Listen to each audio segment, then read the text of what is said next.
mind centered on the Irish Civil War, not the decades that preceded it. I listened intently, turning back to look at the little cottage, which was falling down and forlorn. "The potatoes wouldn't grow," Thomas explained. "There was a sickness in the crop. People were used to feeding their families all year long with the potatoes they grew in their little gardens. When the potatoes wouldn't grow, they didn't have anything to eat instead. Most families had a pig, but without the potatoes they couldn't feed the pigs their slops. So the pigs died, or they were eaten before they got too thin. Then the families had nothing. Grain still grew in the fields of the English landowners, but that grain was sold and shipped out of Ireland.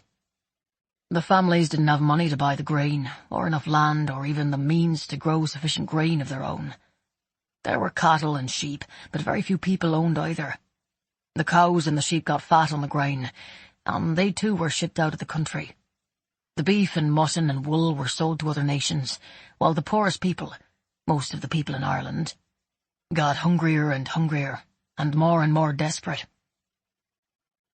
"Couldn't the people steal it?" Owen offered hesitantly. "I would steal food if Nana was hungry." "That's because you love your grandmother, and you wouldn't want to see her suffer. But stealing wasn't the answer." "What was the answer?" I asked quietly, as if the question was a philosophical one, a challenge and not a true inquiry.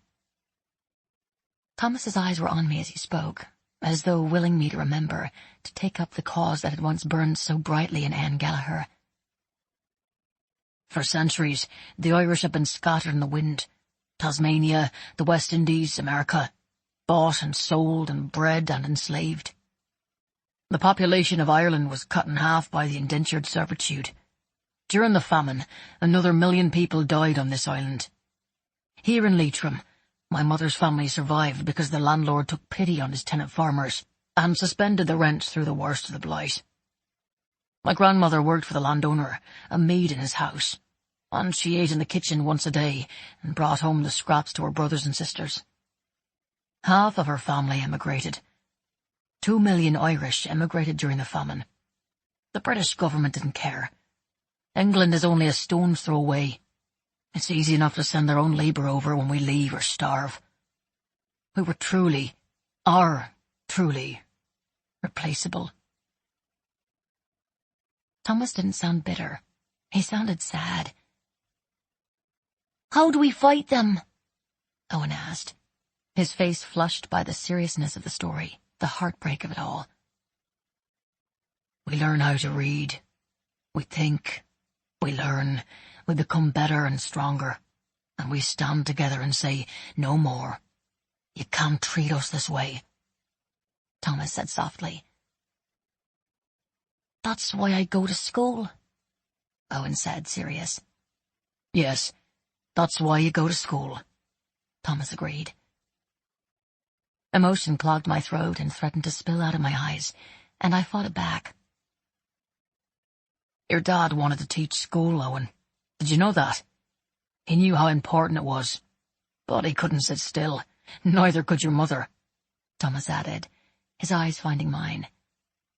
I had no response. Sitting still had always been easy for me. I could sit and dream, my mind taking me away until I was no longer inside myself, but away on a journey. The differences between the other Anne and me were piling up every day. "I want to be a doctor like you, Thomas." Owen tugged on Thomas's hand, peering up earnestly, past the brim of his peaked hat. "You will, Owen. That is exactly what you will be," I reassured him, finding my voice. "You will be one of the best doctors in the world, and people will love you because you are wise and kind, and you make their lives better." "Will I make Ireland better?" Owen asked. "You make Ireland better for me, every single day," I said, kneeling down so I could squeeze him before he entered the schoolyard. He threw his little arms around me and hugged me tightly, kissing my cheek before he repeated the action with Thomas. Then we watched as he ran to the cluster of boys in the yard, tossing his hat and his little satchel aside, and forgetting us almost immediately. "Why do you tell him things that might not come to pass?" Thomas asked. He will be a doctor, and he will be wise and kind. He grows up to be a wonderful man, I said softly, my emotion rising again. Ah, Countess. Thomas sighed, and my heart leapt at the endearment. He turned and started back down the road, away from the school, and with one last look at the little school and Owen's bright hair, I followed him. It's not hard to believe he will be such a man. He is Declan's son, after all, Thomas remarked as we walked. He's more your son than Declan's. He may have Declan's blood, but he has your heart and your soul. Don't say that, Thomas protested, as if the notion was a betrayal. It's the truth. Owen is so much like you, Thomas. His mannerisms, his goodness, the way he approaches a problem. He is yours. Thomas shook his head again, resisting, his loyalty demanding that he take no credit. Have you forgotten what Declan was like, Anne? He was light personified, just like Owen. I can't forget what I never knew, Thomas, I reminded him softly. I felt him flinch, and I swallowed back the frustration in my chest. For several minutes we strode in silence, his hands shoved in his pockets, his eyes on the ground. I kept my arms folded, my gaze forward, but I was aware of every step he took and every word he wanted to say. When he finally spoke, it was as if a dam burst. You say you can't forget what you never knew, but you are Irish, Anne. You have Anne Gallagher's laugh, you have her courage, you have her dark curly hair and her green eyes. You speak the language of Ireland and know the legends and stories of her people. So you can tell me you are someone else, but I know who you are. I could see the lake through the trees. The skies had grown dark and heavy with rain, chasing the clouds until they cowered on the water, caught between the waves and the wind. My eyes stinging and my chest tight, I turned from him and started down the path toward the loch. The grass whispered his words. I know who you are. Anne, wait. I whirled on him. I look just like her, I know. I've seen the pictures. We are almost identical. Her clothes fit me, her shoes too. But we are different people, Thomas. Surely you see that. He began to shake his head, to deny. Look at me. I know it's hard to believe. I don't believe it half the time. I keep trying to wake up. But I'm afraid to wake up too, because when I do, you'll be gone. Owen will be gone. And I will be alone again. Why are you doing this? He groaned, closing his eyes. Why won't you look at me? I begged. Why won't you see me? Thomas raised his head, studying me. We stood in the grass on the side of the road, our eyes clinging, our wills clashing.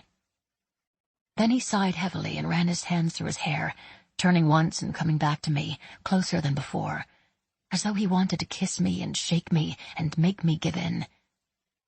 I felt the same way. Your eyes are different than I remember. A different green. The green of the sea instead of the green of the grass. And your teeth are straighter, he whispered.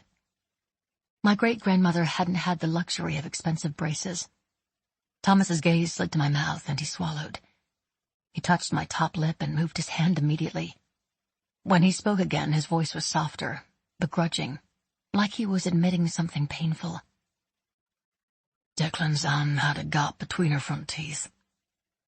I noticed when I watched you brush her teeth that the gap was missing. You used to whistle through that gap. You claimed it was your only musical talent. I laughed, releasing some of the infuriating feelings swelling in my chest. I definitely can't whistle through my teeth.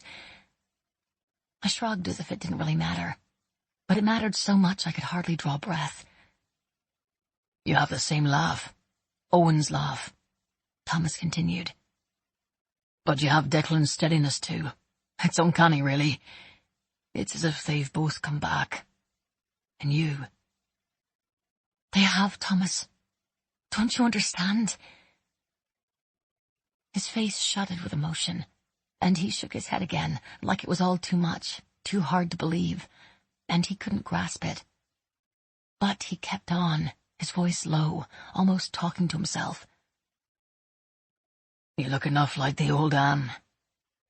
He winced like he couldn't believe he was actually differentiating between us. That no one would ever doubt you were her. But she was much sharper. He latched upon the word as if he couldn't think of a better one, but I flinched, and I felt my face grow hot. I'm plenty intelligent. Are you now? His lips actually twitched, humor chasing the strain from his face. Outrage bubbled in my throat. Was he laughing at me? I'm not talking about your intelligence, Anne. The old Anne was all sharp edges. She didn't have your tranquility. She was intense, forceful, passionate, and frankly tiresome. Maybe it was because she felt she had to be. But your softness is beautiful. Soft eyes, soft curls, a soft voice, a warm, soft smile. Don't be ashamed of it.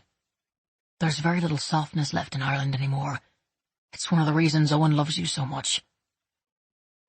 My anger deflated, and my breast swelled with a different feeling entirely.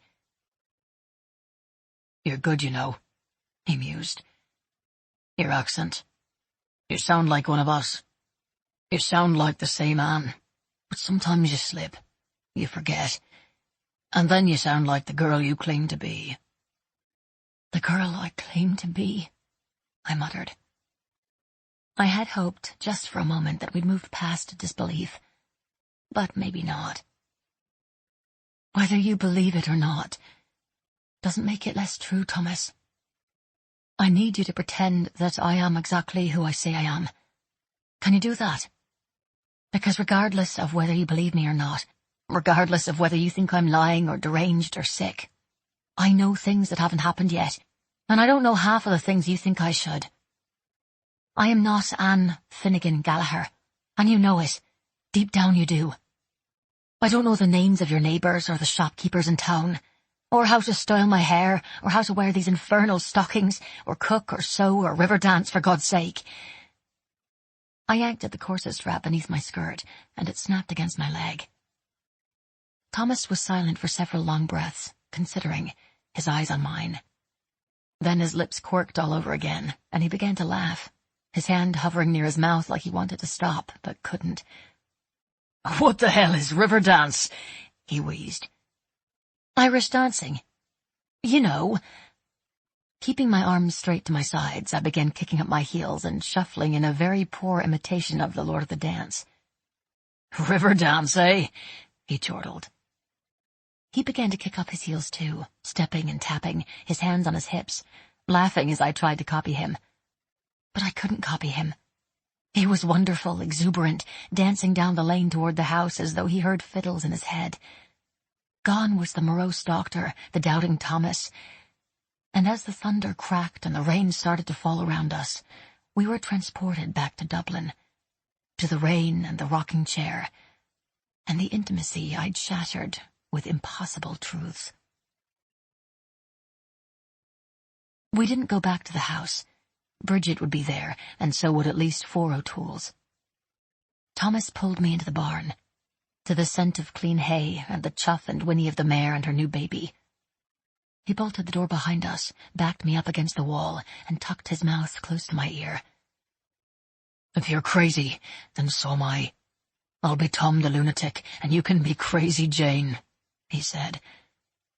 I smiled at his Yeats references, even as my pulse pounded, and my fingers curled on his shirt. The truth is, I feel crazy. For the last month I've been slowly going insane, he panted. His breath stirred my hair and tickled the whirl of my ear.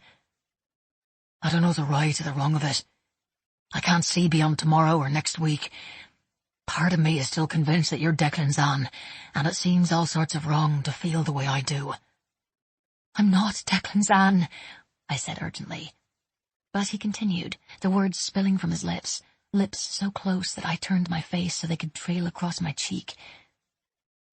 I can't fathom where you'll go or where you've been. But I'm afraid for you and terrified for myself and for Owen. So if you tell me to stop, Anne, I will. I'll back away. I'll do my best to be what you need, and if you go, I'll do my damnedest to explain it all to Owen." I pressed my mouth to the veiny ridge of his throat and pulled the smooth skin between my lips, wanting to mark him, to absorb the pulse that throbbed below his ear. His heart pounded beneath my hands where they pressed against his chest, and something within me crystallized, as though in that moment a choice was made, and I stepped into a past that would be my future. Then his mouth was on mine, his hands gripping my face with a zeal that caused my head to thump against the wall and my toes to curl and flex, drawing me up onto the balls of my feet so I could more firmly align my body with his. For long moments, it was the clash and slide of mouths learning to dance again, of tongues teasing hidden corners and frenzy giving way to quiet fervor. His lips left mine to nuzzle the base of my throat. He slid his cheek along the neckline of my blouse before he dropped to his knees, his hands gripping my hips the way he'd held my face moments before, demanding my attention. He knelt there, his face to the most intimate part of me, pressing kisses over my clothes, creating a wet heat that coiled and crooned and called out to him. I made a sound that would echo in my head long after the moment had passed, a keening that begged for permanence or completion, and he pulled me to the ground, his hands climbing my hips, wrapping around my ribcage until I was prone beneath him. He gathered my skirts in his hands, and I clenched my fists in the rumpled waves of his hair and brought his tongue to mine, the heat spreading from my belly to the press of our mouths and the mingling of our breath. Then he was moving against me, rocking into me like the waves licking at the shores of Loch Gill, persistent and smooth, rolling and retreating and coming again until I could only feel the liquid lapping and the lengthening tide.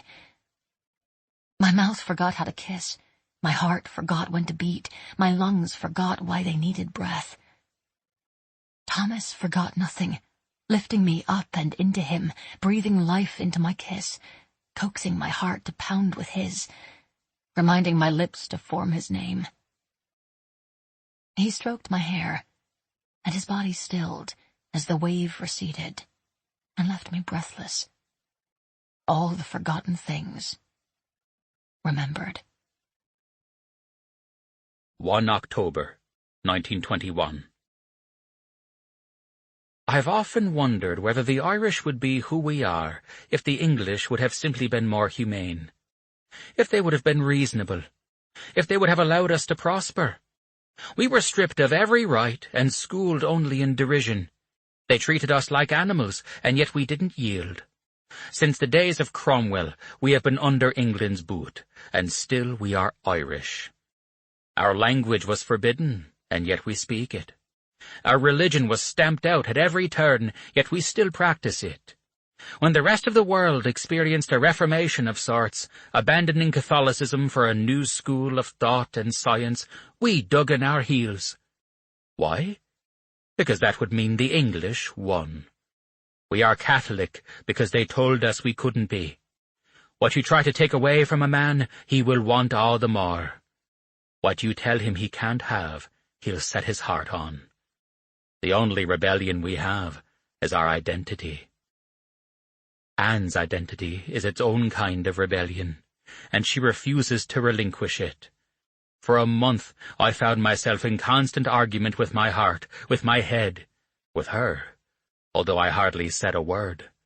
I silently cajoled, begged, pleaded, and persuaded, and she stood firm, insistent in her absurdity. I told my heart I could not have her, and the Irish dissident in my blood rose up and said she was mine. The moment I surrendered, embracing the impossible, fate tried once more to take her away. Or maybe destiny simply pulled the veil from my eyes.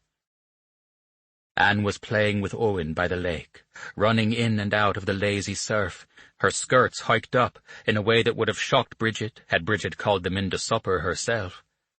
I drew up, wanting only to look at her for a moment, to enjoy the flash of her pale legs against the grey-green backdrop of the loch. She made my heart ache in the best way, and I watched her dance with Owen as they laughed in the fading light, her curls tumbling and her coltish limbs kicking up water.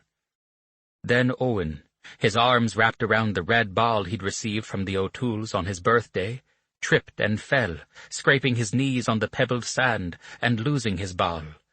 Anne scooped him up as I started down the embankment, my reverie broken by his tears. But Owen was less worried about his scrapes and more worried about the ball that was floating away. He squalled, pointing, and immediately Anne set him down and raced to retrieve it before it was beyond rescue. She ran into the loch, knees high, holding her skirts from the inevitable. The ball bobbed out of reach. Anne moved out a little farther, straining for it, and the ball lured her deeper. I began to run, filled with an irrational terror, shouting for her to let the ball go. She surged forward, releasing her skirts and immersing herself from the waist down, wading towards the bobbing red sphere. I was too far away. I yelled at her to come back as I raced across the shore, and for a moment her image wavered, a mirage on the loch. It was like looking through glass, the white of her dress becoming a tendril of mist, the darkness of her hair becoming evening shadows. Owen started to scream. The sound echoed in my head as I splashed towards her fading form, shouting for her to turn back, to stay.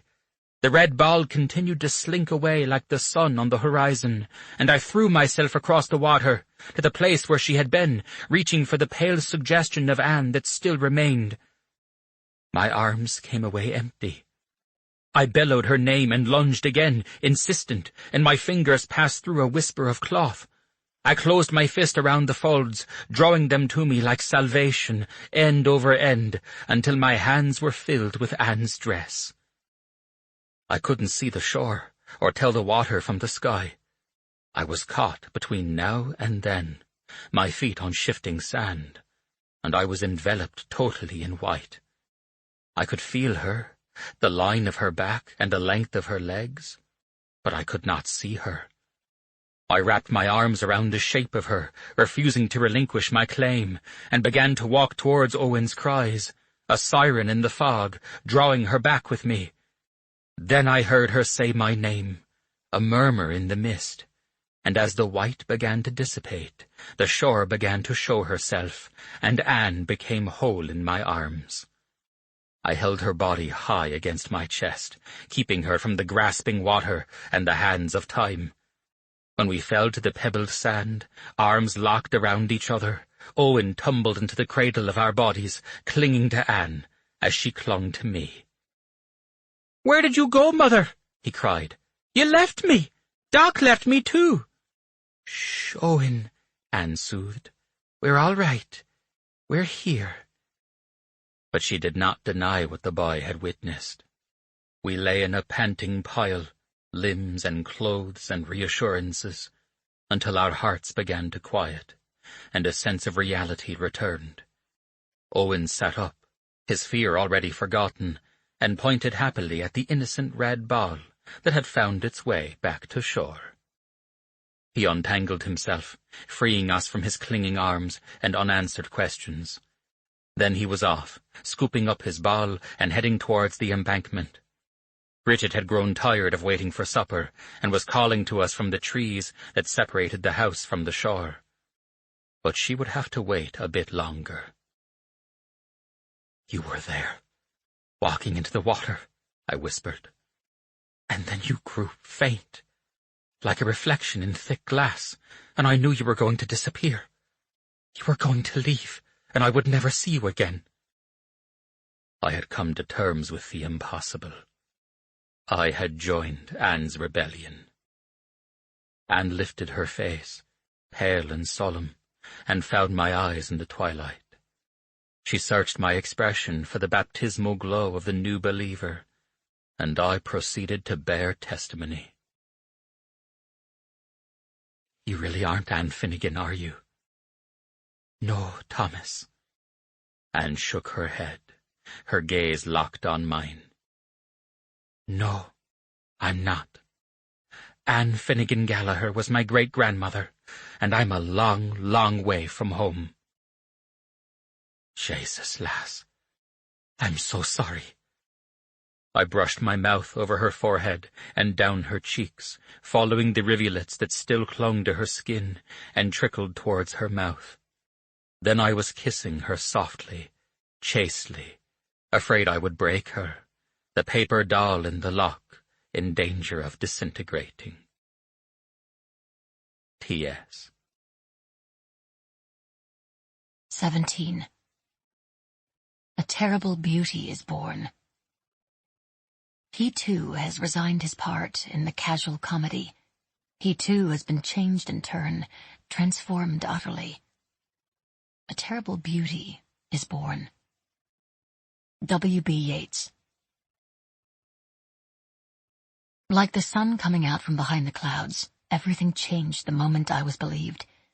The storm receded, the darkness lifted, and I shrugged off the heavy layers I'd been cowering behind, warmed by sudden acceptance. Thomas had been freed as well, liberated by his own eyes, and he began to shoulder my secrets with me, taking their weight onto his back without complaint. He had a million questions, but no doubts. Most nights, when the house was quiet, he would slip into my room, crawl into my bed, and with hushed voices and clasped hands, we would talk of impossible things. You say you were born in 1970. What month? What day? October 20th. I will be 31. Although, technically I can't age if I don't even exist yet. I smiled and waggled my eyebrows. That's the day after tomorrow, Anne, he scolded. Were you going to tell me it was your birthday? I shrugged. It wasn't something I was going to announce. For all I knew, Bridget had known the real Anne's birthday, and I doubted they were the same. You're older than me, he said, smirking, as though my advanced age was my punishment for withholding information from him. I am? Yes. I turned 31 on Christmas Day. You were born in 1890. I was born in 1970. You've got me by 80 years, old one, I teased. I've been on the earth for 2 months less than you have, Countess. You are older. I laughed and shook my head, and he propped himself up on his elbow, staring down at me. What did you do? What did the Anne of 2001 do? He said 2001 with carefully enunciated awe, like he couldn't believe such a time would ever exist. I told stories, I said. I wrote books.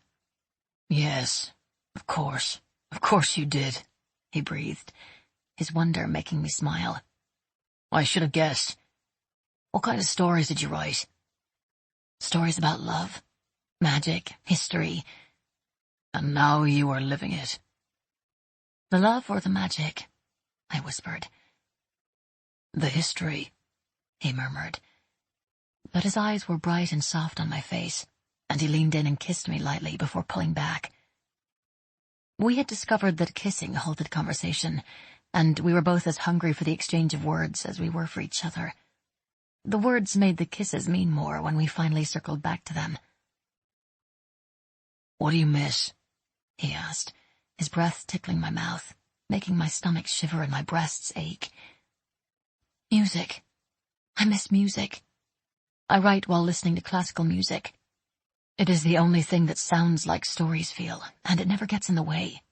Writing is about emotion. There is no magic without it. How did you write to music? Do you know many musicians? He asked, confused. No, I giggled. I don't know any. Music is easily recorded and reproduced, and you can play it any time you want. Like a gramophone? Yes, like a gramophone, but much, much better. Which composers? Claude Debussy, Eric Satie, and Maurice Ravel are my favorites. I like the Frenchman, he teased. No, I like the piano, the period. Their music was beautiful and deceptively uncomplicated. What else? He asked.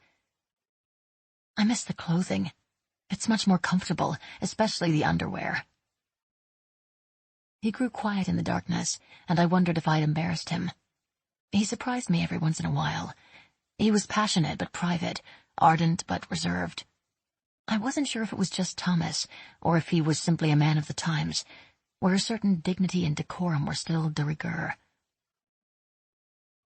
"It's a great deal smaller, too," he murmured, clearing his throat.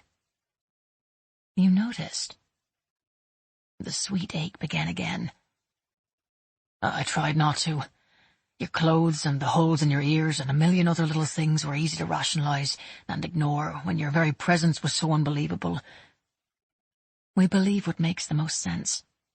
Who I am doesn't make sense," I said. "Tell me more. What is the world like in 80 years? He asked. "The world is full of convenience. Fast food, fast music, fast travel. And because of it, the world is a much smaller place. Information is easily shared. Science and innovation grow by leaps and bounds in the next century. Medical advances are staggering. You would be in heaven, Thomas. Discoveries are made with inoculations and antibiotics that are almost as miraculous as time travel. Almost." "But people still read," he murmured. "Yes, thankfully, they still read books," I laughed. "There is no frigate like a book to take us lands away," I quoted. "Emily Dickinson," he supplied. "She's one of my favorites." "You love Yeats, too?" "I love Yeats most of all. Do you think I might meet him sometime?" I was half kidding, half serious. The thought that I might meet William Butler Yeats had only just occurred to me. If I could meet Michael Collins, surely I could meet Yeats, the man whose words had made me want to be a writer. "It might be arranged," Thomas murmured. The shadows in my room were mellow and moonlit, softening but not obscuring his expression. His brows were furrowed, and I smoothed the small groove between his eyes, encouraging him to release the worrisome thought that perched there. "Is there someone waiting for you, Anne? Someone in America who loves you most of all? A man?" he whispered. Ah, so that was the fear. I began shaking my head before the words even left my lips. No, there is no one. Maybe it was ambition, maybe self-absorption, but I was never able to give anyone the kind of energy and focus I gave to my work. The person who loved me most in the world no longer exists in 2001. He is here. "Owen," Thomas said. "Yes." "That might be the hardest thing to imagine. My little lad, grown and gone." He sighed. "I don't like to think of it." "Before he died, he told me that he loved you almost as much as he loved me. He said you were like a father to him, and I never knew. He kept you a secret, Thomas. I knew nothing about you until that final night. He showed me pictures of you and me. I didn't understand. I thought they were pictures of my great-grandmother. He also gave me a book, your journal. I read the first few entries. I read about the rising, about Declan and Anne, about how you tried to find her. I wish now that I'd read everything." "Maybe it is better that you haven't," he murmured. "Why?" "Because you would know things that I haven't even written yet. Some things are better left to discover. Some paths are better left unknown." Your journal ended in 1922. I can't remember the exact date. The book was full, all the way to the last page. I confessed in a rush. It was something that had bothered me, that date. The end of the journal felt like it was the end of our story. "Then there will be another book. I've kept a diary since I was a small boy. I have a shelf of them. Fascinating reads all," he said, his expression wry. "But you gave that one to Owen. That was the only one he had," I argued. "Or maybe that was the only one you needed to read, Anne," he offered. "But I didn't read it. Not all of it, not even close. I didn't read any entries past 1918. "Then maybe that was the one Owen needed to read," he reasoned slowly.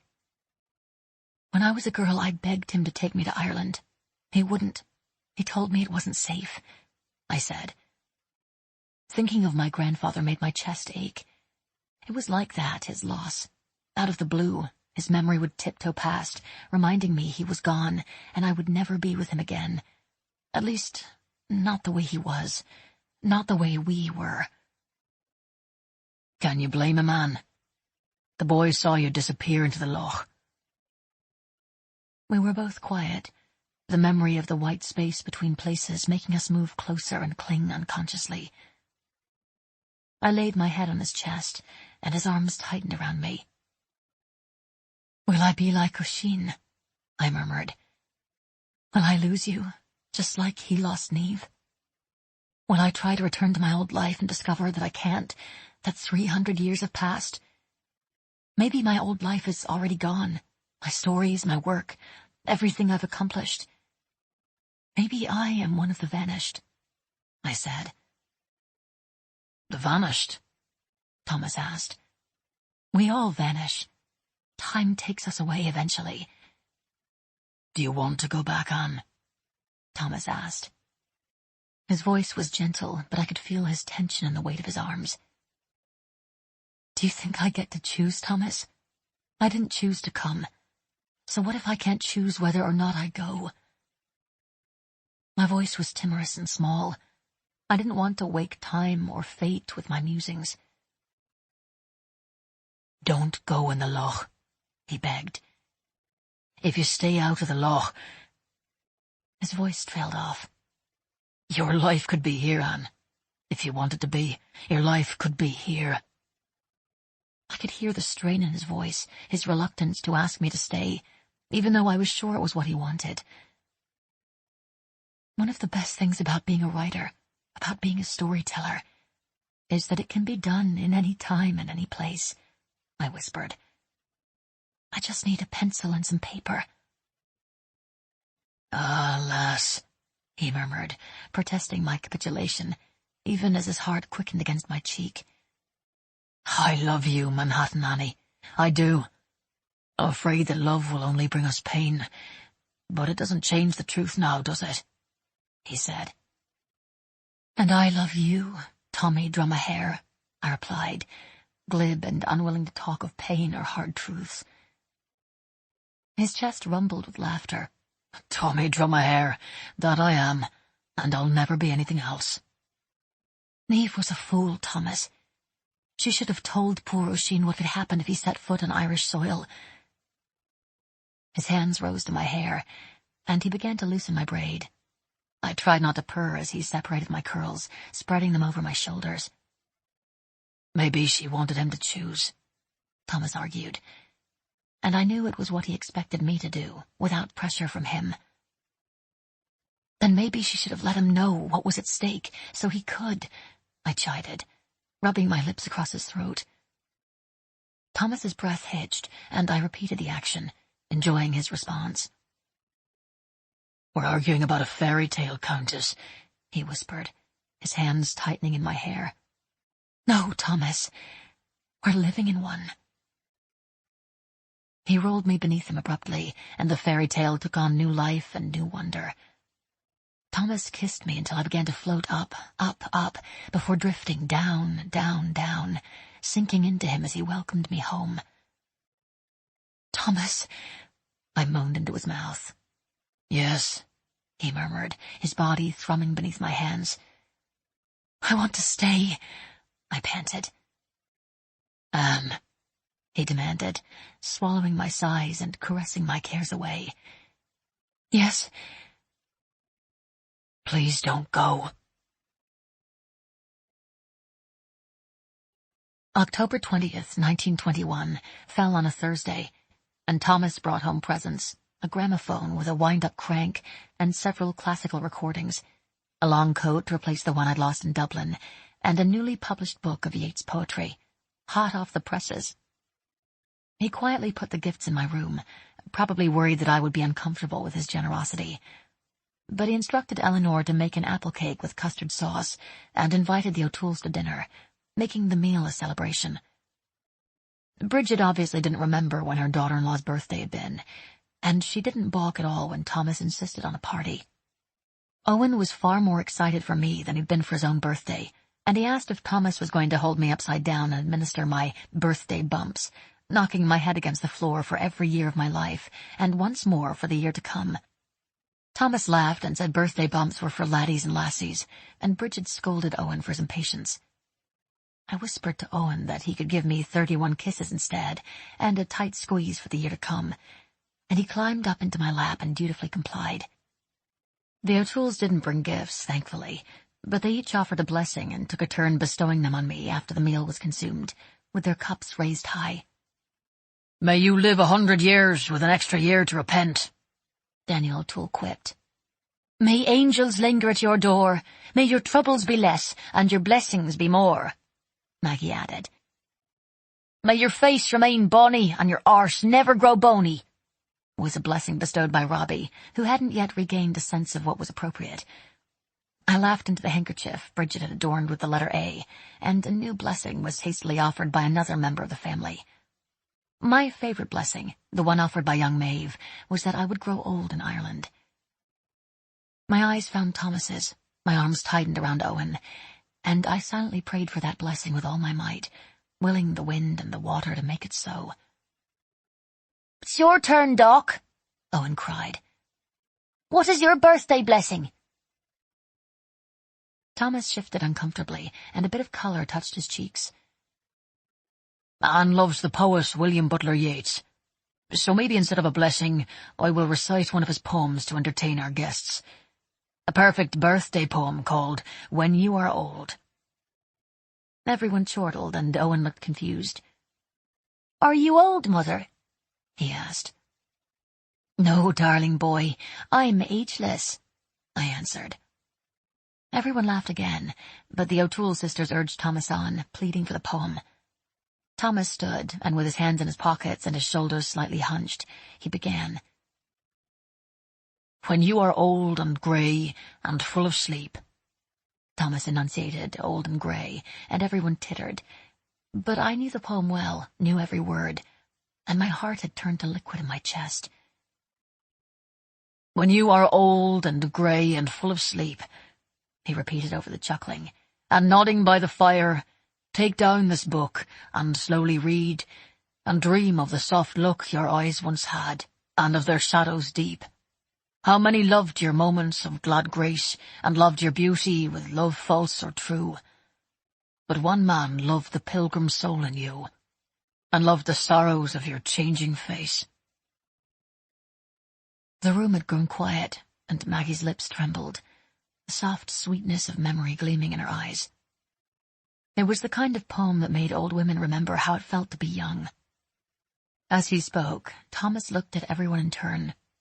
But the poem was for me. I was the pilgrim soul with the changing face. He finished, reflecting on how love fled and paced upon the mountains overhead and hid his face amid a crown of stars. Everyone clapped and stamped their feet, and Thomas bowed jauntily, accepting the praise. But he met my gaze before taking a seat. When I dragged my eyes away, I found Bridget watching me, her expression speculative, her back stiff. "When I was growing up, my grandfather, whose name was Owen too, wouldn't ask me for a blessing on his birthday. He would ask me for a story," I offered hesitantly, eager for a distraction. "It was our special tradition." Owen clapped in delight. "I love your stories," he yelled. Everyone laughed at his exuberance, but it was all I could do not to bury my face in his red mop and weep. Owen's love for my stories was where it had all begun, and somehow time and fate had given us another birthday together. "Tell us the story about Donal and the king with the donkey ears," Owen requested.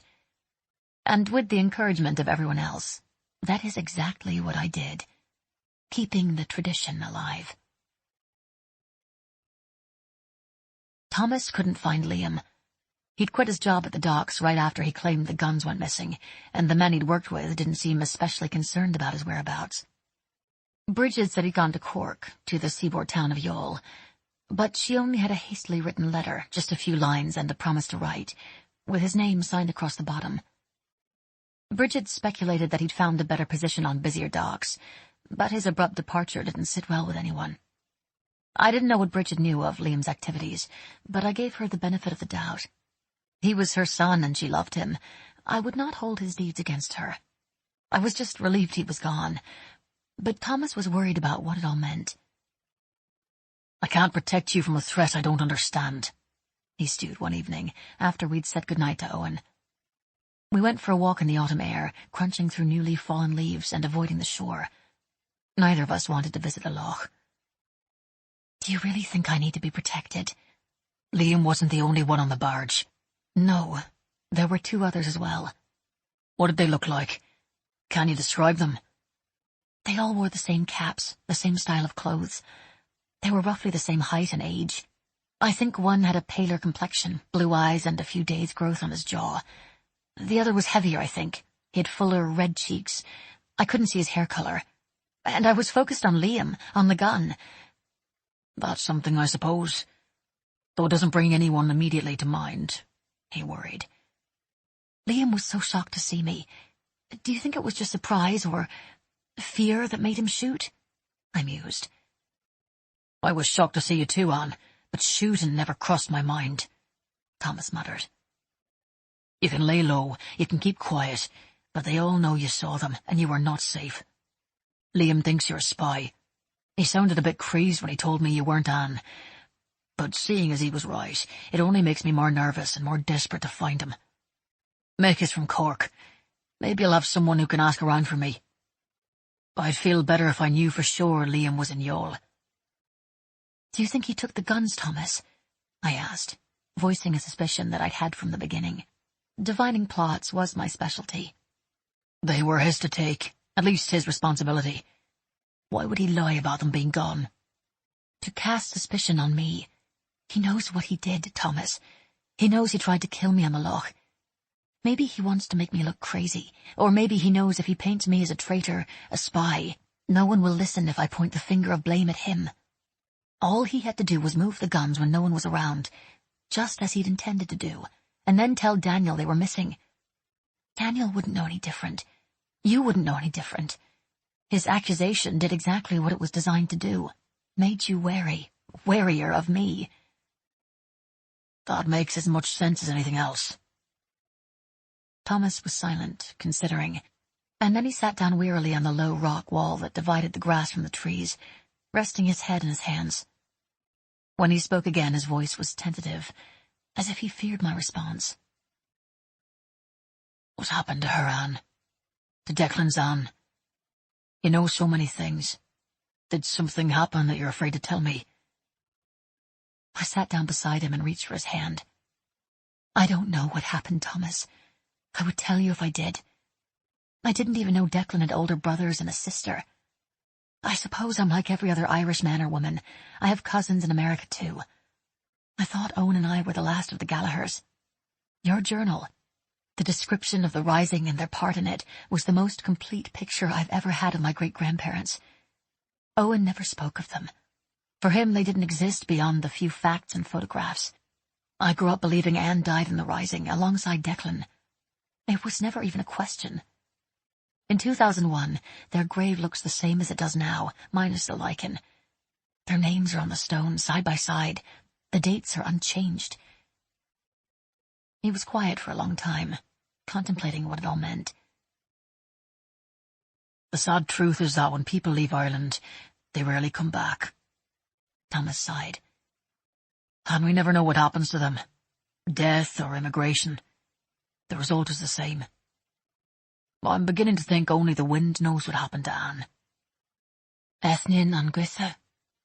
The wind knows everything. I agreed softly. That's what Owen told me when I was small. Maybe he learned it from you. I learned it from Mick. But he says the wind is a gossipy wench, and if you don't want anyone knowing your secrets, you're better off telling a rock. He says that's why we have so many rocks in Ireland. Rocks soak up every word, every sound, and they never tell a soul. It's a good thing, because the Irish love to blather. I laughed.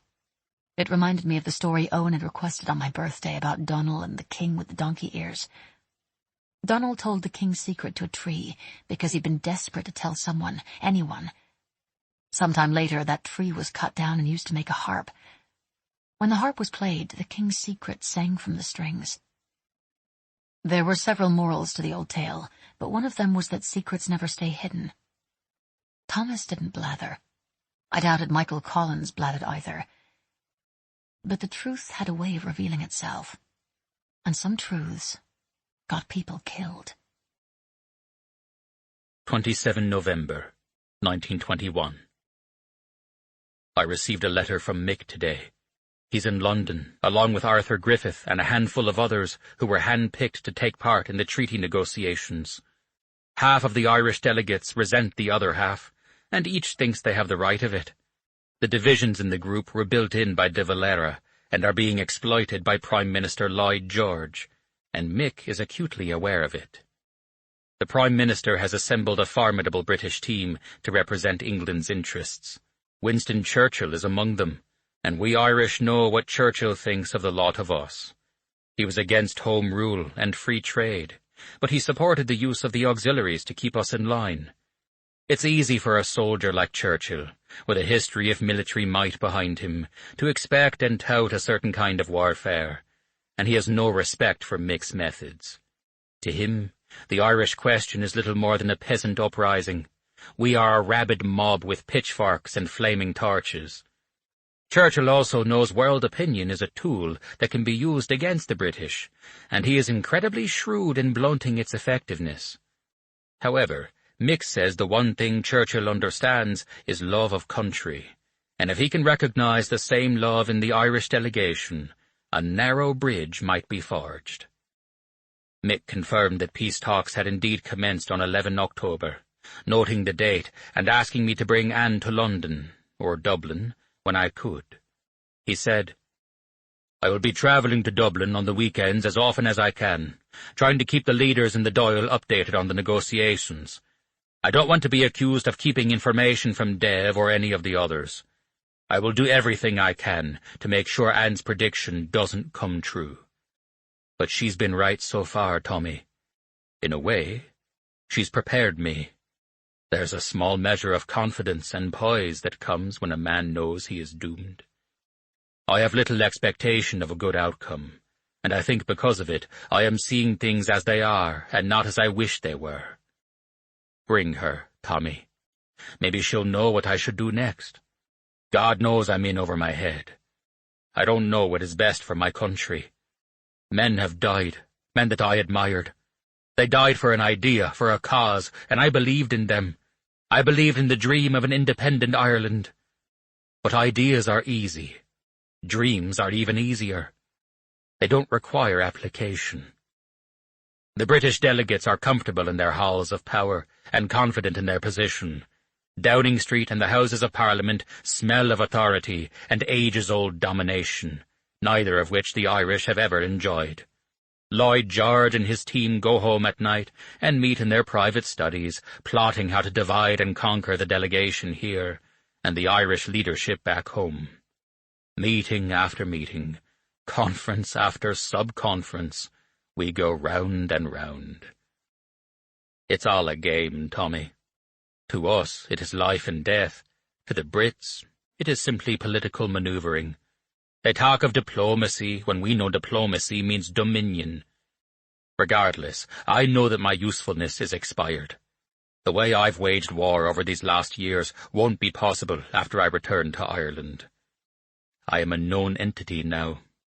I've been undermined, and my methods of hide-and-seek, attack and retreat will no longer suffice. My picture has now been spread across the papers in England and in Ireland. If the talks break down, I will be lucky to make it safely out of London.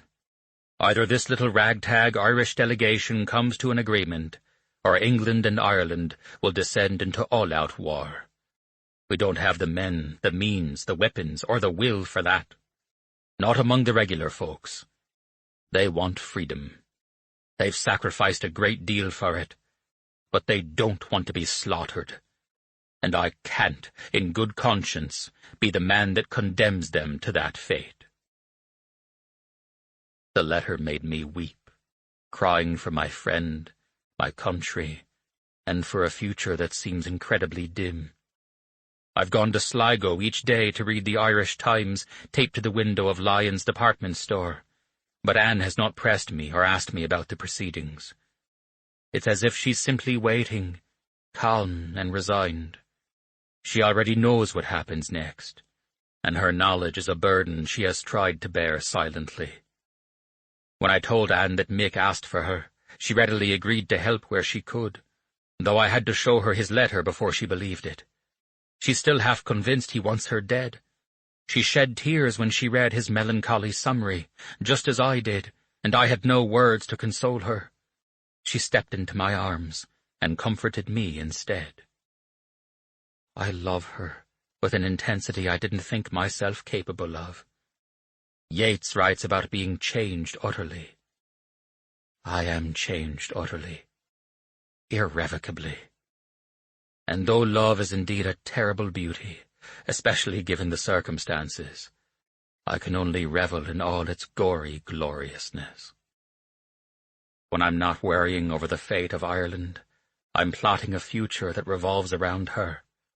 I'm thinking of her white breasts and the high arches in her small feet, of the way her hips flare, and how her skin is like silk behind her ears and on the insides of her thighs. I'm thinking of the way she abandons the Irish inflections when we were alone, and how her flattened vowels and softened T's create an honesty between us that wasn't there before. Her American accent suits her.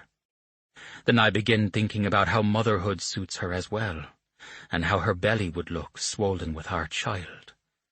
Someone for Owen to love and look after. He needs a sibling. I imagine the stories she'll tell the children, the stories she's written and the stories she'll write, and the people all over the world who will read them. Then I start to think about changing her name. Soon. T.S. 18. His confidence. I broke my heart in two, so hard I struck. What matter? For I know that out of rock, out of desolate source, love leaps upon its course. W.B. Yeats. The boat Michael Collins was on was hours late, docking at Dunleary. They'd hit a trawler in the Irish Sea, and arrived a mere 45 minutes before the 11 o'clock cabinet meeting with the Dáil. Michael had called Garvick leave from London on December 2nd and asked Thomas and me to meet him in Dublin. We'd driven through the night, only to wait on the quay in the Model T for 4 hours, dozing and shivering while we watched for the boat's arrival. Dublin was crawling with black and tan patrols and auxiliaries again. It was as if Lloyd George had given them the signal to come out in force, a final visual reminder of what Ireland would be like indefinitely if an agreement wasn't reached. We'd been stopped and searched twice, once as we arrived in Dublin, and once when we'd parked on the wharf at Dunleary, waiting patiently as they shined their flashlights in our faces and down our bodies, inside the car, and through Thomas's medical bag.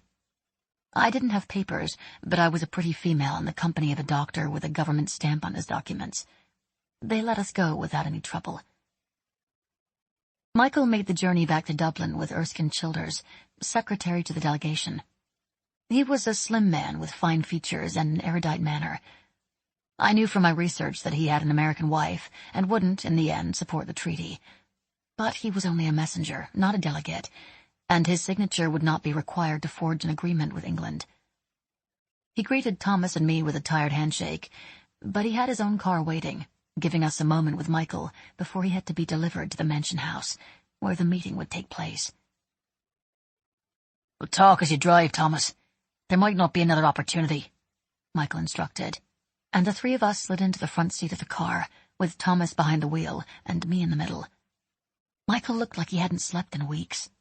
He shook out his coat and combed his hair while Thomas drove. "Tell me, Annie," Michael demanded. "What happens next? What possible good can come out of this hellish trip?" I'd spent the night trying to remember the intricate details of the timeline, and could only remember the overall back and forth that occurred between the commencement of the talks on October 11th and the subsequent signing of the treaty, or the Articles of Association, as they were sometimes called, in the early days of December. This meeting today at the Mansion House didn't ring in my memory as productive or pivotal. There'd been little information on it at all, except when it was referred to in subsequent debates. It was the beginning of the end, but the squabbling would only intensify in the weeks to come. "Specifics are difficult," I began. "But there will be anger over the oath of allegiance to the crown that Lloyd George is demanding. De Valera will insist on external association instead of dominion status, as the articles now read." "External association was shot down," Michael interrupted. "We tried that, and it was roundly rejected. Dominion status with an oath that declares the Crown as the head of a collection of individual states, Ireland being one of them, is the closest we can get to a republic. We are a small nation, and England is an empire. Dominion status is the best we are going to get. I see it as one step closer to greater independence down the road. We can get a foothold, or we can go to war. Those are the choices," Michael snapped. I nodded, and Thomas reached over and squeezed my hand, encouraging me to continue. Michael Collins wasn't mad at me. He was weary, and he'd had all these same arguments 100 times over the previous weeks. "All I can tell you, Michael, is that those who hated you before hate you still. There is little you'll be able to say to change their minds." "Cathal Brugha and Austin Stock," Michael sighed, naming his fiercest adversaries in the Irish cabinet. "Dev doesn't hate me. Or maybe he does." Michael rubbed at his face. "De Valera's name carries weight throughout Ireland, and he's the president of the Dáil. He has a great deal of political capital to spend, but I can't figure him out. It's as though he wants to dictate the direction the country takes, but he doesn't want to be the one in the driver's seat, steering the vehicle, in case we go off a cliff. He will compare himself to a captain whose crew rushed in before the tide and almost sank the ship." "Will he now?" Michael said, his countenance darkening. "A captain of a ship who didn't bother to set sail with his crew." "I believe you say something in one of the debates about him trying to sail the ship from dry land," I murmured. "Ah, that's even more apt," Michael retorted. "The people will be with you, Mick. If the treaty is good enough for you, it's good enough for us." Thomas spoke up. "It's not good enough for me, Tommy. Not nearly good enough. But it's a start. It's more than Ireland's ever had." He brooded for a moment before asking me his final questions. "So I'll be going back to London then?" "You will," I said firmly. "Will De Valera go to London with us?" "No." Collins nodded as if he'd expected as much. "Will the others sign the treaty? I know Arthur will sign, but what about the rest of the Irish delegation?" "They will all sign. Barton will be the hardest to convince, but the Prime Minister will tell him it will be war in 3 days if he doesn't." Lloyd George had likely been bluffing about the time frame, according to historians, but Barton had believed him. They all had, and the treaty was signed. Michael sighed heavily. "Then there is little I need to say today. I'm too tired to argue anyway." He yawned widely, his jaw cracking with the action. "When are you going to marry this girl, Tommy?"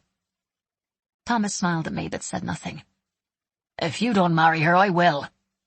Michael yawned again. "You already have too many women to juggle, Mr. Collins. Princess Mary, Kitty Kiernan, Hazel Lavery, Moya Llewellyn-Davies. Am I missing any?" he asked. His eyebrows shot up. "Good God, woman, you're frightening," he whispered. "Maybe it's time Kitty and I set a date." He was quiet for 10 seconds. "Princess Mary?" he asked, brow furrowed in confusion. "I believe Countess Markievicz accuses you of having an affair with Princess Mary during the treaty negotiations," I said, chuckling. "Jesus," he groaned. "As if I had the time. Thanks for the warning." We pulled up in front of the Dublin Mansion House, the headquarters for the Irish Parliament. It was a handsome rectangular office with stately windows marching across the pale exterior and lining either side of a canopied entrance. A crowd had formed. Men lined the wall to the left of the building and shimmied up the lampposts to get a better view. The place was teeming with the curious and the well-connected. Michael Collins put his hat firmly on his head and stepped out of the car. We watched the press swarm and the crowds cry out when he was spotted, but he didn't slow and he didn't smile as he crossed the cobbled courtyard toward the steps. several of his men falling in behind him, acting as bodyguards. I recognized Tom Cullen and Garage O'Sullivan from the wedding at the Gresham. They'd also been at Dunleary and had followed closely behind us as we'd driven to the mansion house. Joe O'Reilly waved at us before they were all swallowed up in the throng. Michael Collins went back to London, and Thomas and I stayed in Dublin, knowing the delegation would be back soon. Mick returned on December 7th. The poor man had been on a boat and a train more hours than he'd been off in the last week. He and the others were greeted by a press release in all the papers stating that President de Valera had called an emergency meeting of the full cabinet in view of the nature of the proposed treaty with Great Britain, signaling to the people that peace was uncertain and the agreement they'd all just signed didn't have his support. Like he had only days before, Mick arrived at Dunleary and stepped into another series of meetings, this time with a divided Irish government. No rest, no respite, no break. After long arguments in closed session, and after the cabinet had voted 4-3 in support of uniting behind the treaty, de Valera issued another statement to the press stating the terms of the treaty conflicted with the wishes of the nation, a nation that hadn't yet been consulted, and he could not recommend its acceptance. And that was only the beginning. On December 8th, Mick showed up on Thomas's doorstep in Mountjoy Square, looking lost and shell-shocked. Thomas urged him to come in, but he just stood there. He could hardly lift his head, as though he thought the recriminations made by de Valera and other members of the cabinet had spilled over and contaminated his reputation, even among his friends. I had a woman spit on me, Tommy, outside of Devlin's pub. She told me I betrayed my country. She said because of me they died for nothing. Sean McDermott, Tom Clark, James Connolly, and the rest died for nothing. She said I betrayed them and everyone else when I signed the treaty. I joined Thomas at the door and tried to get Michael to come inside, reassuring him that he'd done all he could. But he turned and collapsed on the top step instead. Darkness had already fallen, and the street lamps were lit, but the night was cold. I brought a blanket and laid it across his shoulders, and Thomas and I sat on the steps beside him, holding a silent vigil over his broken heart. When he suddenly crumpled in exhaustion and distress, laying his head in his arms like a defeated child, we stayed with him. He didn't ask me for answers or predictions. He didn't want to know what came next or what he should do. He simply cried, his shoulders shaking and his back bowed. After a while he wiped his eyes, rose wearily, and climbed on his bicycle. Thomas followed him, begging him to come to Garvagleave for Christmas if he couldn't go home to Cork or to Garland to see Kitty. Michael thanked him quietly and nodded at me, making no promises. Then he rode off into the night, saying only that there was work to be done. I awoke to screaming, and for a moment I was back in Manhattan, hearing the wail of police vehicles and ambulances, sounds commonplace to city life. The shadowy shapes in the room and the sounds of Garvagleave brought me out of sleep's haze and into awareness, and I jerked upright, heart pounding, limbs shaking. We'd arrived home from Dublin after supper, and Thomas had been immediately summoned to a sick patient. Owen had been irritable, Bridget had been weary, and I'd put the boy to bed with a story and some bribery. Then I'd fallen into bed myself, worrying as I drifted off about Thomas and his never-ending schedule. I stumbled out of my room and up the stairs to Owen, identifying him as the source of the shrieking. Bridget met me in the hallway, and she hesitated, letting me take the lead. Owen was thrashing in his bed, his arms flailing, his face wet with tears. "Owen," I said, sitting beside him. "Wake up! You're having a bad dream." He was stiff and hard to hold, his small body pressed and stretched between sleep and reality. And I shook him, saying his name, patting his icy cheeks. His whole body was cold. I began rubbing my hands briskly up his shivering limbs, trying to warm and wake him. "He used to do this when he was very small," Bridget fretted. "Most of the time we couldn't wake him. He would toss about and Dr. Smith would just hold him until he settled." Owen let out another blood-curdling cry, and Bridget stepped back, her hands over her ears. "Owen," I urged. "Owen, where are you? Can you hear me?" His eyes fluttered open. "It's dark," he wailed. Turn on the lamp, Bridget, please. She rushed to do as I asked. Doc! Owen cried, his blue eyes searching the room for Thomas. Doc, where are you? Shh, Owen, I soothed. Thomas isn't back yet. Where's Doc? He wept. He wasn't whimpering, he was crying, the raw wails making my own eyes fill and spill over. He'll be home soon, Owen. Nana is here, I'm here. Everything is all right. He's in the water, he moaned. He's in the water. No, Owen, no, I said, even as my heart grew cold and heavy in my chest. I was to blame for Owen's nightmare this time. He hadn't just seen me disappear. He'd seen Thomas disappear too. After several minutes, Owen's body grew more pliant, but his tears continued as he sobbed with broken-hearted conviction. I held him close, rubbing his back and stroking his hair. Would you like a story, Owen? I whispered, trying to coax him back from the edges of the nightmare and into the comfort of waking. I want Doc, he cried. Bridget sat down on Owen's bed. She wore a ruffled nightcap that made her look like Mrs. Claus, and her face was creased and careworn in the meager light. She didn't reach for Owen, but clasped her hands together as if she wished someone would hold her too. What if you tell me what Doc does to make you feel better when you have a bad dream? I suggested. Owen continued to cry as if Thomas were never coming back. He sings to you, Owen, Bridget murmured. Should I sing to you? Owen shook his head, turning his face into my chest. He tamed the waters, tamed the wind. He saved the dying world from sin. They can't forget, they never will. The wind and waves remember him still. Bridget warbled tentatively. He healed the sick, the blind, the lame. The poor in heart cry out his name. We can't forget, we never will. The wind and waves remember him still, she continued. I don't like that song, Nana, Owen said, his voice hitching with the sobs that still shuddered through him. Why not? She asked. Because it's about Jesus, and Jesus died. Bridget looked a little shocked, and I felt inappropriate laughter bubbling in my chest. It's not a sad song, though. It's a song about remembering, she protested. I don't like remembering that Jesus died, Owen insisted, his voice rising. Bridget's shoulders fell, and I patted her hand. She was trying, but Owen wasn't being especially receptive.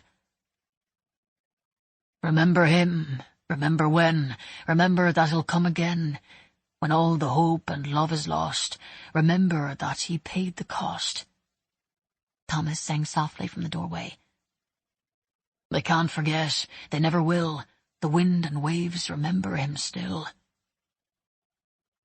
Thomas's pale eyes had dark circles, and his clothes were rumpled.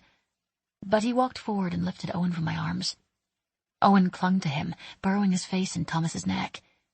His sobs rose again, gut-wrenching, unrelenting. What's wrong, little man? Thomas sighed. I stood, vacating my spot so Thomas could tuck Owen back into his bed. Bridget stood as well, and with a soft good night, she walked quickly from the room. I followed, leaving Owen in Thomas's capable hands. Bridget? She turned toward me, her face tragic, her mouth tight. Are you all right? I asked. She nodded briskly, but I could see that she was struggling for her composure. When my children were small, sometimes they would cry in their sleep like that, she said. She paused, tangled in a memory. My husband, Declan's father, he wasn't gentle the way Thomas is. He was bitter and angry. Anger was the only thing that kept him going. He worked himself into the ground. He worked us into the ground. And he had no patience for our tears. I listened, not commenting. It was almost as if she wasn't talking to me at all, and I didn't want to startle her. I wouldn't let Owen call Thomas Daddy. I couldn't bear it. And Thomas has never complained. Now Owen calls him Doc. I shouldn't have done that, Anne. Thomas deserves more, Bridget whispered. Her eyes found mine then, and there was a look of pleading in them that begged for absolution. I gave it to her gladly. Thomas wants Owen to know who his father was. He's very protective of Declan, I soothed. She nodded. Yes, he is. He looked after Declan the way he looks after everyone else. Her eyes skittered away again. My children, especially my sons, inherited their father's temper. I know that Declan wasn't always gentle with you, Anne. I want you to know. I don't blame you for leaving when you had the chance. And I don't blame you now for falling in love with Thomas. Any wise woman would. I stared at my great-great-grandmother, shocked beyond speech. You're in love with Thomas, aren't you? She asked, misinterpreting my stunned expression. I didn't answer. I wanted to defend Declan, to tell Bridget that Anne hadn't left, that her beloved Declan hadn't raised a hand to his wife or scared her away. But I didn't know what was true. I think I have outlived my usefulness, Anne, Bridget said, her tone brittle. I'm making plans to go to America to live with my daughter. This time, Owen has you, he has Thomas. And like my dear departed husband, I'm no good with tears any more. Emotion swelled in my chest. Oh, no, I mourned. No, she scoffed, but I could hear the emotion in her throat. Bridget, please don't. I don't want you to go. Why? Her voice sounded like a child's, like Owen's, plaintive and disbelieving. There is nothing for me here. My children are scattered. I'm getting older. I am alone. And I am not.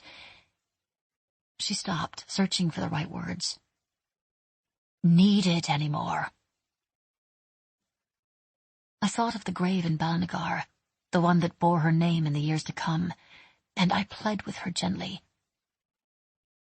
Someday your great-great-grandchildren will come here to Drumahair, and they will walk up the hill behind the church where your children were baptized, where your children were married and laid to rest, and they will sit by the stones in Gallagher that bear the Gallagher name, and they will know that this was your home, and because it was your home, it is theirs as well. That is what Ireland does. It calls her children home. If you don't stay in Ireland, who will they come home to? Her lips had begun to tremble, and she raised her hand toward me. I took it. She didn't pull me closer or seek my embrace, but the distance between us had been bridged. Her hand felt small and frail in my own, and I held it carefully, grief sitting heavy on my shoulders. Bridget was not an old woman, but her hand felt old, and I inwardly raged at time for taking her away, taking us all away, layer by layer. Thank you, Anne, she whispered, and after a moment she released my hand. She walked to her room and softly shut the door behind her. 22 December, 1921. The debates continued in the Dáil for hours on end, day after day. The press seems to be firmly on the side of the treaty, but the early debates were closed to the public, against Mick's wishes. He wants the people to know what the disagreements are, to know what is at stake and what is being argued. But he was overruled, at least in the beginning. Public debates began on the afternoon of the 19th, and recessed today for Christmas. Last year, on Christmas Eve, Mick came within a hair's breadth of being arrested. He got drunk and loud and careless, drawing too much attention, and we ended up crawling out a second-story window at Vaughan's Hotel only seconds before the Oxys arrived. That's what happens when you carry the weight of the world on your shoulders. Sometimes you lose your head. And Mick lost his last year. This year, getting arrested won't be a problem, though I think he'd gladly exchange the troubles of the past for the troubles he's now facing. He's a man being torn in two, stretched between allegiance and responsibility, between practicality and patriotism, by people he would rather die for than fight with. His stomach is bothering him again. I rattled off the same instructions, the remedies and restrictions, but he brushed me off. I gave my official remarks today, Tommy. I didn't say half the things I should have said, and what I did say wasn't delivered well. Arthur Griffith said it was convincing, but he's generous that way.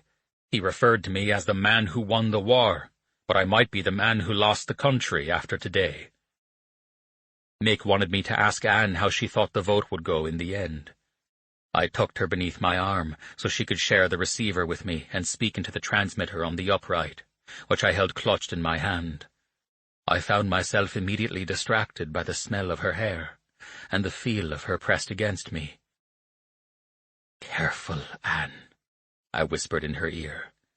I didn't like that others could be listening, wondering at Mick's interest in her opinions.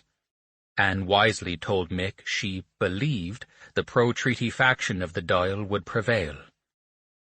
"The margin will be slim, Michael, but I'm confident it will pass," she said. He sighed so loudly that it rattled through the wires, and Anne and I both withdrew from the receiver to avoid the whistling static. "If you're confident, then I will try to be confident too," Mick said.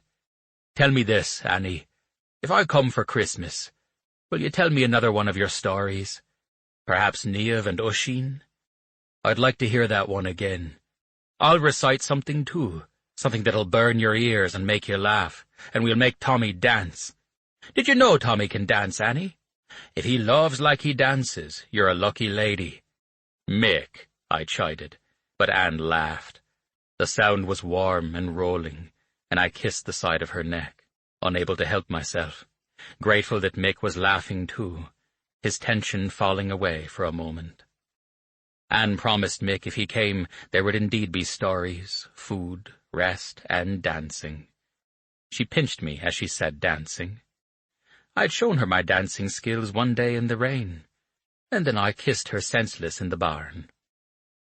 "Can I bring Joe O'Reilly?" Mick asked, "and maybe a man to watch my back so poor Joe can relax a bit?" Anne assured him that he could bring anyone he liked, even Princess Mary. He laughed again, but he hesitated before signing off. "Tommy, I appreciate this," he murmured. "I would go home, but you know Woodfield is gone, and I need to leave Dublin for a while." "I know, Mick. And how long have I been begging you to come?" Last year, Mick didn't dare go to Cork for Christmas. It would have been too easy for the Tans to watch his family and swoop in and arrest him. This year, he no longer had a home to go home to. 8 months ago, the Tans burned Woodfield, Mick's childhood home, to the ground, and threw his brother Johnny in jail. The Collins farm is now a burned-out husk. Johnny's health has deteriorated, and the rest of the family is scattered across Clonakilty in County Cork. Mick carries that burden too. Anne became very still at the mention of Cork and Mick's home. When I hung up the receiver, her smile was bent and misshapen, though she tried her best to keep it in place. Her green eyes were shimmering like she wanted to cry, but didn't want me to see. She hurried from the room, muttering an excuse about bedtime and Owen, and I let her go. But I see through her. I see through her now the way I saw through her on the lake, the day everything became clear. There are things she isn't telling me. She's shielding me from the things she knows. I should insist that she tell me everything, just so I can help her carry the weight of what's to come. But God help me, I don't want to know. T.S. 19. A Needle's Eye. All the stream that's roaring by came out of a needle's eye. Things unborn, things that are gone, from needle's eye, still goaded on. W. B. Yeats. Michael Collins and Joe O'Reilly arrived early on Christmas Eve with a bodyguard named Fergus in tow, and they took the 3 empty rooms in the west wing of the house. Thomas had ordered 3 new beds from Lyon's department store, hauling the frames and mattresses up the stairs to the freshly scrubbed rooms where Maggie and Maeve covered them with new linens and plump pillows. Thomas claimed Michael wouldn't know what to do with a big bed in a room of his own, having slept so often wherever his head landed, and never staying in one place for too long. The O'Tooles were beside themselves with excitement, preparing the rooms as though ancient King Connor himself were coming to visit. Owen was frantic as he waited for them, running from one window to the next, watching for them to arrive. He had a secret he was bursting to share. We had created a new adventure in the Owen sagas, a story where Owen and Michael Collins rowed the little red boat across the loch and into an Ireland of the future. The Ireland in our story slept under a tricolour flag, no longer ruled by the crown, the troubles and tribulations of past centuries long behind her. I told the story in rhyme, plotting each page, and Thomas sketched Owen and the big fella sitting atop the cliffs of Moher, kissing the Blarney Stone, and driving along the Giant's Causeway in Antrim. On one page, the mismatched pair saw the wildflowers and braced themselves against the winds on Clare Island.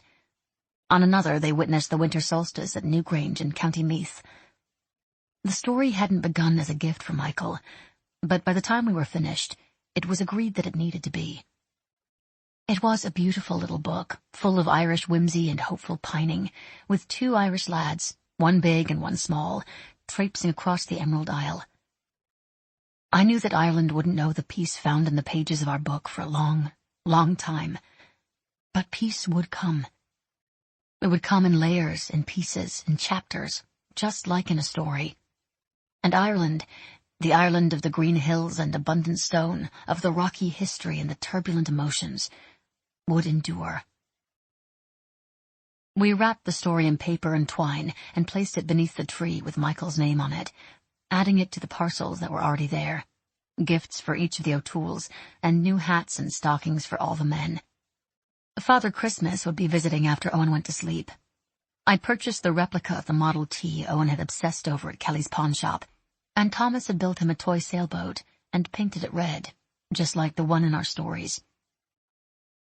The photographer from the wedding at the Gresham Hotel had mailed us copies of the pictures he'd taken. I'd managed to intercept the package without anyone else seeing it. I'd put the picture of Thomas and me, the one Owen would keep all his life, inside a heavy gold frame.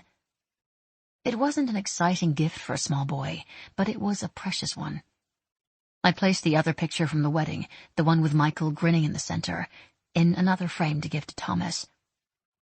That was the night when I'd first admitted my feelings, the night when I'd confessed everything, and the memory of those moments and the significance of the history took my breath away every time I looked at the photo. Garva Glebe had been turned into a glittering, glowing wonderland of warm smells and gleaming surfaces, of spice and shine and fragrant trees tied with ribbon and decorated with berries and candles. I wasn't surprised to learn that Thomas opened his doors every year to his neighbors, hiring musicians and supplying enough food to fill 1,000 bellies. The festivities always began in the late afternoon and would continue until the party moved to St. Mary's for midnight mass, or home to sleep off the day's excesses. Just after 5 o'clock, wagons and rattling farm trucks, cars and carts began making their way down the lane toward the manor, which was aflame with light and sound. The ballroom that was empty year-round had been dusted and decorated, mopped and waxed, and long tables were laden with pies and cakes, turkey and spiced meat, and potatoes and bread prepared a dozen ways. It wouldn't stay hot, but no one complained, feasting as they milled about, laughing and visiting, their cares set aside for a few hours. Some swarmed Michael Collins, while others steered clear. The lines were already being drawn between those who thought he'd brought peace to Ireland with his treaty, and those who believed he'd brought civil war. The news that he was at Garva Glebe spread like wildfire, and some stayed away because of it. The Kerrigans, the family who had lost their son and their home because of the Tans last July, had refused to take part in the festivities. Mary's burned hands had healed, but her heart hadn't. Patrick and Mary Kerrigan didn't want peace with England. They wanted justice for their son. Thomas had gone to extend a personal invitation and to see how they were faring. He was thanked and turned away with their warning ringing in his ears. "We won't bow down to England, and we won't break bread with any man who will." Thomas had worried that Michael wouldn't find respite or reprieve, even in Dromahair, and began circulating a warning of his own among the townsfolk. There would be no political debate or even discussion allowed at Garvagh Glebe that Christmas. Those who came to partake of his hospitality would do so with peace in their hearts, in the spirit of the season, or they were not welcome. So far the people had cooperated, and those who could not had stayed away. Thomas asked if I would entertain his guests with the story of the Holy Birth and light the candles in the ballroom windows. The candles were a tradition, a signal to Mary and Joseph that there was room for them inside. In penal times, when priests were forbidden to perform Mass, the candle in the window was a symbol of the believer, a sign that the inhabitants of the house would also welcome the priests. There were tight lips and glistening eyes as I spun the tale and lit the wicks. A few people shot withering looks toward poor Michael, condemnation in their gazes, as if he had forgotten all the pain and persecution that had come before. He stood with a glass in his hand, a lock of dark hair falling over his brow. Joe was on one side, and the man he had introduced only as Fergus on his other. Fergus had carrot-colored hair, a wiry build, and a gun strapped to his back beneath his suit coat. He didn't look like he'd be much in a fight, but his flat eyes never stopped moving. Thomas had explained to the O'Tooles that Fergus should be allowed unfettered access to the house and the grounds, and that he was there to keep Michael safe, even in tiny Dromahair. Then the musicians began to play, the center of the room cleared, and the dancing commenced. The singer's voice was theatrical and warbling, as if he was trying to mimic a style that he wasn't suited for. But the band was eager and spirits were high, and couples paired off and whirled, only to pair off again. The children wound their way through the couples, dancing and chasing each other, and Owen's cheeks were flushed and his enthusiasm contagious as Maeve and Moira tried to corral him and his playmates and organize a game. "You made me love you. I didn't want to do it. I didn't want to do it," the singer mourned unconvincingly, and I stared down at the spiced punch in my hand and wished fleetingly for crushed ice. "Dance with me again, Annie." I knew the speaker before I turned my head. "I'm afraid I'm not very good, Mr. Collins." "That's not how I remember it. I never knew you well, but I saw you dancing with Declan once. You were wonderful. And stop calling me Mr. Collins, Annie. We're long past that." I sighed as he pulled me toward the swirling couples. Of course the other Anne Gallagher would dance. Our differences just kept mounting. I thought of my awkward relationship with rhythm, of dancing in my tiny kitchen in big Manhattan, grateful no one could see, all disjointed limbs and stubbed toes, feeling the music with all my heart, but incapable of converting it into grace. Owen always said I felt too much to dance well. "The music is overflowing in you, Annie. Anyone can see that." I believed him, but that didn't make me feel any better about my lack of ability. "I think I've forgotten how," I protested, but Michael was undeterred. But the music suddenly changed, and the singer gave up his attempts at modernity, slipping into something far more traditional. The violin shimmied and whined, and clapping and stomping commenced. The pace was frenetic, the steps far too fast for me to fake, and I stubbornly refused to accompany Michael anymore. But Michael had forgotten me altogether. He was watching Thomas, who'd been pushed into the center of the dancers. "Go, Tommy!" Michael yelled. "Show us how it's done." Thomas was grinning, and his feet flew as the onlookers cheered him on. I could only stare, thoroughly caught. The fiddle cried, and his feet followed, stomping and kicking, an Irish folk hero come to life. Then he was pulling Michael, who could hardly contain himself, into the circle with him, sharing the stage. Thomas was laughing, his hair falling into his face, and I couldn't look away.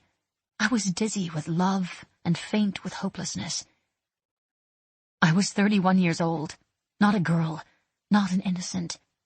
I'd never been a giggling fan or a female obsessed with actors or musicians, with men I couldn't have and didn't know. But I knew Thomas Smith. I knew him and I loved him, desperately. But loving him, knowing him, was as implausible as loving a face on a screen. We were impossible.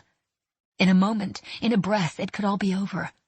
He was a dream I could easily wake up from, and I knew all too well that once awake, I wouldn't be able to call the dream back. All at once, the futility and fear that had shadowed me from the moment Thomas pulled me from the loch crashed over me, dark and heavy, and I gulped the punch in my glass, trying to relieve the pressure. My heartbeat thrummed in my head, my pulse swelling into a gong. I left the ballroom at a brisk walk, but by the time I reached the front door, I was running from the reverberations. I hurtled from the house and out into the cover of the trees. Panic clawed at me, and I pressed my hands against the scaly back of a towering oak, clawing back. The night was clear and cold, and I pulled the crisp air into my lungs, battling the ringing in my skull, willing the clanging beneath my skin to quiet and slow. The rough reality of the tree anchored me, and I lifted my chin to the breeze, closed my eyes, and held tight to the trunk. It wasn't long before I heard his voice behind me.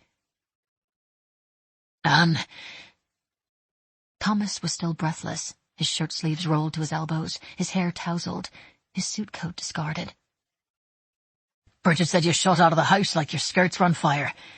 What's wrong, lass?" I didn't answer him, not because I was contrary, but because I was close to tears, my throat tight and my heart so swollen and sore I couldn't speak around it. The loch beckoned, and I suddenly wanted to walk along it, to taunt it and reject it, just to reassure myself that I could. I released the tree and moved toward it, desperate, defiant. "Anne," Thomas said, reaching for my arm, stopping me. "Where are you going?" I heard the fear in his voice, and I hated it, hated myself for causing it. "You're afraid. I can feel it. Tell me what's wrong." I looked up at him and tried to smile, lifting my hands to his cheeks and my thumbs to the indentation on his chin. He grasped my wrists and turned his face, kissing the center of my palm. "You're acting as if you're saying goodbye, Countess. I don't like it." "No, not goodbye. Never that," I protested, vehement. "Then what?" he whispered, his hands moving from my wrists to my waist, drawing me to him. I took a deep breath and thought how to best explain the persistent whisper of the loch that was always lapping at the edge of my happiness. In the darkness, feelings were harder to ignore and easier to unleash. "I don't want you to disappear," I whispered. "What are you talking about?" Thomas murmured. "If I go back, you will disappear. I will still exist, wherever I am, but you will be gone. You will be gone, Owen will be gone, and I can't bear it." The gong swelled again, and I leaned into him, resting my forehead against his shoulder. I breathed deeply, holding him in my lungs before I let him go again. "So don't go back, Annie," he said gently, his lips in my hair. "Stay with me." I wanted to argue, to demand he acknowledge the fallibility of his suggestion. But I embraced him instead, comforted by his faith. Maybe it really was that simple. Maybe it was a choice. I lifted my face, needing his eyes and his steadiness, needing him to know that if it was a choice, I'd already made it. "I love you, Thomas. I think I loved you when you were simply words on a page, a face in an old photo. When my grandfather showed me your picture and said your name, I felt something. Something shifted inside me." Thomas didn't interrupt or profess his own love. He just listened, staring down at me, his gaze soft, his mouth softer, his touch against my back the softest of all. But I needed something to hold on to, and I curled my hands into his shirt the way I'd clung to the tree.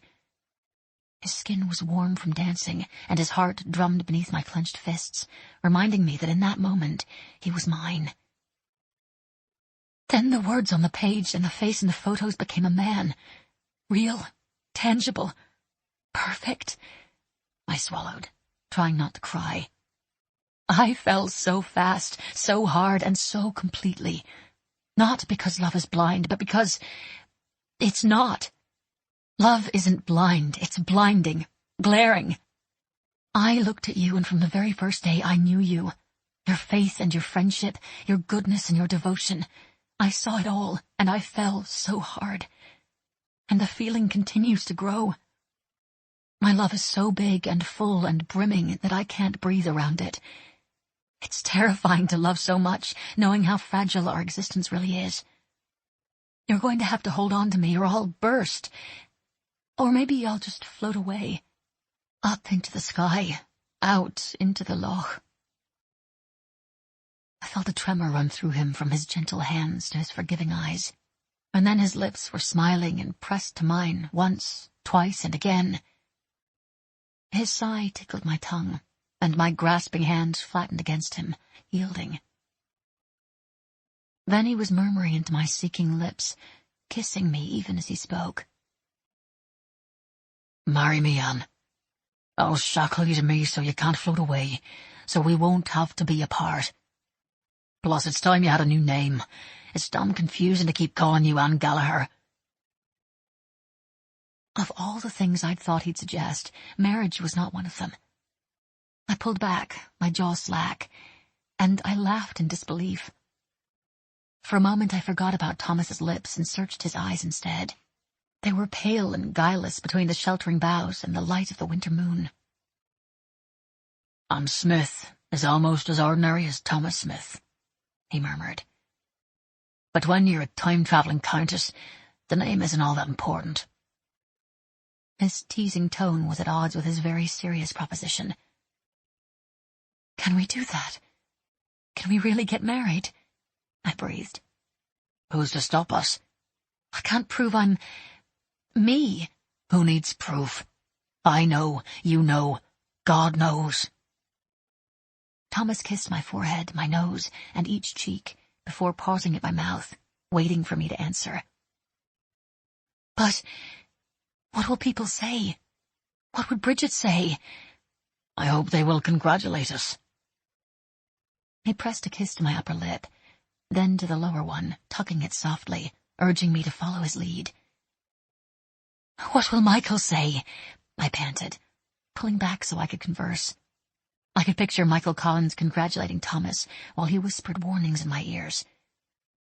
Mick will say something rough and irreverent, I'm sure, and then he'll burst into noisy tears because he loves as intensely as he hates. What? I began. Anne. Thomas pressed his thumbs to my lips, cradling my face and quieting my stream of questions. I love you. Desperately.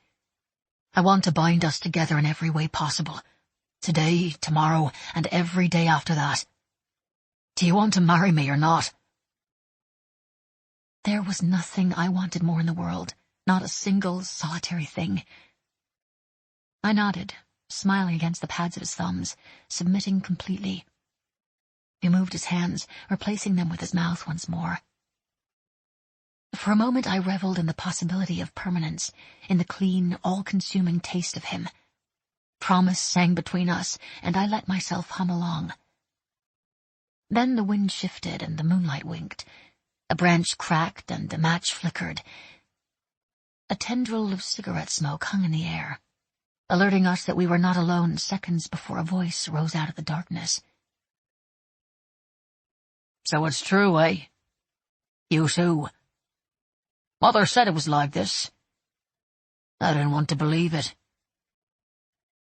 I spun in Thomas's arms, swallowing a gasp, and his arms snaked around me, steadying me as he stepped toward the stranger. I thought it was Liam. His build and height were similar in the darkness, and the timbre of his voice almost identical. But Thomas, cool and composed, greeted the man by another name, and I realized my mistake with a flood of relief. This was Ben Gallagher, Declan's oldest brother, the one I'd not yet met. Ben greeted stiffly, inclining his head. You look well. His voice was stilted, uncomfortable, his expression shrouded by his cap. He took a deep pull on his cigarette before he turned to Thomas. Collins is here, he clipped. I guess that tells me all I need to know about where your loyalties lie, Doc. Though, judging from the way you were kissing my brother's wife, I'm not sure loyalty is your strong suit. Mick is my friend. You know that, Thomas said, ignoring the jibe. Declan had been gone for 5 years, and I was not his wife. Michael Collins was your friend too, Ben. Once. Once we had a common cause. Not anymore, Ben muttered. And what cause is that, Ben? Thomas asked. His tone so soft it was hard to detect the venom, but I heard it. Ben heard it too, and his temper flared instantly. Feckin' Irish freedom, Doc, he snapped, tossing his cigarette aside. Have you grown so comfortable in your big house with your powerful friends and your best friend's woman that you've forgotten 700 years of suffering? Michael Collins has done more for Irish freedom, for Irish independence, than you or I will ever do, Thomas countered, conviction ringing in his voice. Well, it isn't enough. This treaty isn't what we've bled for. We're almost there, and we can't stop now. Collins caved. When he signed that agreement, it was a knife in every Irish back. Don't do that, Ben. Don't let them take that too, Thomas warned. Take what? The English have left their imprint everywhere. But don't let them divide us. Don't let them destroy families and friendships. If we fight each other, we will have nothing left. They will have truly destroyed the Irish, and we will have done the wet work for them. So it was all for nothing then. The men who died in 16 and the men who've died since, they died for nothing, Ben cried. If we turn on each other, then they died for nothing, Thomas replied, and Ben immediately began shaking his head, disagreeing. The fight isn't over, Thomas. If we don't fight for Ireland, who will? So our loyalty is to Ireland and Irishmen unless they disagree with us. Then we mow them down. That's not the way it's supposed to work, Thomas insisted, incredulous. You remember how it was, Thomas. The people weren't behind us in 16 either. You remember how they hollered and hissed and threw things at us when the Tans marched us through the streets after we surrendered? But the people came round. You saw the uproar when they started hanging our leaders. You saw the crowds cheering when the prisoners came home from England 8 months later. The people want freedom. They're ready for war if that's what it takes. We can't give up the fight now. Look how far we've come. I watched men die. I watched Declan die. I'm not going to start shooting at the friends I have left. I won't do it. Convictions are all fine and good until they become excuses to go to war with the people you once fought with, Thomas said. Who are you, Doc? Ben was aghast. Sean McDermott must be rolling in his grave. I'm an Irishman, and I won't be raising arms against you or any other Irishman, treaty or no treaty. You're weak, Thomas. Anne comes back. Where the hell have you been anyway? He hissed, turning on me in fury before shifting his gaze back to Thomas, resuming his argument. She comes back, and suddenly you've lost your fire. What would Declan think of the both of you? Ben spit at our feet, the sound wet and thick, before he turned and waved toward Thomas, dismissing him, dismissing us. Your mother will be glad to see you, Ben. It's been too long. Eat, drink, rest. Spend Christmas with us, Thomas said, refusing to react. With him? Ben pointed to the row of windows along the east side of the house that revealed the party in full swing. Michael stood near one, outlined in light, conversing with Daniel O'Toole. Someone needs to tell the big fella not to stand in front of the windows. You never know who's hiding in the trees. Thomas stiffened at the veiled threat, his hand tightening on my body, and I was grateful for the support when a voice spoke up from the shadows, accompanied by the unmistakable snick of a pistol being cocked. No, you never do, Ferguson toned, moving toward us. A cigarette hung from the bodyguard's lips, giving him a casual air completely at odds with the weapon he wielded. Ben flinched, and his hands fluttered at his sides. Don't do it, Fergus warned quietly. You'll ruin Christmas for a lot of good people. Ben's hands stilled. If you're going to go inside, I'll need that gun you're thinking about pulling, Fergus insisted calmly. If you're not going inside, I'll still take it, just to make sure you live through the night. Then I'll need you to start walking toward Dublin. He let his cigarette fall, and without lowering his eyes, ground the butt into the dirt with the toe of his shoe. He approached Ben, and without fanfare searched him for weapons, removing a knife from his boot and a gun from his waistband. His mother is inside, his nephew too. His family, Thomas murmured. Fergus nodded once, a quick jerk of his head. I heard. So why is he out here in the trees, watching the house?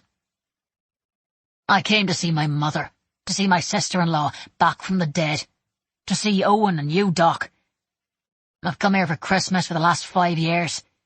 I didn't expect Collins to be here. I hadn't decided if I was going to stay, Ben reasoned, affronted. And Liam? Is Liam here too? I asked. I heard the tremor in my voice, and Thomas grew rigid beside me. Liam's in Youghal, down in Cork. He won't be coming home this year. Too much work to do. There's a war on. Ben ground out. Not here, Ben. There's no war here. Not tonight. Not now, Thomas said. Ben nodded, his jaw clenched, but his expression was one of disgust, and his eyes condemned us all. I want to see my mother and the boy. I'll stay tonight in the barn.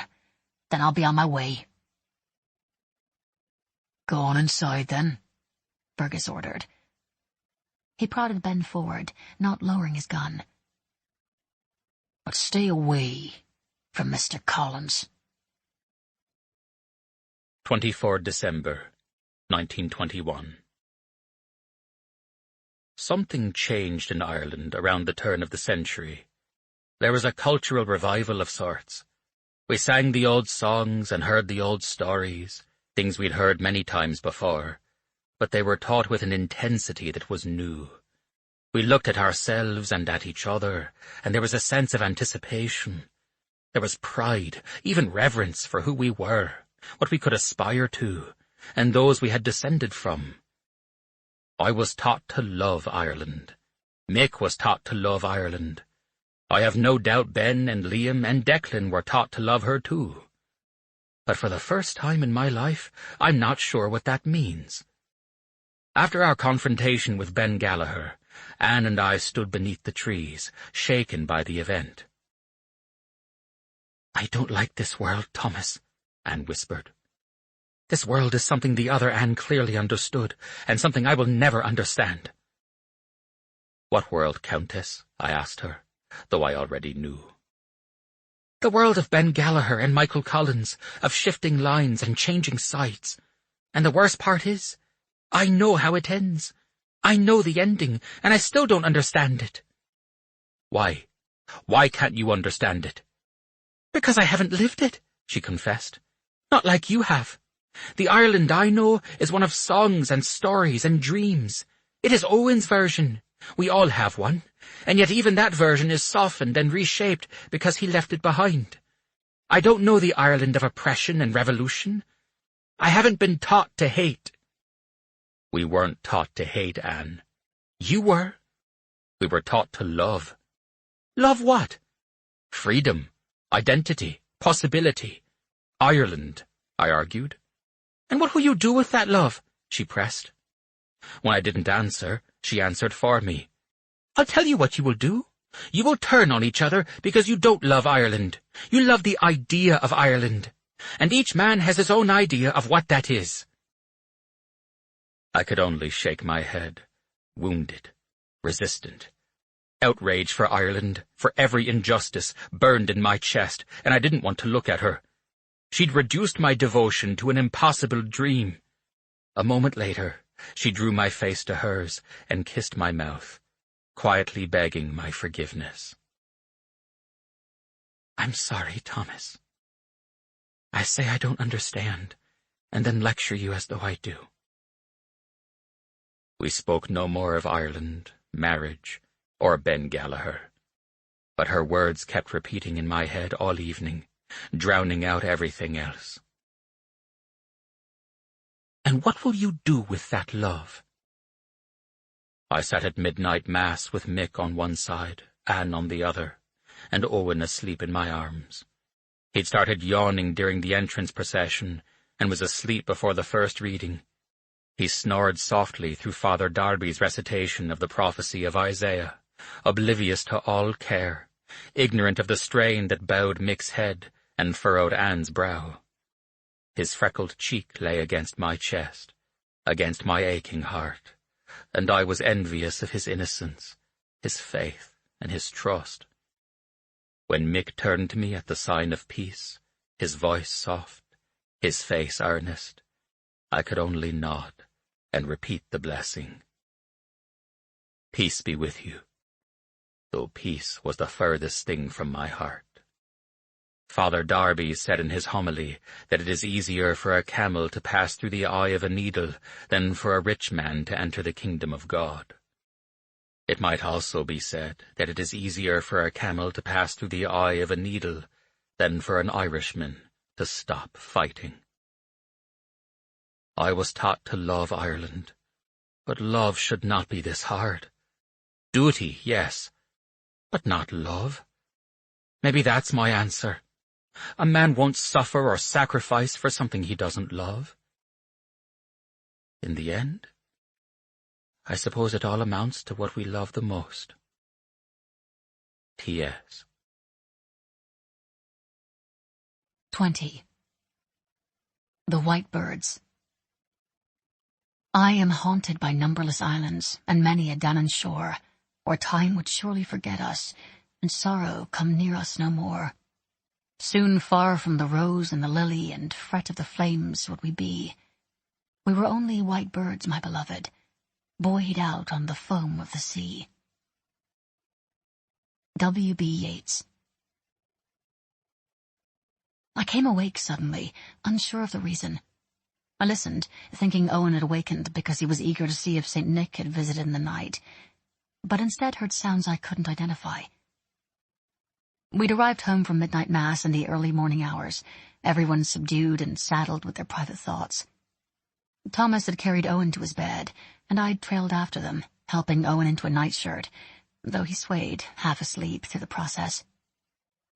He was deeply asleep again before I pulled the covers around his shoulders. Bridget had not attended mass, but stayed behind to visit with her son, without a houseful of guests. When we'd arrived home, she was in bed, and Ben was either gone or in the barn.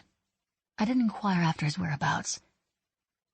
I'd wished Thomas a soft Merry Christmas and Happy Birthday, and I could tell I'd caught him by surprise, as though he'd forgotten himself, or had not expected me to remember.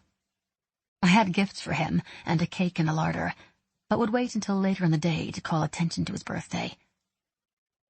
He had drawn me into his room and shut the door behind us, pulling me with him with quiet vehemence, ravenous yet reverent, kissing me like he'd thought about kissing me all night and didn't know when he'd kiss me again. Thomas was not a ladies' man. In fact, I had the distinct impression he'd never been serious about anyone before me. But he kissed with a confidence born of commitment, holding back nothing and demanding everything in return. Michael Collins had joked that if Thomas loved like he danced, I was a very lucky lady. Thomas loved like he danced, like he doctored, like he did everything else, with total commitment and careful attention to detail. We were both breathless and panting when I extricated myself and tiptoed down the stairs to my room. Thomas, Michael, and Joe O'Reilly had spent much of the night in the library, the rumble of their voices and the occasional burst of laughter warming me as I drifted off to sleep. Now dawn had broken, though the sun in the winter months was sluggish and slow, the sky shifting on a gradient of gray before finally finding daylight. I pulled on the deep blue robe I'd left on the end of my bed, stuffed my feet into a pair of wool socks, and slipped out of my room and into the parlor, expecting to find Owen inspecting packages beneath the tree. I found Maeve stoking the fire instead, her tongue between her teeth, a smudge of soot on her nose. "Are you and I the first ones up?" I whispered, feeling like a giddy child. "Oh, no, miss. Eleanor, Moira, and Mom are in the kitchen. Dr. Smith, Mr. Collins, my brothers, and a dozen others are in the yard. In the yard? I hurried to the window, peering through the clinging mist and half-hearted dawn. Why? Hurling, ma'am. They've got quite a match going. My brothers were so excited they didn't sleep a wink. Last Christmas, Doc gave them hurling sticks of their own and promised them they could play with the grown-ups this year. He had a wee stick made for Owen, too. He's out there now, probably making a nuisance of himself, she grumbled. And I was reminded of the old woman she would become, the Maeve with thick glasses who said she knew Anne well, and who called Owen a scamp. Owen's outside. She nodded and sat back on her heels, dusting her hands on her apron. Maeve? Yes, miss? I have something for you. She smiled, the fire forgotten. For me? I went to the tree and took a heavy wooden box from beneath it. It was lined and quilted to protect the fragile items inside. I handed it to Maeve, who held it reverently. It's from Dr. Smith and me. Open it, I urged, smiling. I'd seen a tea set displayed in Kelly's pawn shop and had recognized the delicate rose pattern. When I told Thomas the story, he had insisted on buying the entire set, complete with saucers, a pitcher, and a sugar bowl with a spoon. Maeve gingerly opened the box, prolonging the anticipation for as long as she could. When she saw the little teacups nestled in pink satin, she gasped, sounding like the young lady she was becoming. If you would like a hurling stick of your own, I can arrange that too, I murmured. We girls shouldn't miss the fun just because we're ladies. Oh no, miss. Oh no. These are so much better than a silly stick. She was panting in delight, touching the petals with soot-stained fingers. Some day, years from now, when you are grown, a woman from America, a woman named Anne, just like me, will come to Drumahair looking for her family. She'll come to your house for tea, and you will help her. I thought you might need a tea service of your own for when that day finally comes. Maeve stared at me, her mouth forming a perfect O, her blue eyes so wide they filled her thin face. She crossed herself as if my predictions had frightened her. Do you have the sight, miss? She whispered. Is that why you're so clever? My doll says you are the smartest lass he's ever met. I shook my head. I don't have the sight, not exactly. I am just a storyteller, and some stories come true. She nodded slowly, her eyes clinging to mine. Do you know my story, miss? Your story is a very long one, Maeve, I said, smiling. I like the big books best of all, she whispered. The ones with dozens of chapters. Your story will have 1,000 chapters, I reassured. Will I fall in love? Many times. Many times? She squeaked, thrilled. Many times. I'll never forget you, Miss Anne. I know you won't, Maeve. And I won't ever forget you. I dressed quickly, loosely braiding my hair and pulling on a dress, my boots, and a shawl, not wanting to miss a chance to watch the match. I'd been raised by an Irishman, but had never seen hurling even once in my life. They wielded sticks, their faces fierce in the morning mist. They darted and dashed, driving the small ball from one end of the grass to the other. Owen wielded his own stick, though he was relegated to the sidelines with a small ball that he hit and then chased over and over again. He ran to me when he saw me exit the house. His nose was as red as his hair. Thankfully, he wore a coat and a cap, though his hands were icy when I reached down to clasp them. "Merry Christmas, Mother!" he crowed. "Nulliconna Whit," I answered, kissing his cherry cheeks. "Tell me, who's winning?" He wrinkled his nose at the men roaring and trampling over one another, their shirt sleeves rolled, their collars unbuttoned. He was clearly impervious to the cold and shrugged.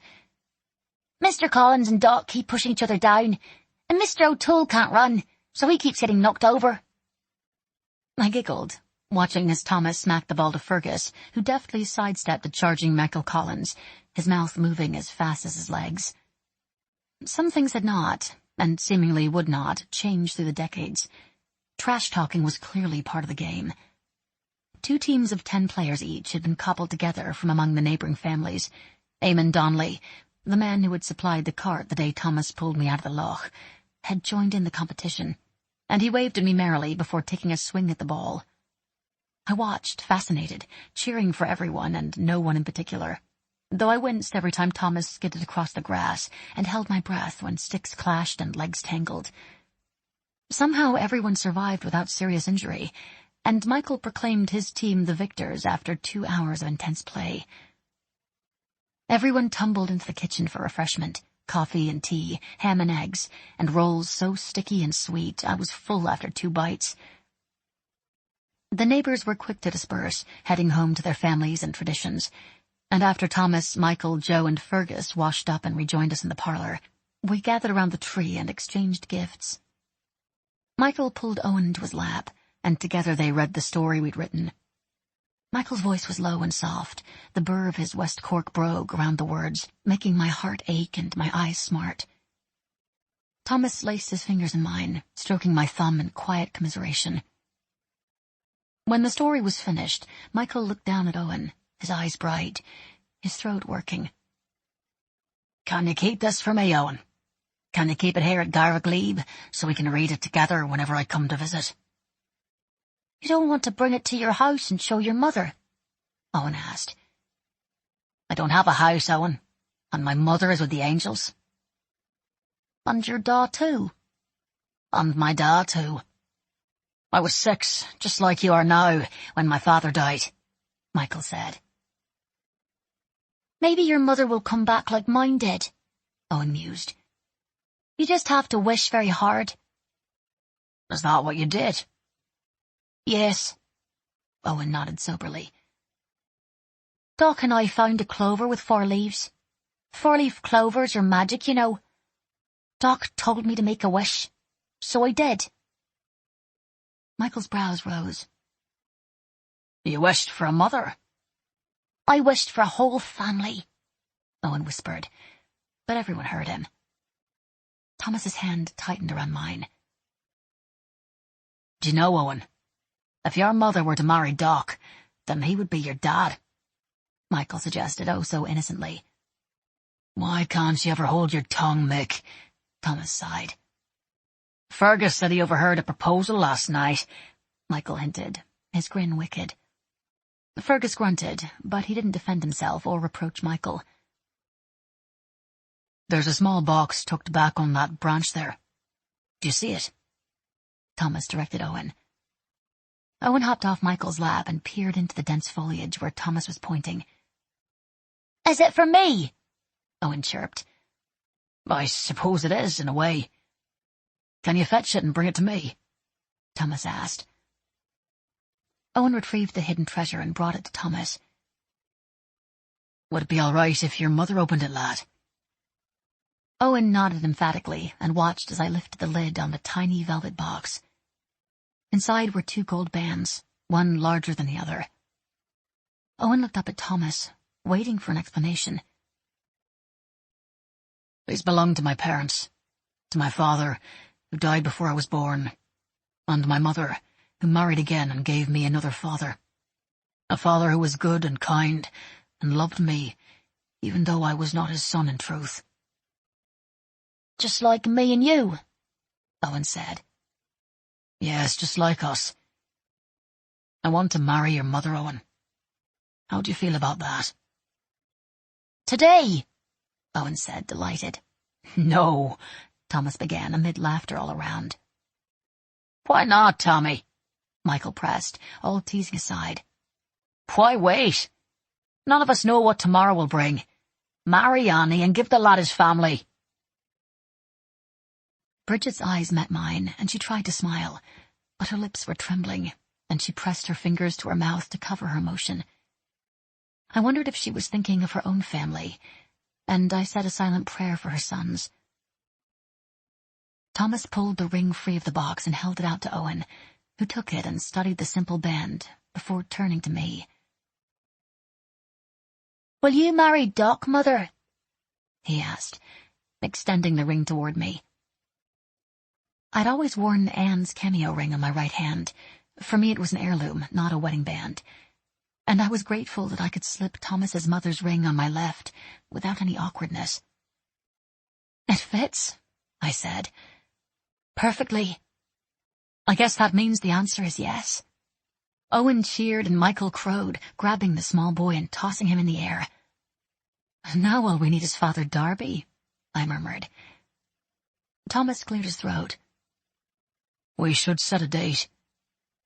"I spoke to him last night after Mass, Thomas," Mick said, smiling. "You did?" Thomas gasped. "I did. I asked him if he was available tomorrow. He said a nuptial Mass could be arranged. We're all gathered for Christmas. Why not extend the celebration?" Mick urged. "Yes, why not?" I blurted. The room fell silent, and I felt my face heat. "Why not indeed?"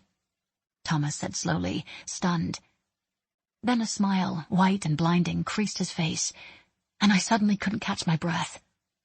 He tipped my chin and kissed me once, sealing the deal. "Tomorrow it is, Countess," he whispered. Then Owen was squealing, Michael was stomping, and Joe was pounding Thomas on the back. Fergus ducked out of the room, embarrassed by the display and his part in it. But Bridget sat quietly knitting, her gaze warm and her smile genuine. The O'Tooles would be back for Christmas dinner in the evening, and we would break the news to them then. But I was already counting the hours until I became Anne Smith. I'd come across a personal account describing an occasion where Michael Collins, Joe O'Reilly, and several others were dining at the Llewellyn Davies estate in Dublin. The name of the estate, Furry Park, brought to mind a forest full of stuffed animals, reminiscent of Christopher Robin and Winnie the Pooh, and I'd wondered at its origins. The whimsy of the tale had ended there, however. It was purported that a man had climbed the trees at Furry Park and attempted to shoot Michael Collins through the dining room windows. Michael Collins' bodyguard, a man not named in the account, had discovered the sniper, marched him at gunpoint down into the bog, a short distance from the manor, and killed him. There were conflicting accounts. Michael Collins was reported to have been somewhere else entirely, but the details of the story were strangely similar to what transpired that evening at Christmas dinner. A shot, muffled and distant, interrupted the blessing being offered over the meal, and our heads rose as one, the prayer forgotten. "Where's Fergus?" Michael frowned. Bridget's teacup crashed to the floor, and without a word she was out of her seat, skirts in hand, running for the door. "Stay here, all of you," Thomas ordered as Mick jumped to his feet. "I'll go after Bridget." "I'll go too, Doc." Robbie O'Toole had risen to his feet, his good eye flat, his blind eye covered. "Robbie!" Maggie protested, overly protective of her grown son. She'd almost lost him and wasn't eager for him to take another bullet. "I know all the lads round here, ma'am, and where their loyalties lie. Maybe I can help sort it out." We waited in tense silence, staring at our plates. Owen crawled into my lap and hid his face in my shoulder. "It's nothing. Don't fret now, let's eat." Maggie O'Toole clapped her hands, urging her family to fill their plates. After a quick look at me, they obeyed, digging into the feast with the appreciation of those who had once known hunger. I filled Owen's plate as well, urging him back into his own chair. The chatter rose among the young people, but the adults ate in silence, listening for the men to return, anxious for reassurance. "Why would she run like that, Anne?" Michael asked me, his voice pitched low. "I can think of only one reason," I murmured. "She must think her son is involved." "Fergus would only fire if he had to, Anne," Joe protested. "He might have had to," I muttered, my heart in my throat. "Jesus wept," Joe muttered. "The Gallagher boys aren't with us, then," Michael sighed. "They aren't the only ones." I figured if Fergus had told Michael about the proposal the previous evening, he'd also told him about Ben Gallagher's presence and his displeasure at discovering Michael Collins at Garvaglebe. But apparently not. Bridget came back inside, pale but poised, and apologized for her hasty exit. "I worried over nothing," she said quietly. but she offered no further explanation. We finished dinner, and still Thomas and Robbie had not returned. Owen was drawn into a game of charades with the O'Tooles, and Michael, Joe, and I slipped out the front door and into the twilight, unable to wait any longer. We were met by Thomas and Robbie coming through the trees where the marsh met the lake on the east side of Loch Gill. Their clothes were wet to their hips from walking through the bog, and they were shivering and tight-lipped. "What happened?" Michael asked. "Where's Fergus?" "He'll be along shortly," Thomas answered, and tried to herd us toward the house. "Who did he shoot, Tommy?" Michael demanded, refusing to budge, his voice grim. "Nobody from Dromahair, thank God. There won't be any locals missing a father or a son," Thomas muttered. Reluctance and regret bracketed his mouth, and he rubbed at his eyes wearily. Fergus said the man had a rifle, long range, aimed at the house. He'd been dug in for a while, waiting for his shot from the looks of it. "Waiting for me?" Michael asked, his voice flat. Robbie's good eye shifted nervously in his head, and he shivered violently. "I recognized him, Mr. Collins. He was a gun runner for the volunteers. I saw him a few times with Liam Gallagher. They called him Brodie, though I don't know if that was his first or last name.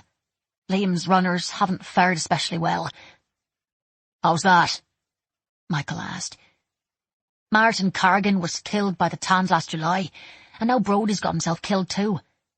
They weren't with our column, but they were on our side," Robbie protested, shaking his head as though he couldn't make sense of it. "The sides are shifting, lad," Michael said, "and every man is feeling caught in the middle." "Martin Cargan was bearded, Anne, and blonde," Thomas said, his eyes holding mine. "I think he may have been one of the men on the riverboat on the loch last June. Brodie matches your description of the third man. I didn't put it together until Robbie told me they were Liam's boys." "What are you saying, Tommy? What's riverboat?" Michael wasn't following. Robbie didn't answer, and Thomas was silent, waiting for me to put the pieces together. "What he's saying, Michael, is the man Fergus shot this evening wasn't necessarily here to kill you," I said, reeling. "What?" Joe O'Reilly cried, completely flummoxed. "He may have been trying to kill me," I said. 26 December, 1921. I married Anne today. For all their physical similarities, she no longer reminds me of Declan's Anne. She is my Anne, and that is all I see. She wore Bridget's veil and Anne Finnegan's dress, a Christmas angel all in white. When I remarked on her choice, she simply smiled and said, "How many women get to wear their great-grandmother's dress and their great-great-grandmother's veil?" She carried a cluster of holly, the red berries vivid in her pale hands, and wore her dark hair down. It curled around her shoulders beneath the veil. She looked so beautiful. The church was cold, and the wedding party was subdued and sleepy after 2 days of merriment and mayhem.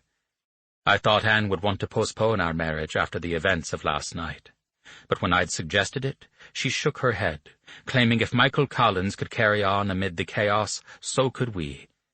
She was calm and clear-eyed as I took her hand to enter the chapel.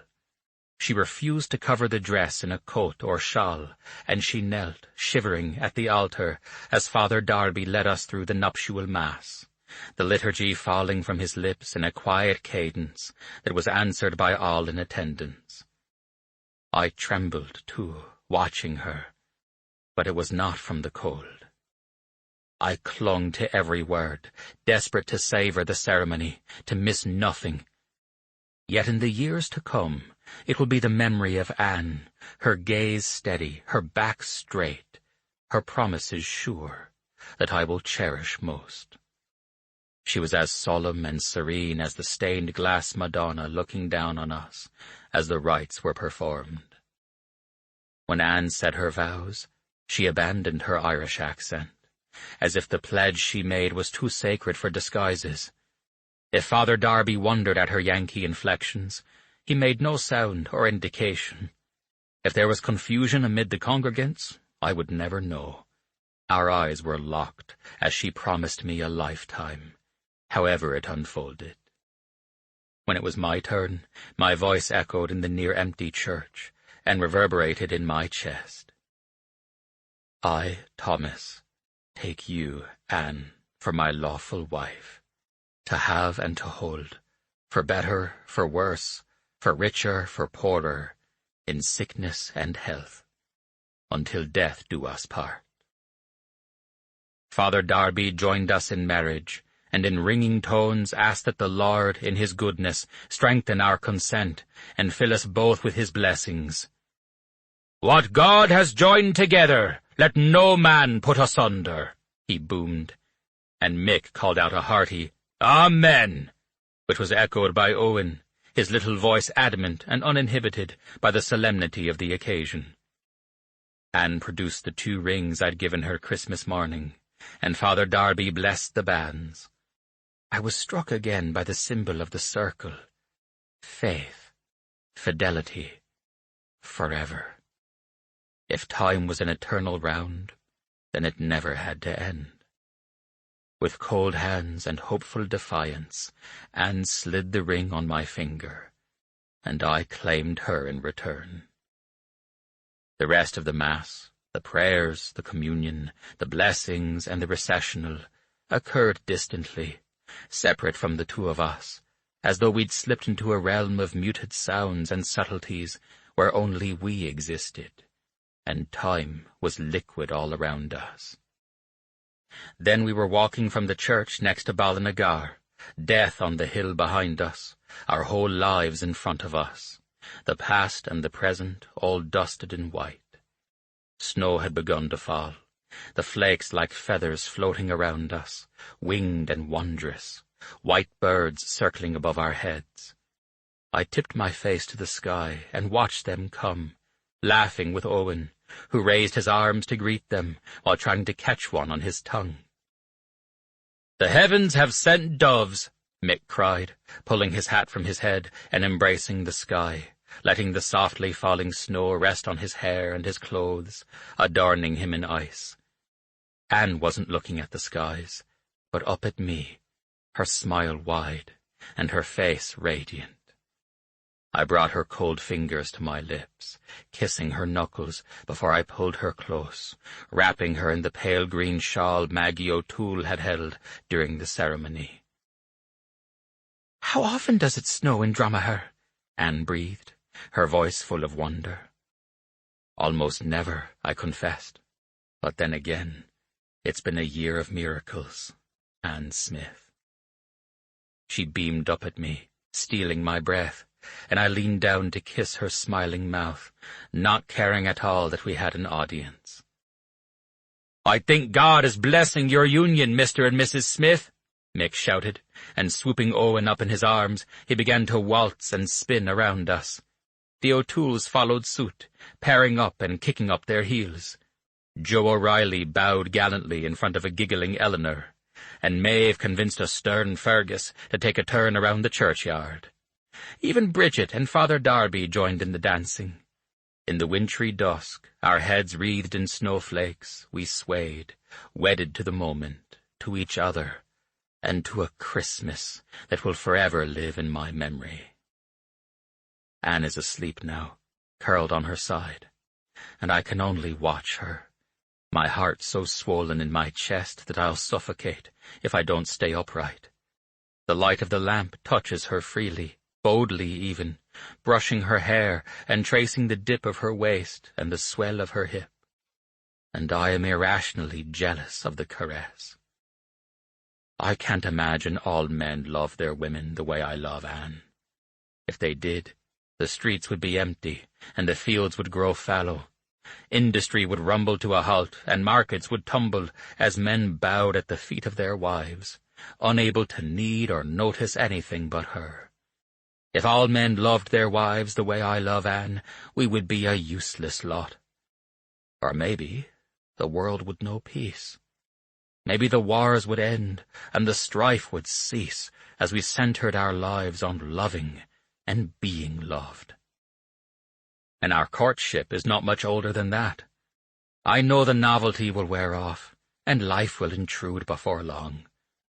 But it is not the newness of her, the newness of us that has captured me. It is the opposite. It is as if we always were and always will be, as though our love and our lives sprang from the same source and will return to that source in the end, intertwined and indistinguishable. We are ancient, prehistoric, and predestined. I laugh at myself and my romantic musings, grateful no one will read these words. I am a man besotted, looking at his slumbering wife, who is soft and naked and well-loved, and it's made me silly and sentimental. I reach out and stroke her skin, drawing a finger down the slope of her arm, from her shoulder to the top of her hand. Goosebumps rise, but she doesn't stir, and I watch, mesmerized, as her skin becomes smooth once more, my touch forgotten. I've left a smudge in the crook of her arm. There is ink on my fingers. I like the way it looks, my thumbprint on her skin. If I were a better artist, I would paint her in thumbprints, leaving my mark in all my favorite places, a testament to my devotion. She opens her eyes and smiles at me, heavy-lidded and pink-lipped, and I am panting and pathetic all over again, useless, but completely convinced. No one has ever loved the way I love Anne.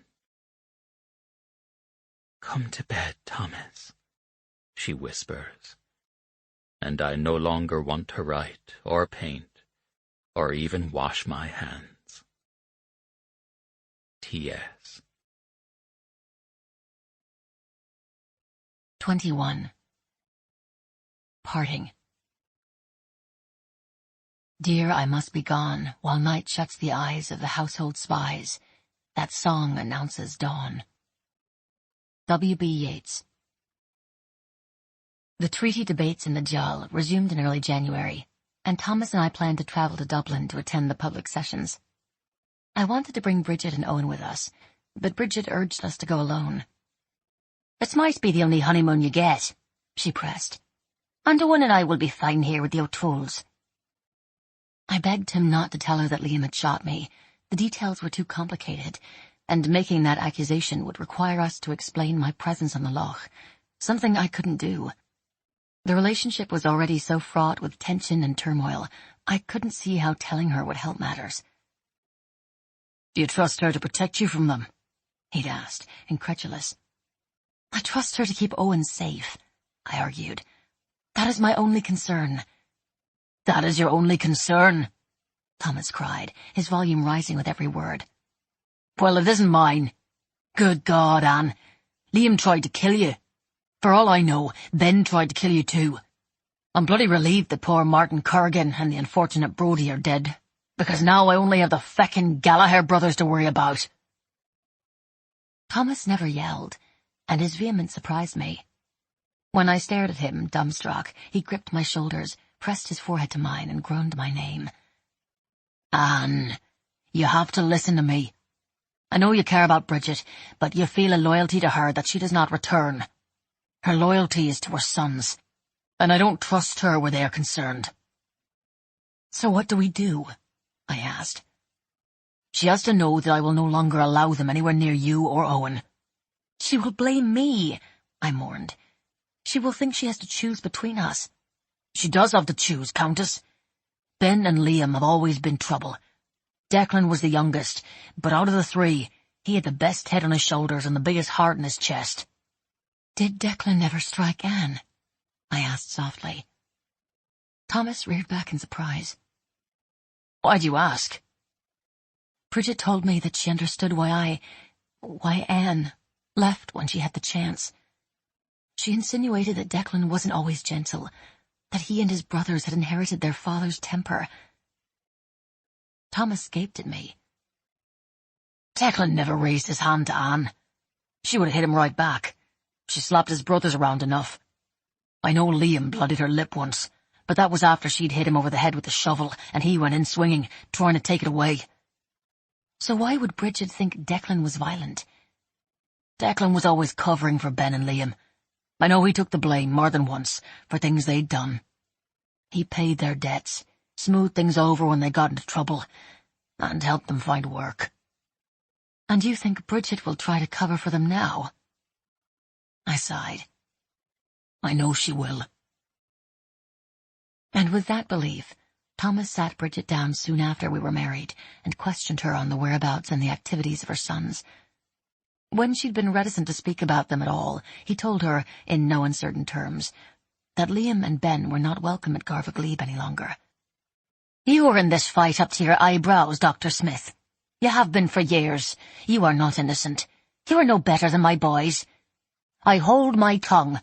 I keep your secrets, what little I know, and it's precious little. Nobody tells me anything. Her chin began to tremble, and she looked at me, her eyes filled with questions and accusations. Thomas regarded her soberly, his face devoid of emotion. I'm afraid Liam and Ben will hurt Anne, Thomas said, his voice low, his eyes holding hers.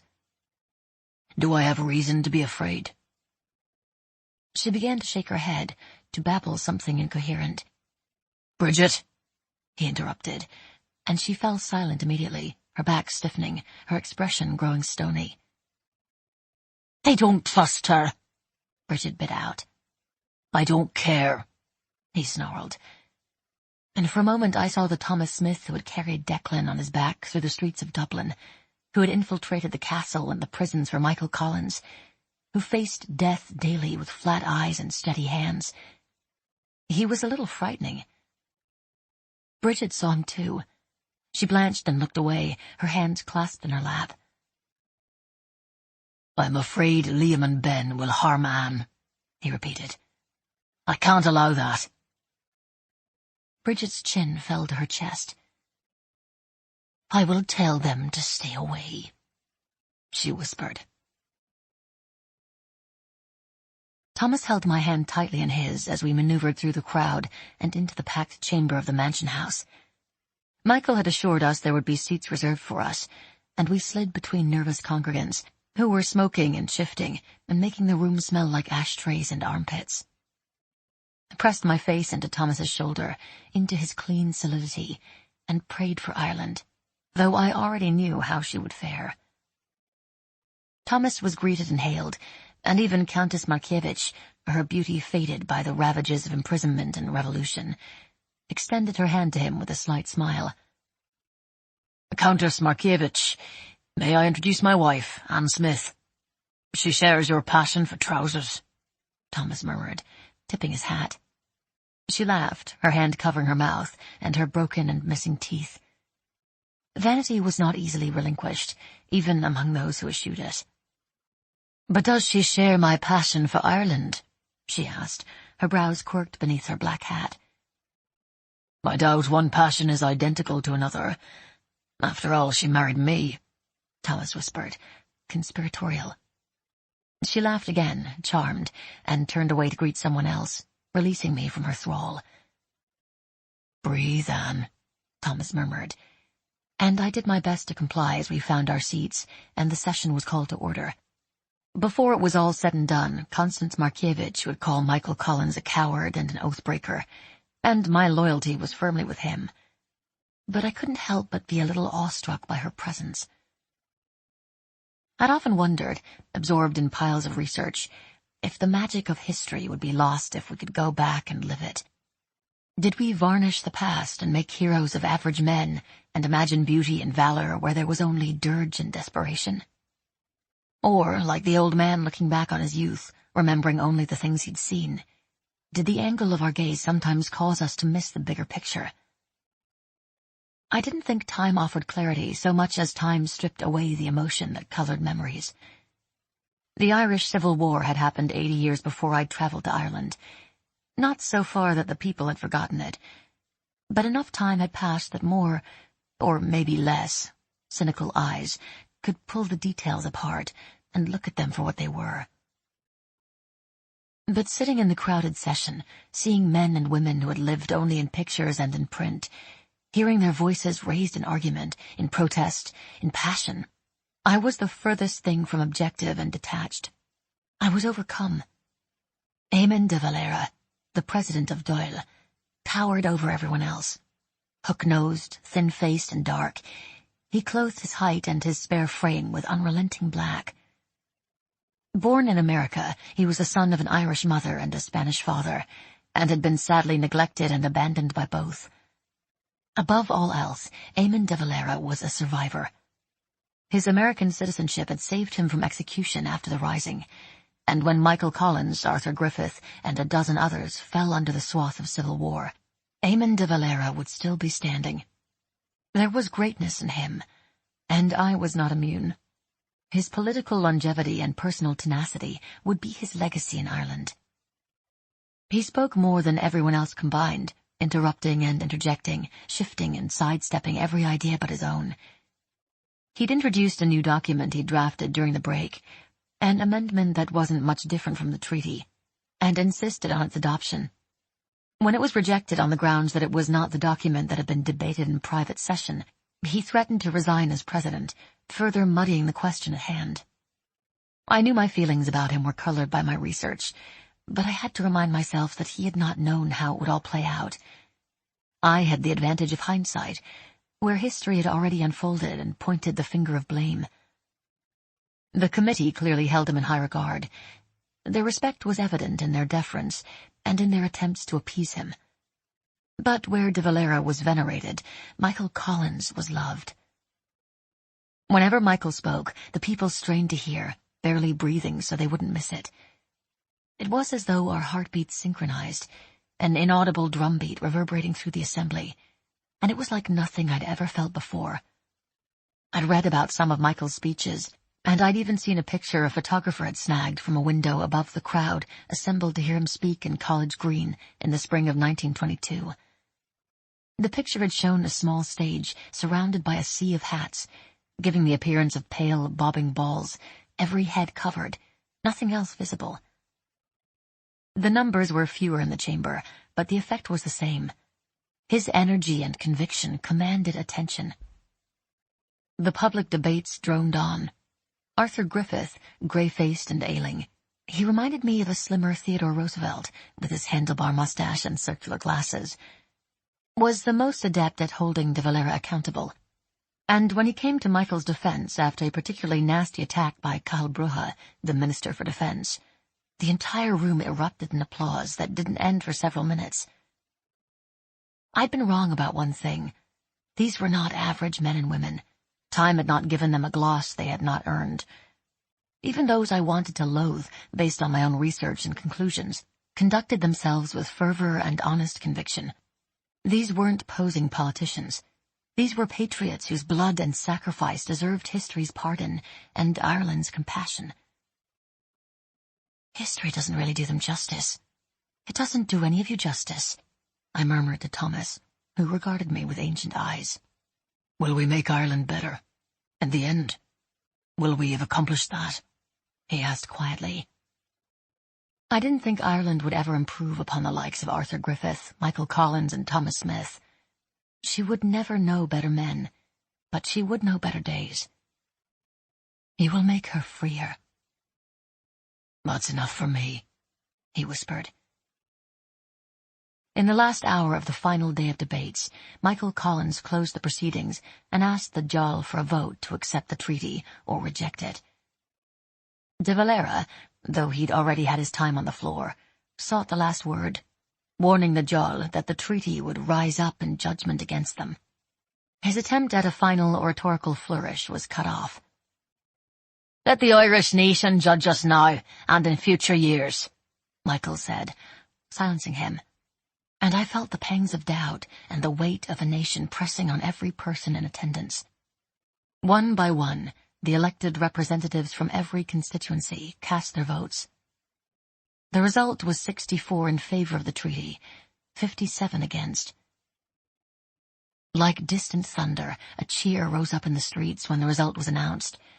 But within the chamber there was no gloating or gleeful celebration.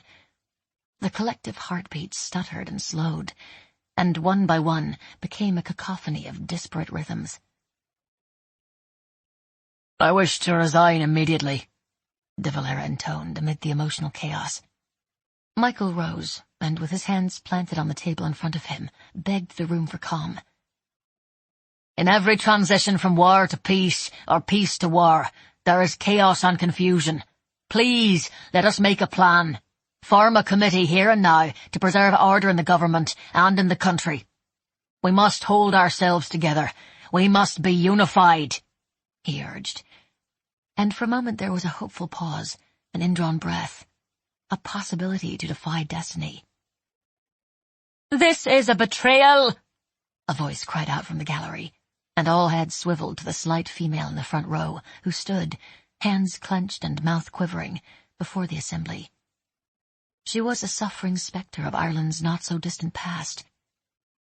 "Mary McSwiney," I whispered, close to tears.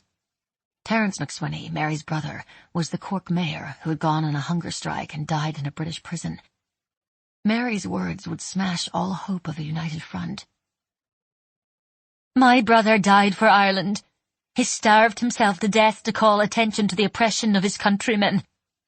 There can be no union between those who have sold their souls for the flesh pots of the Empire and those of us who won't rest until Ireland is a republic." Collins tried again amid the calls of support and cries for revolt. "Please don't do this," he begged. De Valera interrupted him, raising his voice like a southern preacher. "My last words as your president are these. We have had a glorious run. I call on all of you who support Mary in her sentiments to meet with me tomorrow to discuss how we will go forward. We cannot turn away from the fight now. The world is watching." His voice broke, and he could not continue. The room dissolved into weeping, men, women, former friends and new foes. And war returned to Ireland. I awoke to voices and shadows and lay listening, drowsy and drifting, alone in Thomas's Dublin bed. We'd left the mansion house in the swell of reveling crowds. The mood in the chamber was not reflected on the streets, and people were ebullient, rejoicing in the birth of the Free State. A few of Mick's men had embraced Thomas as we exited the chamber, visibly relieved that the vote had gone in favor of the treaty. But the tension in their faces and the strain in their smiles indicated an acute awareness of the trouble to come. We hadn't seen Michael after the session adjourned. He was swallowed up in another round of meetings, this time to cobble together a plan to proceed without half the jol. But obviously Michael had found Thomas. I recognized the burr of his brogue rising up through the vents, even though I couldn't hear what he was saying. Thomas, his voice soft and low when he spoke at all, was clearly soothing his friend. I waited to see if I would be summoned to look into my crystal ball, but heard the front door close and a hush descend on the house once more.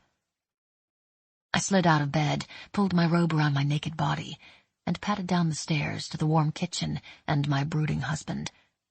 He would be brooding, I had no doubt. He sat at the kitchen table, knees splayed, head bowed, coffee cradled in his hands.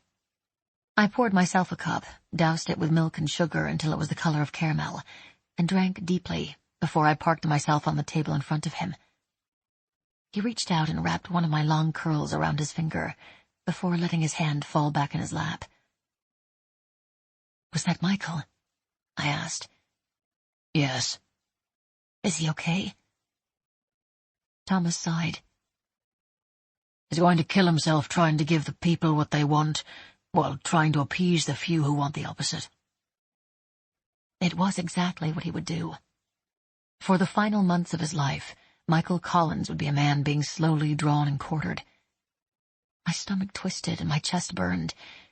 I steeled myself against it. I would not think about that now. Not now. "Have you slept at all, Thomas? Has he?" I asked. "You wore me out last night, lass. I slept hard for a few hours," he murmured. touching a finger to my lips, a touch meant to remind me of our kisses. But he pulled away again, as if he felt guilty about the peace and pleasure I'd given him. "But I doubt Michael has slept," he finished quietly. "I heard him rooting around in the kitchen at 3 a.m. It's almost dawn. Where's he going?" "Mass, confession, communion. He goes to Mass more than any murderous traitor I know," he whispered. "It comforts him, clears his head. And they mock him for that too. It's an Irish trait. We refuse a man communion while berating him for his sins. Some say he's too pious. Others say he's a hypocrite for even setting foot in a church." "And what do you say?" I asked. "If men were perfect, we wouldn't need to be saved." I smiled sadly, but he didn't smile back. I took the cup from his hands, set it aside, and climbed onto his lap, my hands splayed lightly on his shoulders. He didn't wrap his hands around my hips and pull me into his body. He didn't bury his face in my neck or lift his face for my kiss. His despondence filled the space between us and tightened the muscles of his thighs, which were bracketed between my knees. I began to unbutton his shirt. 1 button, 2, 3. I paused to press a kiss to the exposed skin at his throat. He smelled of coffee and the rosemary-scented soap Mrs. O'Toole made. He smelled of me. Heat coiled in my belly, crowding out my fear, and I rubbed my cheek against his, back and forth, nuzzling him, my hands continuing their work. He would need to shave again soon. His jaw had grown rough, and his eyes were bruised as he watched me remove his shirt. When I urged his arms over his head to pull his undershirt free, he wrapped one hand around my jaw, drawing my mouth within a breadth of his. "Are you trying to save me, Anne?" "Always." He shuddered, letting me kiss the corners of his mouth before I touched my tongue to the crease between his lips. His chest was warm and firm beneath my hands, and I felt the quickening of his heart, the parting of the darkness from the dawn, as he closed his eyes and opened his mouth against mine. For a moment we communed in caresses, in kisses that deepened and drew us out of ourselves, only to softly set us down again. We rose and fell into each other, mouths sated and slow, lips languorous and lush, tongues tangling only to unravel and reunite. Then his hands were sliding up my calves beneath the blue robe cinched at my waist, gripping the length of my thighs and kneading the flesh of my bottom. His palms skimmed, frantic, over my ribs and across my breasts, only to circle back, cupping and cradling, worshipful but insistent. He slid, taking me with him, abandoning the chair for the floor, forsaking misery for commiseration. His mouth made the journey of his hands, parting my robe and pushing it aside until I was naked beneath him, breathing love into his skin and life into his body, and being saved in return. 17 January, 1922. On 14 January, the dial met again, its numbers almost halved by the exit of de Valera and all those who refused to recognize the vote. Arthur Griffith had been voted president of the dial upon de Valera's resignation, and Mick was appointed as the chairman of the new provisional government, organized under the terms of the treaty. Anne and I had not remained in Dublin after the final debate, and the vote that shattered the dial. We were anxious to escape Dublin, to return to Owen and the peace of Dromahair, relative as it was. But we returned, Owen in tow, to watch as Dublin Castle, the symbol of British dominion in Ireland, was handed over to the provisional government. Mick was late for the official ceremony. He rolled up in an open-top government car, his old volunteer uniform pressed, his boots gleaming. The people roared their approval, and Owen waved madly from where he was perched on my shoulders, calling out, "Mick! Mick!" as though he and Michael were old friends. I was so moved that I couldn't speak, and Anne cried openly beside me.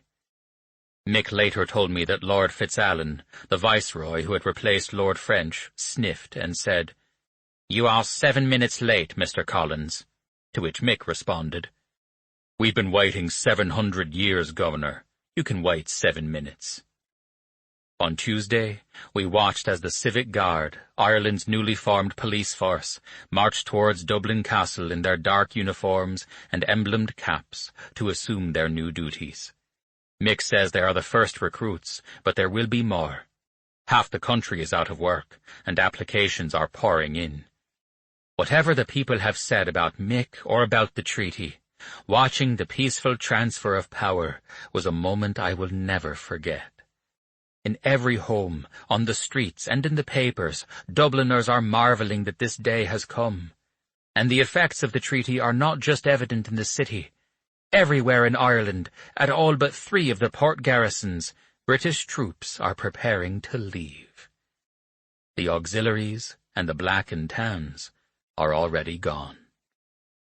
T.S. 22. Consolation. How could passion run so deep, had I never thought that the crime of being born blackens all our lot? But where the crime's committed, the crime can be forgot. W.B. Yeats. The hope and symbolism of a departing British military at the end of January was overshadowed and forgotten in the months that followed. Just like the Irish and the British had done during the lull of the Anglo-Irish truce, the 2 opposing Irish factions, pro-treaty and anti-treaty, began frantically shoring up their walls and marshalling support, while trying to advance their positions to the public at large. The Irish Republican Army was split down the middle, half joining Michael Collins and the Free State supporters, half refusing to compromise and assembling under the banner of Republicans, meaning those who wouldn't settle for anything less than a republic. De Valera had been actively campaigning for anti-treaty support, pulling in huge crowds filled with citizens sorely disappointed with the Free State solution. So many had suffered terribly at the hands of the British and were unwilling to compromise with an unreliable adversary. The British were notorious in Ireland for breaking the Treaty of Limerick in 1691, and many who supported de Valera believed the British would break the Irish Free State Agreement Act as well. Michael Collins began a campaign of his own, traveling from country to country, drawing thousands anxious to stave off conflict and more war. Thomas started traveling long distances to see him, to succor him, and to gauge the pulse of the public at large. In Leitrim and Sligo, like in every county in Ireland, sides were being taken and lines were being drawn. The tension in the streets, once due to the Auxies and the Tans, was redirected. Hostility between neighbours and distrust between friends was the new strife. Owen's nightmares increased. Bridget's nerves were stretched thin, divided by her loyalty to Thomas and her love for her sons. When Thomas travelled with Michael, I remained at Garvaglebe, afraid to leave them behind. As February rolled into March and March into April, the crack in Ireland's leadership became a chasm in the country from which chaos climbed. Hell nipped at our heels. Raids on banks and outposts were the order of the day, as guns and money needed to overthrow the new government became paramount. The newspapers were ransacked or overrun, and the propaganda machine began in earnest. Anti-treaty brigades of the IRA, brigades that behaved more like conquering warlords, began invading entire towns.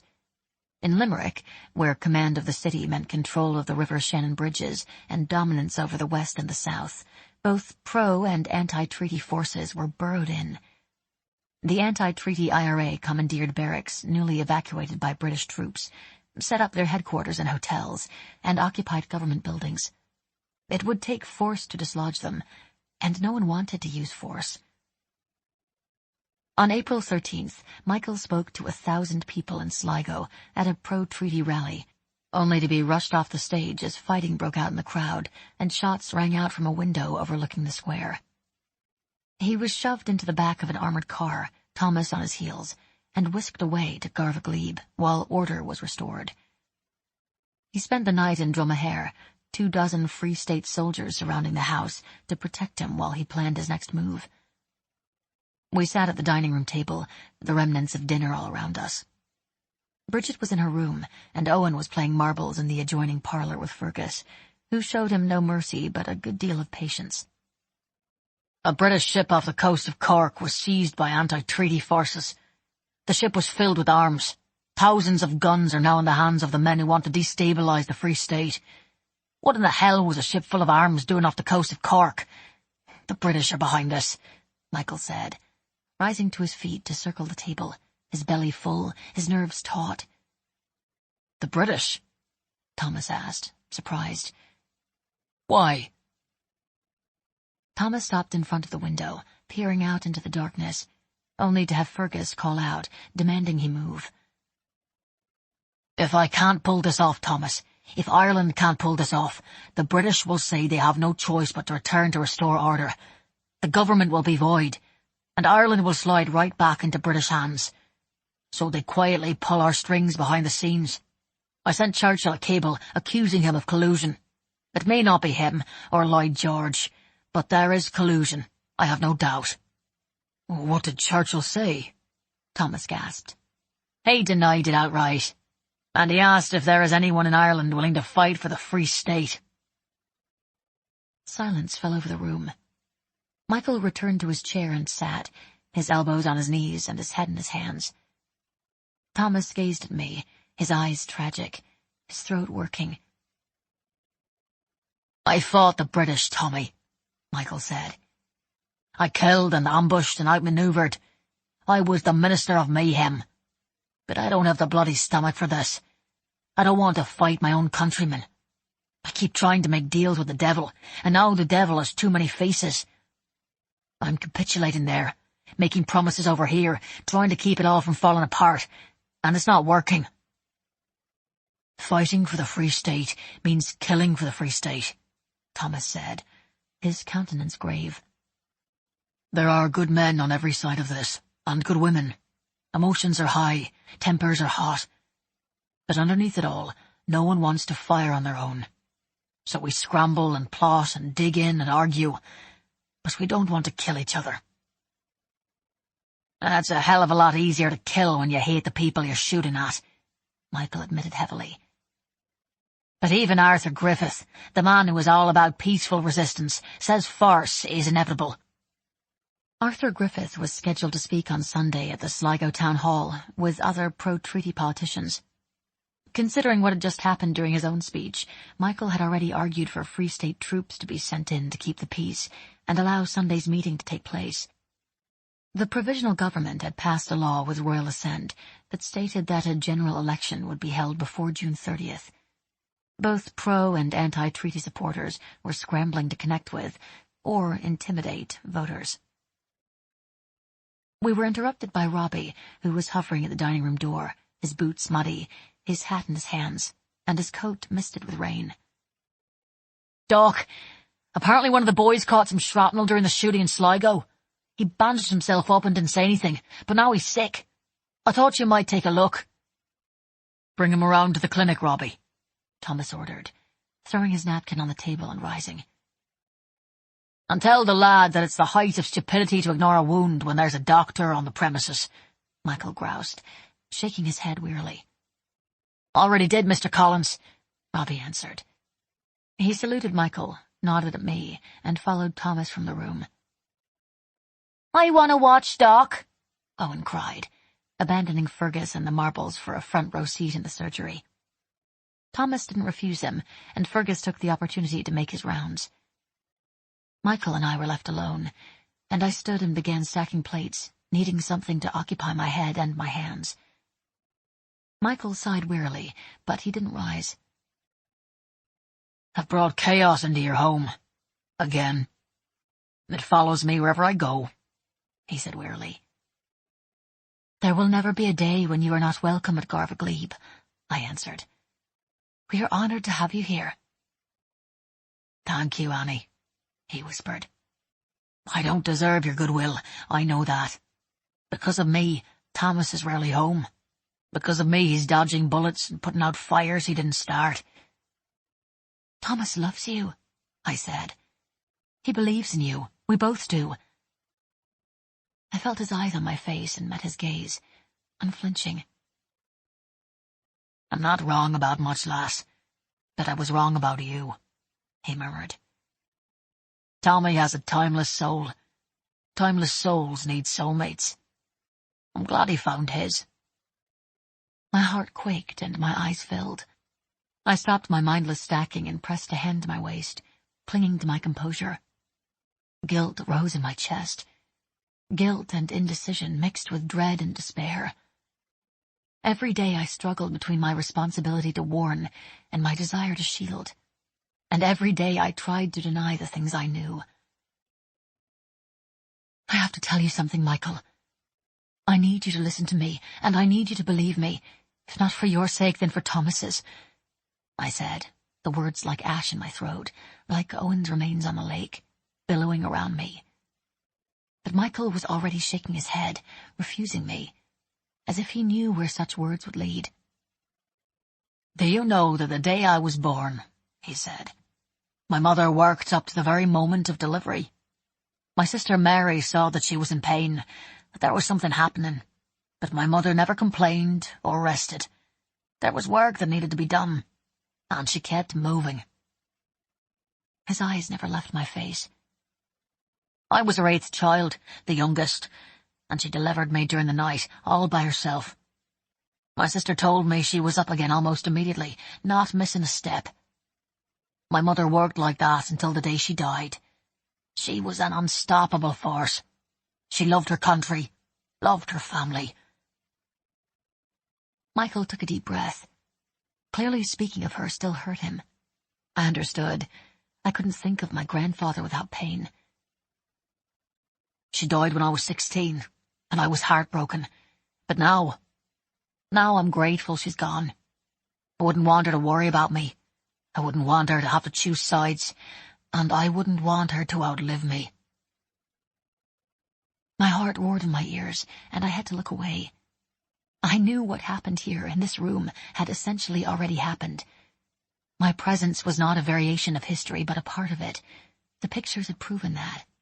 My grandfather himself was a witness to the fact. Anything I said or didn't say was already part of the fabric of events. I believed that. But I knew how Michael Collins died. I knew where it occurred. I knew when. It was something I'd kept from Thomas, and something he'd never asked. Knowing would only make life unbearable for him, and I kept the knowledge close. But guarding the secret made me feel like a co-conspirator. It gnawed in my belly and haunted my dreams. I didn't know who was responsible, and I couldn't protect Michael Collins from a faceless foe. His killer had never been named. But I could warn him. I had to. Don't tell me, Annie, Michael ordered, divining my internal struggle. When it comes, it will come. I know it. I feel it. I've heard the banshee crying in my dreams. Death has been dogging my footsteps for a long time.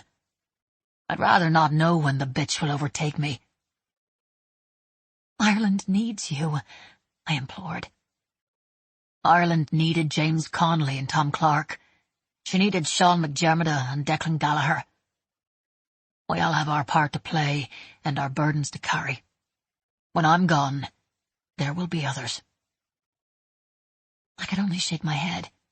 There would be others, but never again would there be another Michael Collins. Men like Collins, men like Thomas, and men like my grandfather were irreplaceable. It weighs on you, doesn't it? Knowing things you can't prevent, he murmured. I nodded, unable to hold back the tears. He must have seen the desperation on my face, the confession on the tip of my tongue. I wanted so badly to tell him, to unburden myself. He stood abruptly and approached me, shaking his head, his finger raised in warning. He pressed it to my lips and leaned into me, holding my gaze. Not a word, lass, he shushed. Not a word. Let the fates unravel as they must. Do this for me, please. I don't want to live counting the days I have left. I nodded, and he straightened, tentatively removing his finger as though he feared I wouldn't hold my tongue. For a moment we studied each other, arguing silently, wills warring and walls rising, before we both exhaled, having reached an argument. I brushed at the tears on my cheeks. oddly absolved. You have a look about you, Anne. Does Tommy know? Michael asked softly, the tumult clearing from his expression. I stepped back in surprise. "Oh, what?" I stammered. I wasn't even sure myself. He smiled broadly. I thought so. I'll keep your secret if you keep mine. Deal? "I don't know what you're talking about," I huffed, still reeling. That's the spirit. Deny, deflect, refute, he whispered conspiratorially, and he winked. It's always worked for me. He turned to leave the room, but not before he snatched another slice of turkey and a hunk of bread from the basket, his appetite plainly restored by his teasing. I'm guessing Tommy already knows, though. He doesn't miss much. Plus, it's written all over your face. You have roses in your cheeks and a sparkle in your eye. Congratulations, lass. I couldn't be happier if it were mine, he teased, winking again. Michael Collins will go to Cork on August 22nd, 1922. Those closest to him will beg him to reconsider, to remain in Dublin. But he won't listen. He will die in an ambush in a little valley they call Béal Nimlaw, the mouth of flowers. I wrote of what was to come, every detail, every theory I could remember about Michael's death. 8/22/22. 8/22/22. The date had become a pulse in my head, the title of a terrible story, and once a story consumed me, I had to write it down. It was my compromise with Michael Collins. I would stay silent as the day approached, just as he'd asked me to do. I would keep the words in my mouth, bitter and brackish, but I would not, could not, be quiet in the end. When the day came, I would tell Thomas. I would tell Joe. I would lock Michael Collins in a room, tie him up, and put a gun to his head to keep him from his fate. These pages would be my insurance, my backup plan.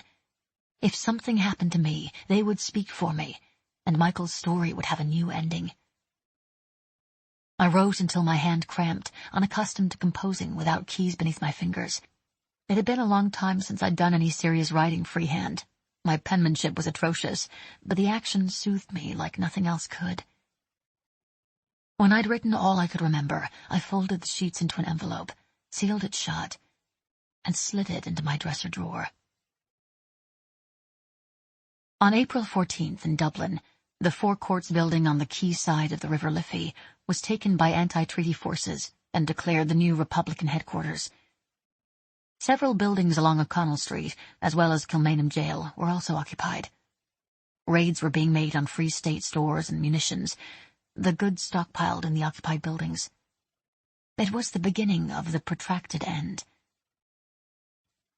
You couldn't have given me some warning about this, hey, Annie?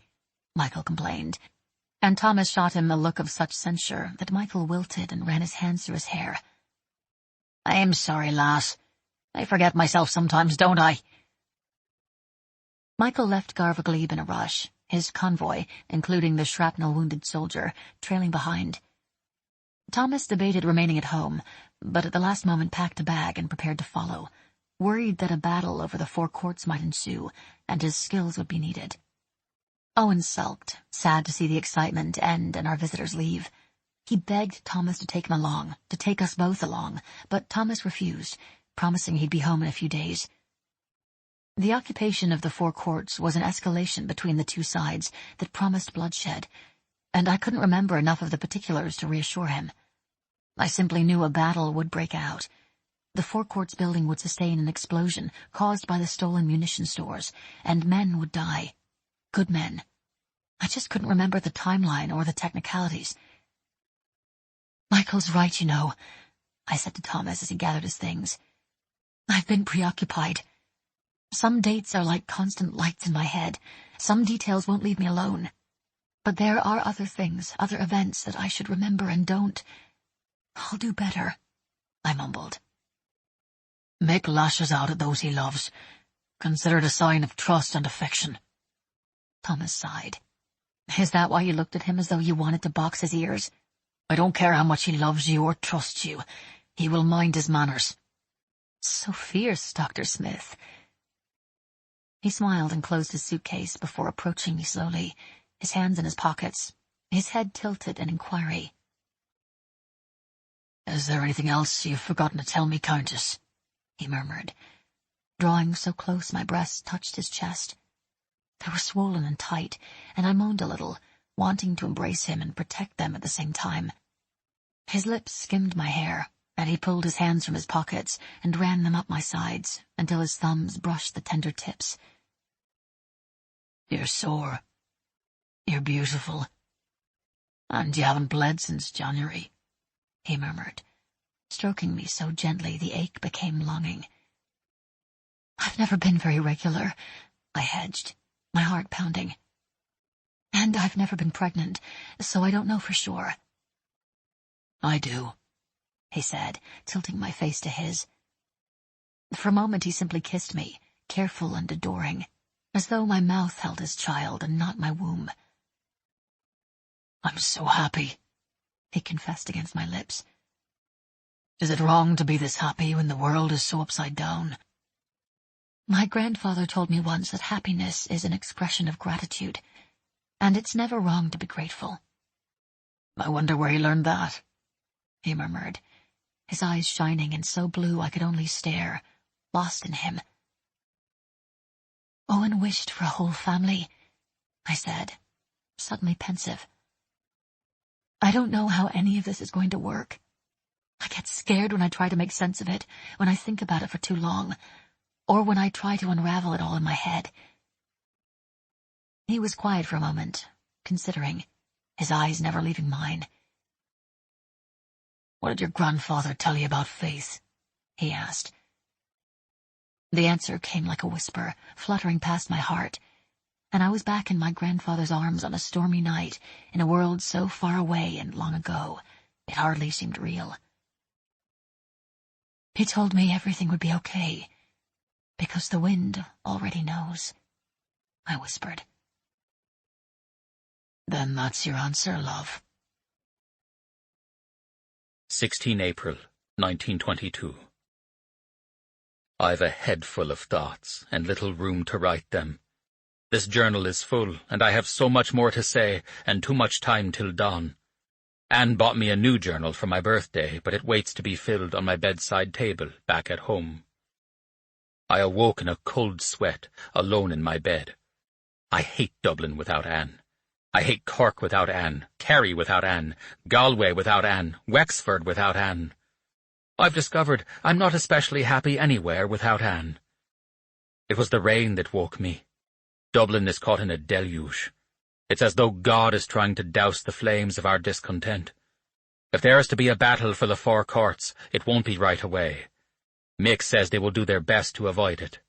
I fear that his reluctance to engage the anti-treaty wing will only embolden them. But he doesn't need to know what I think. I wish I'd stayed at Garva Glebe.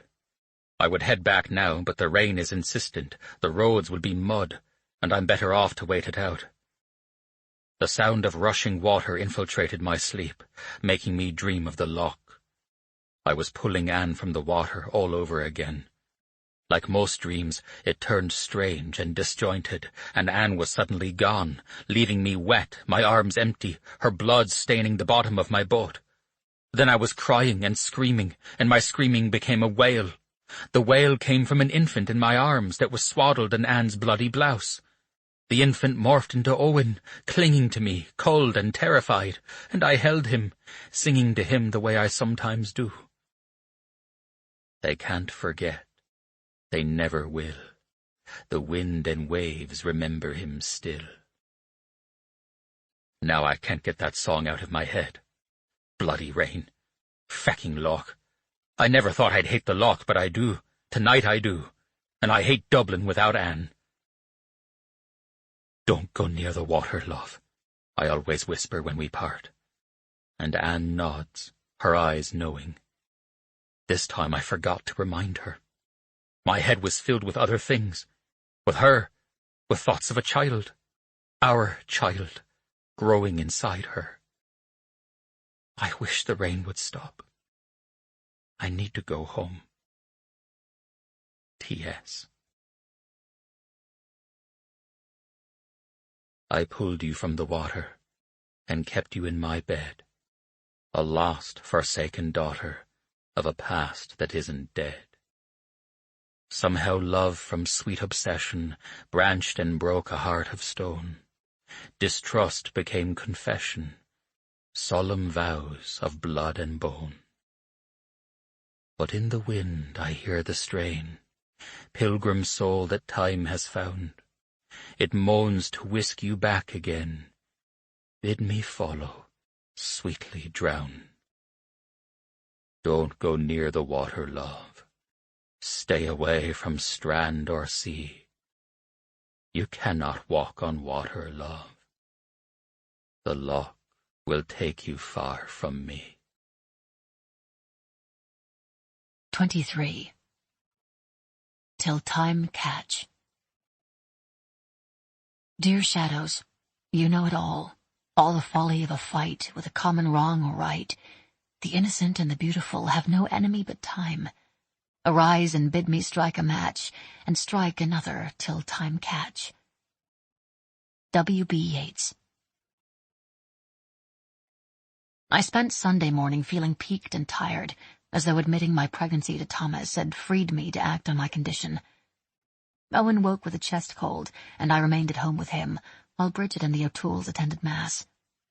The skies were overcast, a storm was brewing in the east, and Owen and I climbed into Thomas's big bed and read all the Owen adventures, one by one, leaving Michael Collins' tale for last. Owen was very aware that he'd been appointed caretaker of Michael's book, and he hardly breathed as we read, turning the pages gingerly so we wouldn't crease or sully them with our use. "We should write a story about us," he suggested as I closed the last page. "You, me, and Thomas?" "Yes," he murmured, yawning widely. He'd coughed through the night and clearly needed a nap. I pulled the blankets around his shoulders and he snuggled down and closed his eyes. "What should we do? Where should we go?" "I don't care, just as long as we're together." His sweetness brought a lump to my throat. "I love you, Owen." "I love you too," he mumbled. I watched as he drifted off, overcome with the need to gather him up and hold him close, to press kisses all over his little face, to tell him how happy he made me. But he was already snoring softly, his breath slightly labored by his cold. I settled for kissing his freckled forehead and brushing my cheek over his crimson hair. I slipped from the room, pulling the door closed behind me, and made my way down the stairs. Bridget and the O'Tooles were back from Mass, and a light lunch was being prepared. I needed to get dressed and fixed my hair. Robbie wanted to go to Sligo to see Arthur Griffith at Town Hall. Thomas had ordered him to be my shadow while he was gone, sleeping at Garva Glebe at night, and leaving any duties that took him too far from the house to his brothers. We hadn't seen or heard from Liam or Ben since Thomas had made his wishes known in December. It had been months without the slightest threat or incident, but Thomas had not relaxed his instructions. I knew Robbie wouldn't go to the election meeting if I didn't go with him. I wasn't in the mood for people or politics, but I wouldn't mind hearing Arthur Griffith speak again, and hated for Robbie to miss the opportunity to hear a truly great man. We lumbered down the lane a half-hour later, promising Bridget we wouldn't be late. Owen was still sleeping, the storm had kept its distance, and Bridget seemed content to spend the afternoon in front of the fire, knitting and listening to my gramophone. Sligo's streets were filled with soldiers, and the tension in the air hummed in my chest as Robbie found a place on Key Street to park the O'Toole's farm truck. A lorry full of anti-treaty forces rumbled past, armed and grim, letting their presence be known. If intimidation was the goal, they accomplished it. Robbie and I climbed out of the truck and made our way toward the cobbled courtyard that rimmed Town Hall. People scurried alongside us, doing their best to stay off the street, even as they collected outside the palazzo-style edifice, their eyes scanning the growing crowd for trouble. At least 36 Free State troops had created a perimeter around the building in an effort to protect the proceedings. Another lorry filled with IRA men approached, and every head turned and watched them amble by. I caught a quick flash of a familiar face. "Robbie, is that Liam?" I hissed, grabbing his arm. The man was in the front of the lorry, facing the other side of the road, his body obscured by other men, his hair covered by an ordinary peaked hat. The lorry continued down the street without either of us making a positive identification. "I don't know, Mrs. Smith." Robbie hesitated. "I didn't see him. But maybe this wasn't a good idea." "Robbie!" someone shouted, and we turned toward the round Romanesque entrance as the bell in the gabled tower began to toll the hour, a dismal clanging in the cloud-covered sky. As if the ringing woke the rain, the heavens rumbled, and fat drops began to soak the cobbles around us. "There's Eamon Donnelly. He said he'd save us a spot," Robbie said, and we dashed to the limestone steps, our decision made. The meeting went without incident. We'd missed some of the earlier speeches, but listened, captivated, to Arthur Griffith, who spoke without notes, his hands resting on his cane. He wasn't a flamethrower or a booming orator. He was measured and committed, urging the people to vote in favor of the treaty and the candidates who supported it, not because it was perfect or solved all of Ireland's problems, but because it promised the best path forward. He had received a rousing welcome and enjoyed a standing ovation when he was through. As the crowd roared and stomped, Robbie and I vacated our seats, stealing out of the meeting room ahead of the throng, hurrying down the wide staircase with the wrought iron balustrade. The building was beautiful with its glazed cupolas and carved sandstone, and I wouldn't have minded a closer look. But Robbie was nervous and eager to go, and he wasted no time herding me back to the truck. He didn't relax until we reached Garva Glebe an hour later. He dropped me off at the front of the house, so I didn't have to walk from the barn, thanking me for accompanying him on the afternoon's excursion. "I'll be out back for a bit," he reported. "I told Dad I'd feed the animals before Mass. I didn't get it done, and he's not going to be happy with me when he finds out I went to town instead. Hopefully he'll never know." I jumped out and waved him away. The house was quiet. I walked through the foyer and into my room. I slept in Thomas's bed, but his wardrobe was too small for the two of us. I had kept my things in the room on the ground floor, retreating there when I wanted to write or have a minute to myself. We would have to reconfigure the living situation at some point, especially with a baby on the way. There were half a dozen empty rooms at Garva Glebe, plenty of space to arrange a marital suite and a nursery, while still keeping Owen close by. I took off my hat and coat and hung them in the wardrobe, before turning to my dresser for a sweater. The drawers were open. Clothing spilled out as though someone had riffled through each one, looking for something, and not bothered to cover their tracks. The narrow top drawer, where I kept my jewelry and the few odds and ends I'd acquired in my 10 months at Garva Glebe, had been completely upended. I picked it up, unalarmed but confused, and began restoring order to my drawers. "Owen?" I called. Surely he was awake by now. He and Bridget were somewhere in the house. He hadn't felt well enough to be outside, and he'd obviously been searching for something in my drawers. He was the only one who would leave such a mess behind. I finished straightening my things and made an inventory of my jewelry and the small stack of gramophone discs, trying to figure out what he'd been looking for. I heard a soft tread outside my door and called out again, not looking up. "Owen? Did you go through my drawers?" "This wasn't Owen," Bridget said from the doorway, her voice odd. She clutched a sheaf of paper to her chest, her face stricken, her eyes wild. "Bridget?" "Who are you?" she moaned. "Why are you doing this to us?" "What have I done, Bridget?" I asked, my blood beginning to thunder in my ears. I took a step toward her, and she took an immediate step back. Liam, a rifle in his arms, stepped around her. He pointed the gun at my chest, his gaze flat, his mouth grim. "Bridget," I pled, my eyes riveted on the weapon. "What's going on?" "Liam told me. From the first day. He told me you weren't our Anne, and I didn't want to believe him." "I don't understand." I whispered, wrapping my arms around my waist. Oh my God, what is happening? Owen was looking for something. I caught him in your room. I scolded him and began putting everything back in your drawers. The envelope was on the floor, Bridget explained, her words rapid, her voice hoarse. And you opened it? She nodded. I opened it, and I read it. I know what you're planning. You have Thomas fooled, Michael Collins fooled. But you didn't fool Liam. He warned us.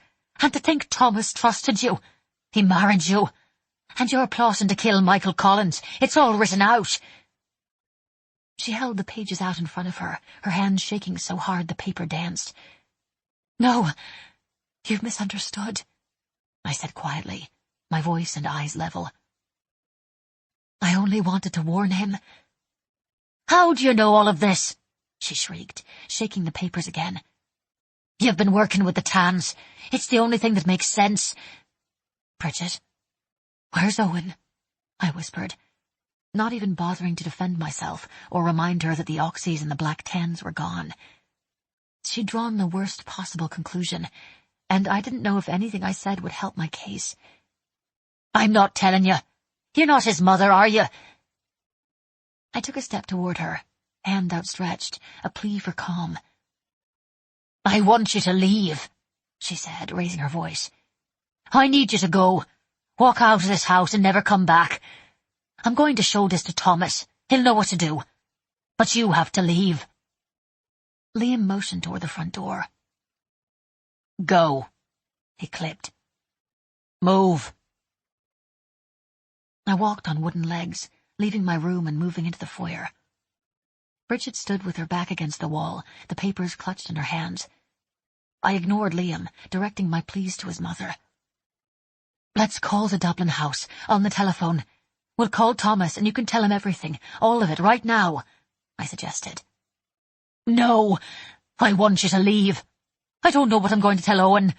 He thought his mother had come home. Bridget began to cry, her face crumpling like the pages she clutched in her fist. She dropped them to mop at her streaming eyes, and Liam stooped and picked them up, stuffing them into the waistband of his trousers. Is Owen all right, Bridget? Is he safe? I asked, my eyes clinging to the wide staircase that led to the second floor, where I'd left Owen a few hours earlier. What do you care? She cried. He's not your son. He's nothing to you. I just need to know if he's all right. I don't want him to hear you crying. I don't want him to see the gun. I would never hurt Owen. I would never lie to him, never pretend to be something I'm not, she shrieked. I'm protecting him from you, like I should have done the moment you arrived. All right, I'll go. I'll walk out of this house. Let me get my coat and my handbag. The outrage that bloomed in her eyes and cheeks was more frightening than her trembling and her tears. Your coat, your handbag. Thomas brought those for you. He sheltered you, cared for you, and you tricked him. You tricked that good, generous man, she raged. Go, Liam demanded, waving his rifle toward the door. I obeyed, abandoning every action except the one that got me out of the house uninjured. Liam followed me, the gun pointed at my back. I opened the door and walked down the front steps, Liam on my heels. Bridget shut the door behind us. I heard the locks engage, the old-fashioned bolts sliding into place. My legs gave out beneath me, and I collapsed onto the grass in a quivering heap. I didn't cry. I was too stunned. I simply knelt, head to my chest, hands in the damp grass, trying to formulate a plan. You're gonna want to start walking, Liam demanded. I wondered if Bridget was watching from behind the curtains. I prayed Owen wasn't. I rose slowly to my feet, my eyes on the gun that Liam held with such ease. He had not hesitated to shoot me once, with 2 men looking on. Are you going to shoot me again? I said, my voice loud and ringing.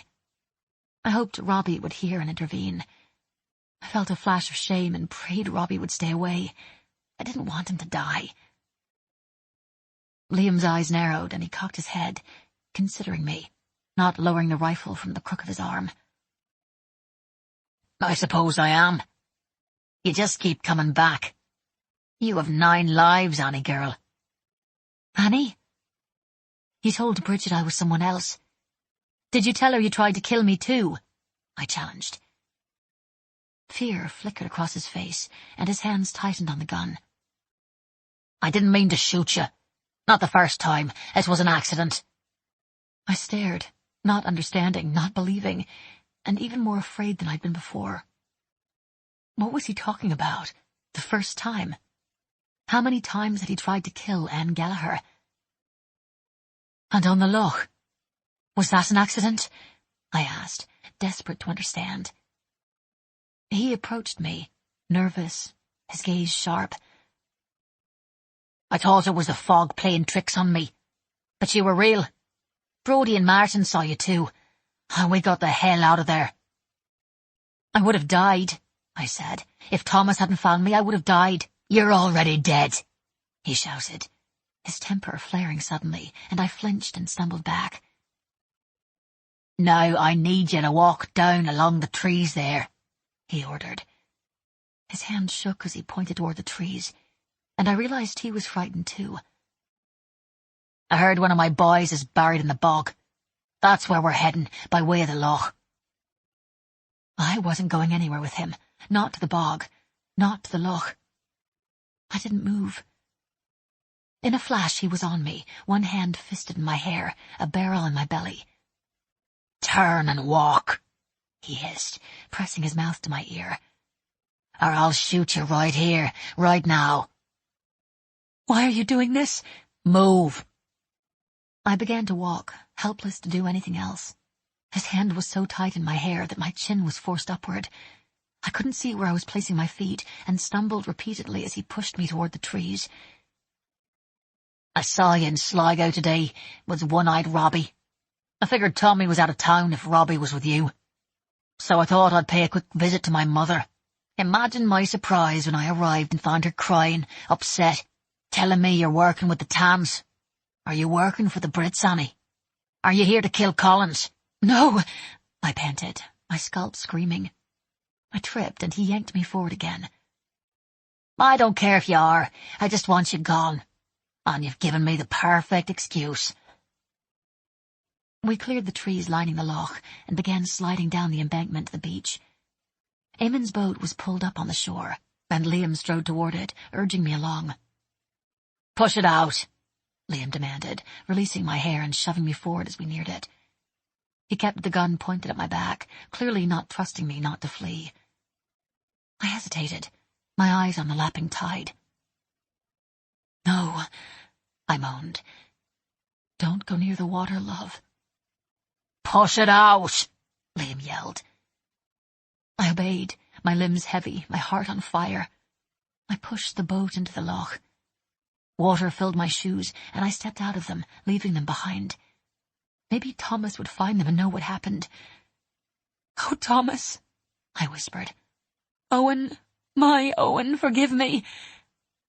The water was at my knees. I began to cry. Now get in the boat, Liam commanded, wading out behind me. I ignored him and kept walking, knowing what I had to do. The water lapped at my thighs, clinging and ice-cold. Get in, he shouted, and pressed the barrel of the gun between my shoulder blades. I pretended to stumble, falling forward, arms extended, and let go of the boat. The frigid water rushed up to catch me, covering my head and filling my ears. I felt Liam's hand in my hair, grasping, desperate. His nails scored my cheek. A shot rang out, oddly amplified by the water, and I screamed, expecting pain, expecting the end. Water flooded my nose and my mouth, and I tried to stand, choking, but Liam was pressing me down, his body heavy above me. I struggled, kicking and scratching, trying to free myself from his arms, to break the surface, to live. For a moment I was weightless, free, cocooned in a breathless bubble, and I fought to stay conscious. The weight pressing me down became hands pulling me forward, grasping, lifting, dragging me onto the pebbled shore. I flopped onto the sand, gagging, choking, and retching as the loch lapped at my feet, penitent. The taste of the lake, the grit between my toes, all of it was the same. But there was no fog, no gloom, no overcast sky. The sun caressed my shivering shoulders. It was as though the world had flipped, tipping toward the sun, and dumped me out of the loch. "Where did you come from, miss? Good God Almighty, scared me to death, you did." I still couldn't speak, and the man above me was silhouetted by the setting sun. I couldn't see his features. He pushed me onto my stomach, and I coughed up another bellyful of water. "Take your time, you're okay," he soothed, crouching beside me, patting my back. I knew his voice. Eamon. It was Eamon Donnelly, thank God. "Liam! Where's Liam?" I rasped. My lungs burned and my scalp screamed. I laid my head on the shore, grateful to be alive. "Liam," he pressed. "Can you tell me more, ma'am?" "Eamon," I coughed. "Eamon, I need Robbie. I can't go home." "Robbie?" Eamon pressed, his voice rising in confusion. "Robbie or Eamon or Liam? I'm sorry, ma'am. I don't know what you're asking or who you're asking for." I rolled back onto my side, too tired to push up to my hands and knees. I peered up at Eamon, a Herculean effort. But it wasn't Eamon. I stared, trying to orient myself to the face above mine, the face that didn't match the voice. "Jesus wept," he gasped.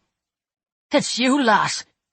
Dear God, where the hell have you been? What? When?" he stammered, asking questions that I couldn't process. "Mr. Donnelly," I cried, the horror rasping in my throat. "Oh, no, no, no, no." "That's right. He rented the boat from me, miss. I didn't want to take that damn boat out. You know I didn't. Thank Mary, you're all right. We thought you'd drowned in the loch," he confessed, horrified. "What day is it? What year?" I mourned. I couldn't look around to ascertain for myself. I didn't want to see. I pushed up to my hands and knees, struggled to my feet, and stumbled back into the water. "Where you going?" Jim Donnelly asked. Not Eamon Donnelly, Jim Donnelly, who lived in the cottage by the dock and had rented me a boat in 2001. I fell into the loch, desperate to return, even as I refused to admit I'd left. The man yanked me up. "What are you doing? Are you out of your mind?" "What day is it?" I cried, fighting him. "It's July the 6th, he bellowed, wrapping his arms around my upper body, dragging me back to the shore. "It's a feckin' Friday." "What year?" I panted. "What year?" "Huh?" he stammered. "It's 2001. We've been looking for you for more than a week. 10 days. You never came back to shore. The boat, everything, was just gone. The rental company came and took your car when the Gardaí were done with it." He pointed toward the parking lot that didn't exist when Thomas lived at Garvaglebe, when Owen lived at Garvaglebe, when I had lived at Garvaglebe. "No," I wept. "Oh, no." "The Gardaí have been here. They've taken over the lake with equipment. They even sent divers down," he said, shaking his head. "What happened?" "I'm sorry," I said. "I don't really know what happened. I don't really know." "Is there someone I can call, ma'am?" "Where the hell did you come from?" he muttered, trying to coax me back to his cottage, to warmth, to the call he was desperate to make. I wanted him to leave, but he kept his arm firmly around my shoulders, leading me away from the loch. I needed to return to the water, to slip beneath the surface and back to the time before, to the place I'd left, to the life I'd lost. Lost. Gone, just like that. A breath, a submersion, and I died and was born again. Liam had tried to kill me, and he'd succeeded. He'd taken my life, taken my love, taken my family. "What happened to you, lass?" I could only shake my head, too distraught to speak. I'd been through this all before.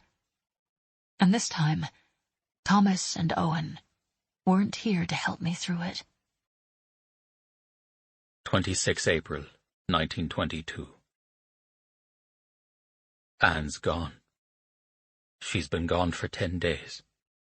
I returned to Garva late on Sunday, the 16th. My home was in chaos. Maggie held Owen, who was feverish and ill, in her arms. His crying made each breath a struggle. Maggie could hardly look at me, she was so distraught, but she murmured one word, "Lock," and I was out the door, running through the trees to the beach where Robbie and Patrick were scouring the shore for Anne's body. Robbie, doing his best to explain the unexplainable, wept as he relayed the day's events. Liam had tried to force Anne into a boat on the loch at gunpoint, and Robbie had shot him. When Robbie ran into the water to pull Liam off her, she was gone. Robbie said he searched the water for an hour. All he found were her shoes. He thinks she drowned, but I know what happened. She's gone, but she's not dead. I try to console myself with that. Robbie dragged Liam back to the house, where Bridget did her best to tend to him. Liam has a bullet wound in his shoulder, and he lost a lot of blood. But he'll live. I want to kill him. I removed the bullet, cleaned the wound, and sutured it. When he cried in pain, I showed him the morphine, but I didn't give him any. "Thomas, please," he moaned. "I'll tell you everything, all of it, please." "And how will you ease my pain, Liam?" "Anne is gone," I hissed. "I'm letting you live, but I will not ease your pain." "That wasn't Annie! She wasn't Annie, I swear it, Tommy! I was trying to help you!" he moaned. Bridget claims she found a plot in Anne's drawer, a list of dates and details outlining the assassination of Michael Collins. Bridget doesn't know what happened to the pages. She said Liam took them, and he said she must have lost them in the loch. They are both convinced my Anne was an impostor. They are right, and they are horribly wrong. I want to wrap my hands around Liam's neck and howl my outrage into his ears. "She looked like Annie, but that wasn't Annie," he said, shaking his head, adamant. I was flooded with a sudden, terrible knowledge. "How do you know this, Liam?" I whispered, almost afraid to ask, yet filled with a dizzying reassurance that I would finally know the truth. "Why are you so sure?"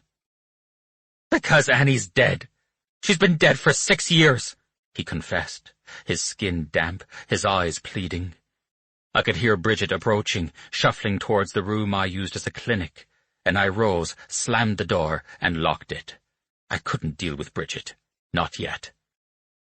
"How do you know?" I demanded. "I was there, Thomas. I saw her die. She was dead. Anne was dead." "Where? When?" I was shouting, my voice so loud it echoed in my grief-soaked brain. "At the GPO, Easter week. Please give me something, Doc. I can't think straight through the pain. I'll tell you, but you have to help me." With no fanfare or finesse, I jammed the syringe into his leg and depressed the morphine, pulling it free and tossing it aside as he wilted into the bed beneath him. His relief was so pronounced, he began to laugh softly. I was not laughing. "Tell me!" I roared, and his laughter turned into chagrin. "Okay, Tommy, I'll tell you. I'll tell you." He sighed heavily, his pain retreating, his mind traveling somewhere else, somewhere far away. I could see it in his eyes, in the way his voice fell into a storyteller's rhythm as he shared an account he'd probably relived 1,000 times in his head. "That last night, at the GPO, we were all trying to be nonchalant, trying to act like we didn't care that the roof was about to cave in on us. Every entrance was in flames but the one on Henry Street, and getting down Henry Street was like running a fecking gauntlet. Men were running with their weapons, shooting at sounds, and in the process, shooting each other in the back. I was the last to go. Declan had already gone ahead with O'Rahilly. They were going to try to clear Moore Street for the rest of us, but right away the word came back that they'd all been shot down. My little brother was always so feckin' willing to be a hero." I felt the memory rise, thick and hot, like the smoke that had filled my lungs as I'd gone to Moore Street, that long-ago Saturday, looking for my friends. 29 April 1916 was the worst day of my life. Before today. Today was worse. Connolly told me to make sure everyone was out of the GPO before I evacuated, Liam continued, the morphine slowing his cadence. That was my job. I had to watch as men ran for their lives, one after another, dodging bullets and tripping over bodies. That's when I heard her. She was suddenly there, in the GPO, walking through the smoke. She scared me, Thomas. I was half blind and so tired, I would have shot my own mother had she come up behind me. I waited for him to say her name, yet recoiled when he did. It was Annie. I don't know how she got back inside the post office. The place was an inferno. What did you do? The words were a rasp in my throat. I shot her. I didn't mean to, I just reacted. I shot her several times, knelt beside her, and her eyes were open. She was staring at me, and I said her name. But she was dead. Then I shot her again, Thomas, just to make sure she was real. I couldn't look at him. I was afraid I would do to him what he'd done to Declan's Anne, to Owen's mother, to my friend. I remembered the madness of that night, the exhaustion, the strain, and I understood how it had happened. I would have understood then. I would have forgiven him then. But he'd lied to me for 6 years, and he tried to cover his sins by killing again. I took her shawl. She'd been holding it. It was too hot in the GPO to wear it. It didn't have a single drop of blood on it. He was obviously still awed by the fact. I grimaced, imagining the blood that must have pooled beneath her bullet-ridden body. And her ring? It was all so clear to me now. I took it off her finger. I didn't want anyone to know it was her. I knew if I left her in the GPO, her body would burn, and no one would ever have to know what I'd done. Except for you. You knew. Liam nodded, but his face was blank, as though he'd suffered so long with the sharp edge of guilt it had carved him into an empty shell. Then I walked out. I walked to Henry Place, Anne's shawl in my hands, her ring in my pocket. I felt the bullets whizzing past me. I wanted to die, but I didn't. Kavanagh pulled me into a tenement on Moore Street, and I spent the rest of the night burrowing through the walls, from one tenement to the next, working my way towards Sackville Lane with some of the others. I left the shawl in a pile of rubble, and I kept the ring. I've carried it in my pocket ever since. I don't know why. Ever since? I asked, disbelieving. How was that possible? Anne had been wearing the ring when I'd seen her last. My Anne! My Anne! My legs buckled, and for a moment I thought I would fall. Surely you noticed that Anne was wearing the same ring, I moaned, covering my face with my hands. Those English bastards thought of everything, didn't they? Feckin' spies. But they didn't count on me. I knew it wasn't her all along. I told you, Doc, but you wouldn't listen, remember? I stood abruptly, knocking over my stool in my haste and moving away from him so I wouldn't strangle the righteous indignation from his face.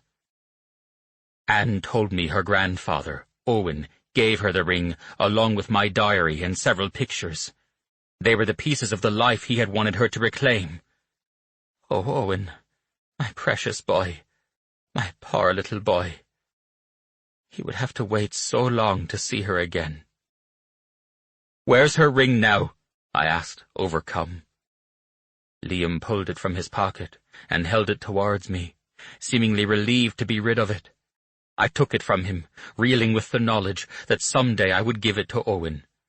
Owen would eventually give it to Anne, his granddaughter, and she would wear it back to Ireland.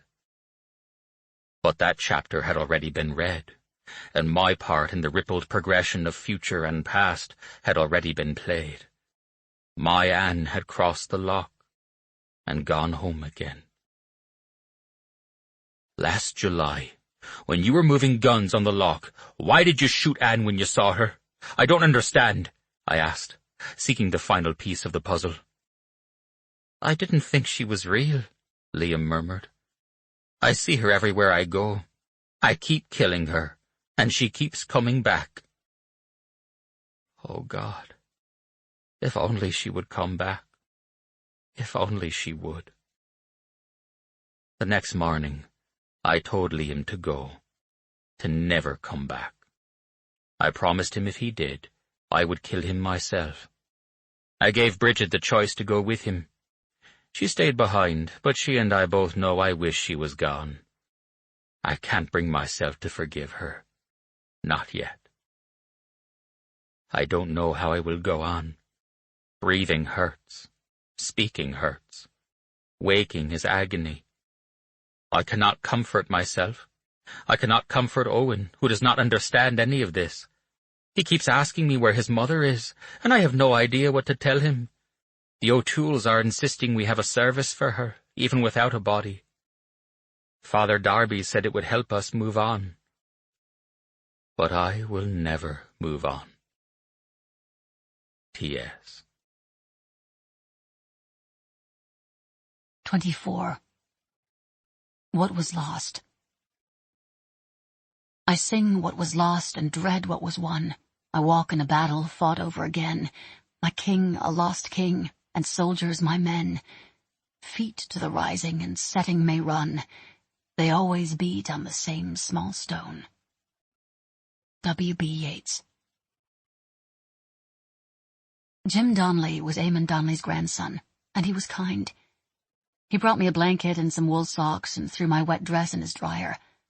Then he called the police, the Gardaí, and waited with me, making me drink a glass of water while he patted my back and guarded the door.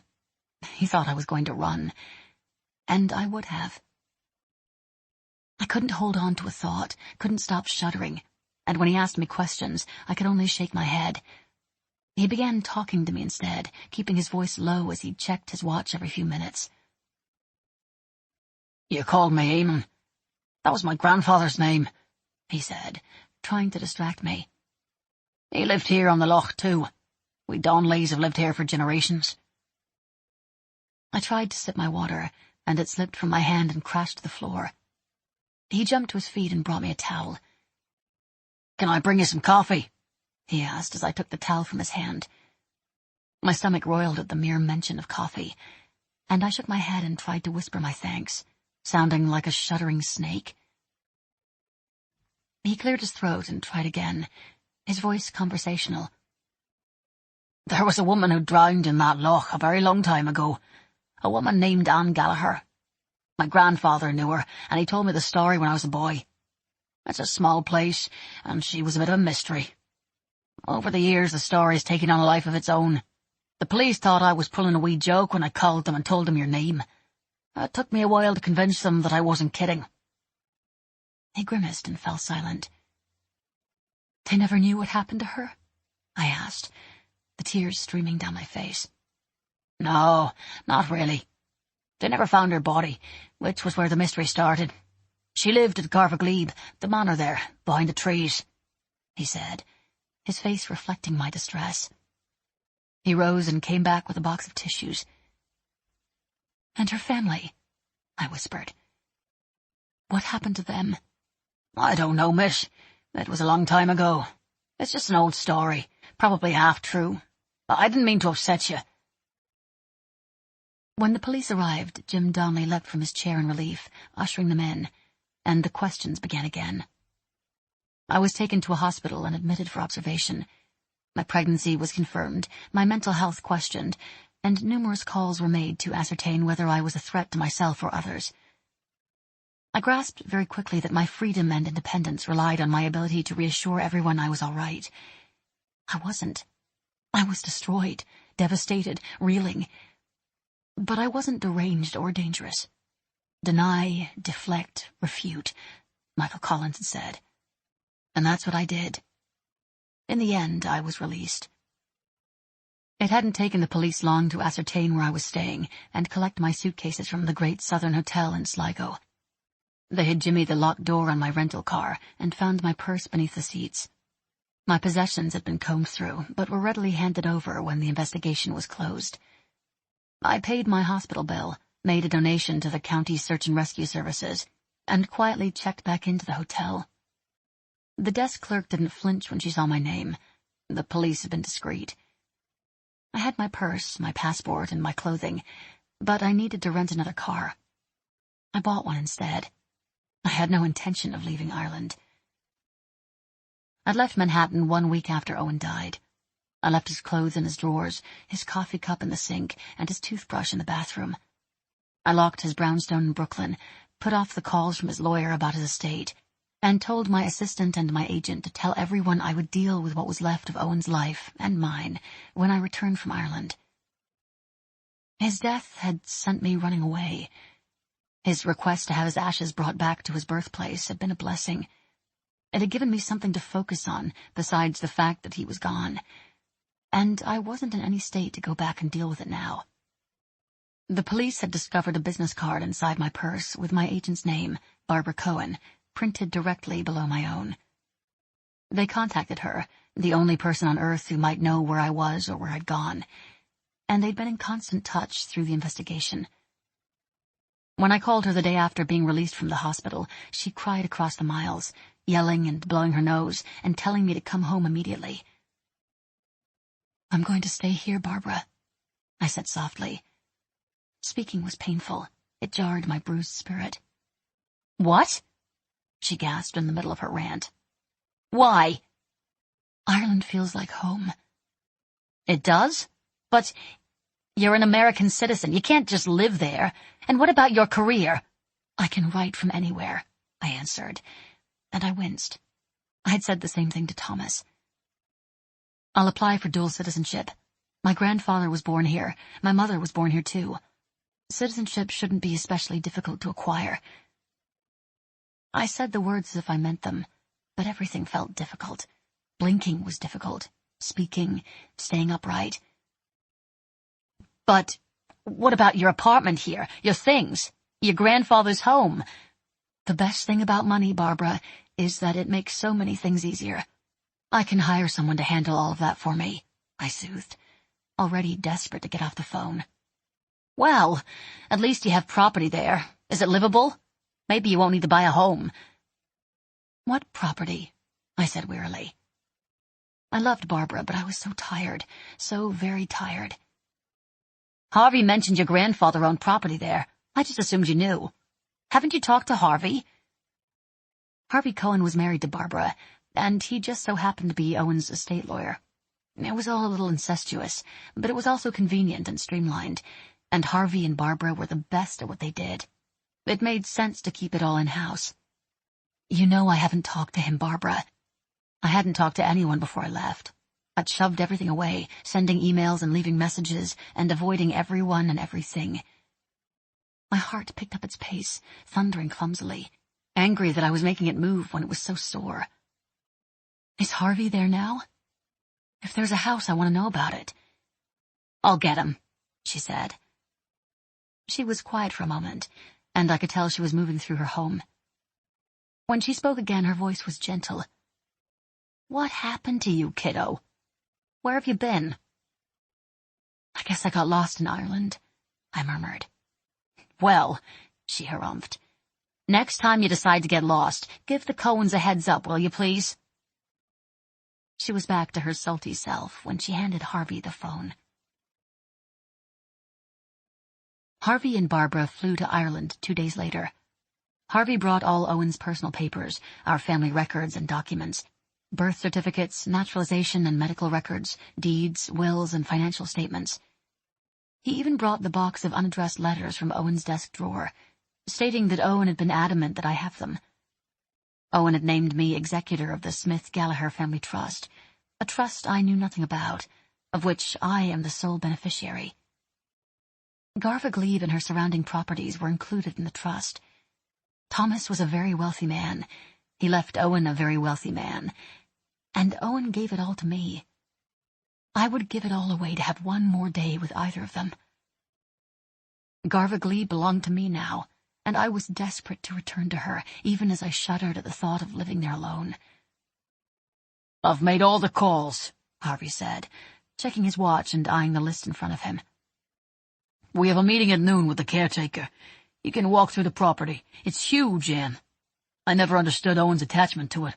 It's not a money-maker, and he never visited. In fact, he didn't want to talk about it at all, ever. But he wouldn't sell it. However, he made no stipulation to your selling. I have an appraiser and a realtor scheduled to meet us there, just so you have an idea of what it's worth. It will give you more options." "I need to go by myself," I whispered. I didn't bother to tell him I wouldn't be selling the house under any circumstances. "Why?" he gasped. "Because—" Harvey sighed and Barbara bit her lip. They were worried about me. There was no way I could walk through Garvaglee, listening for Owen, looking for Thomas, and seeing only the years that stretched between us. I couldn't return to Garvaglee with an audience. If Barbara and Harvey were worried about me now, it would be 100 times worse when they saw me weeping as I haunted the halls of my home. "You go ahead. Meet with the realtor and the appraiser. When you are finished, I will look through the house. By myself," I suggested. "What is it with this house?" Harvey groaned. "Owen acted exactly the same way." I didn't answer. I couldn't. And Harvey sighed and ran his hands through his white mane, and looked around the sparsely populated dining room at the Great Southern Hotel. "I feel like I'm on the bloody Titanic," he grumbled. I smiled wanly, surprising myself and them. "You and Owen had an incredible bond," Harvey murmured. "He loved you so much. He was so proud of you. When he told me about his cancer, I knew you would be devastated. But you are scaring me, Anne. You aren't just devastated, you're... He searched for the right word. "You're lost," Barbara supplied. "No, not lost," Harvey argued. "You're missing." Our eyes met, and he reached for my hand. "Where are you, Anne?" he pressed. "Your spirit is gone. You seem so empty." I wasn't just grieving for my grandfather. I was grieving for the little boy he'd been, for the mother I'd been to him, for my husband, for my life. I wasn't empty. I was drowning. I was still in the loch. "She just needs time, Harvey. Give her time," Barbara protested. "Yes," I agreed, nodding. "I just need time." I needed time to take me back, to whisk me away. Time was the one thing I wanted, and the one thing no one could give me. "Are you related to the O'Tooles by any chance?" I asked the young caretaker when Harvey and his entourage drove away. The caretaker couldn't have been more than 25, and there was something in the tilt of his head and the set of his shoulders that made me think he belonged in the family tree. He'd introduced himself as Kevin Sheridan, but the name didn't fit him. "Yes, ma'am. My great-grandfather was Robert O'Toole. He was the caretaker here for years. My mother, his granddaughter, and my father took care of the place when he died. Now it's my turn. For as long as you need me, that is." A cloud passed over his features, and I knew the sudden interest in the property was concerning to him. "Robbie?" I asked. "Yes, everyone called him Robbie. My mother says I look like him. I'm not sure that's a compliment. He wasn't much to look at, only had one eye, but his family loved him." He was trying to be self-deprecating, to make me laugh at his unimpressive lineage, but I could only gape at him, stricken. He did look like Robbie, but Robbie was gone now. They all were. Kevin must have seen how close I was to crumbling, and he left me alone to wander around, promising he would be on the grounds if I needed him, and mentioning in a cheerful tour guide tone that Michael Collins himself had stayed at Garvaglee many times. I wandered for close to an hour, moving silently through the rooms, looking for my family, for my life, and finding only pieces and parts, whispers and wisps of a time that existed only in my memory. Each room had an emptiness and an expectancy that pulled at me. New king-sized beds heaped with pillows and comforters that coordinated with the updated window coverings were the centerpiece in every room. 1 or 2 pieces of the original furniture remained, to give each chamber a touch of nostalgia. Thomas's writing table and his chest of drawers, Owen's rocking horse and a high shelf of his antique toys, and Bridget's vanity in her Victorian chair, which was reupholstered in a similar floral fabric. My gramophone and the huge wardrobe still stood in my old room. I opened the doors and stared at the empty interior, remembering the day Thomas had come home from Lyons with all the things he thought I needed. That was the night I knew I was in trouble, in danger of losing my heart. The oak floors and cabinets in the kitchen were the same, but had been resurfaced and were gleaming. The stately staircase and the oak balustrade remained, warm and reliable with years in use. The baseboards and the moldings had all been maintained, the walls painted, and the countertops and appliances upgraded to reflect the times. It smelled like lemons and furniture polish. I breathed deeply, trying to find Thomas, to coax him from the walls and the wood. But I couldn't smell him, couldn't feel him. I moved on trembling legs toward his library, to the shelves filled with books that he wouldn't read anymore, and halted at the door. A painting, framed in an ornate oval, hung on the wall where a pendulum clock used to toll away the hours. "Miss Gallagher," Robbie called from the foyer. Not Robbie, Kevin. It was Kevin. I tried to answer him, to tell him where I was, but my voice shook and broke. I wiped desperately at my eyes, trying to find my composure, but I was unsuccessful. When Kevin found me in the library, I pointed up at the picture, overcome. Well, that's a picture of the Lady of the Loch," he explained, trying not to look at me and call attention to my tears. "She's famous around here. As famous as an 80-year-old ghost can be, I suppose. The story goes that she only lived at Garvaglebe for a little while. She drowned in Loch Gill. Her husband was devastated and spent years painting pictures of her. This is the one he kept. It's beautiful, isn't it? She was a lovely woman." He hadn't noticed the resemblance, proof that people weren't very observant. Or maybe I wasn't especially lovely now. "She never returned," I whimpered, my voice a childlike cry. Jim Donnelly had said the same thing. "No, ma'am. She drowned. So she never returned," he stammered, handing me a handkerchief. I grabbed it, desperate to stem my tears. "Ma'am, are you all right?" "It's just sad," I whispered. I turned my back on the picture. She never returned.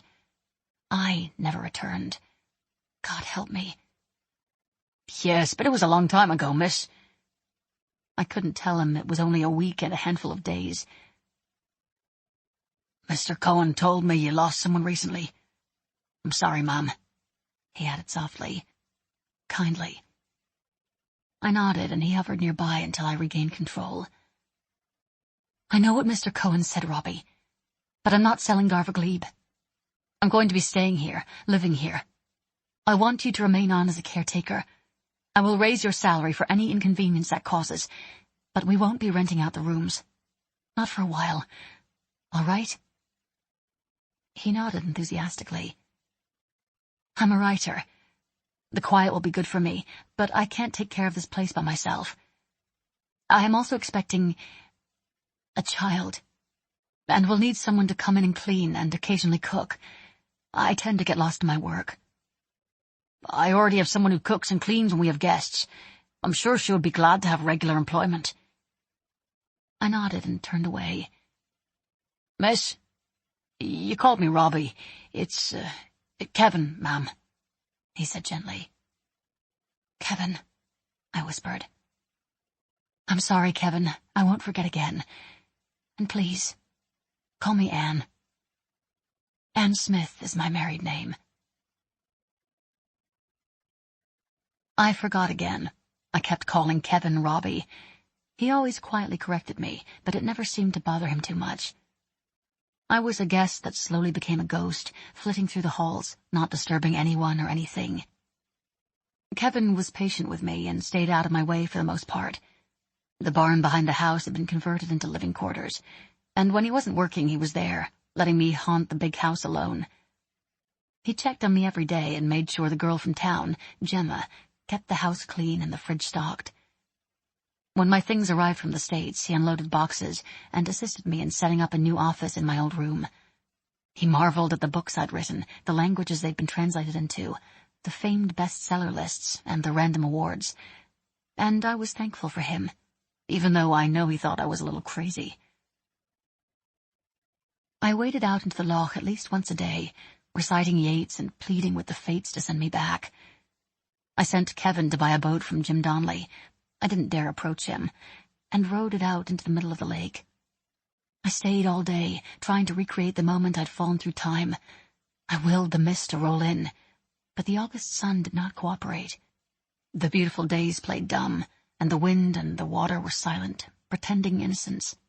And no matter how much I recited and raged, the loch denied me. I started plotting ways to get my hands on human ashes, but even clouded by desperate grief, I recognized that if the ashes had played a role, it was most likely because they were Owen's. About 6 weeks after I'd moved into Garvaglebe, a car rolled through the gates that were erected sometime in the last 80 years, and proceeded up the lane, shuddering to a stop in front of the house. I sat in my office, pretending to work but staring out the window, and I watched as 2 women climbed from the car, one young and one old, and approached the front door. "Robbie!" I yelled, and then caught myself. His name was Kevin, and he was mowing the acre of grass behind the house. Gemma had already come and gone. The door chimed. I considered ignoring the visitors. I didn't need to answer the door. But I knew them. It was Maeve O'Toole, old again, and Deirdre Fallon from the library in Drumahair.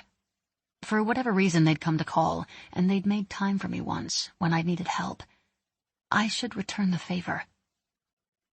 I smoothed my hair and thanked heaven that I found the will to shower and dress that morning, something I didn't always do. Then I answered the door. 16 July, 1922. Anne was right. The Free State Army fired on the Far Courts building in the early morning hours of 28 June, placing field guns at strategic locations and shooting high-explosive shells into the buildings where the anti-treaty Republicans were hunkered down. An ultimatum had been sent to the Far Courts and was ignored, and Mick had no choice but to attack. The British government was threatening to send troops to handle it if he didn't, and no one wanted Free State troops and British troops fighting alongside each other against the Republicans.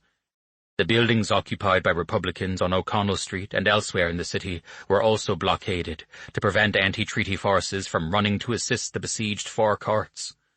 The hope was that when the Republicans saw that actual artillery was being used, they would give in and give up. The siege lasted 3 days, and ended with an explosion in the Four Courts that destroyed the precious documents and brought the whole debacle to an end. Good men died, just like Anne predicted. Cathal Brugha wouldn't surrender. Mick wept when he told me. He and Brugha didn't see eye to eye much of the time, but Cathal was a patriot, and there's little Mick respects more than that. I stood in front of the burned-out shell of the Four Courts today. The stolen munitions kept exploding, making it impossible for the firemen to put out the blaze. They had to let it burn itself out. I wonder if all of Ireland will have to burn itself out as well. The copper dome is gone, the building destroyed, and what the hell for? An agreement was forged in May between the Republicans and the Free State leaders to defer the final decision on the treaty until after the election and after the Free State Constitution had been published.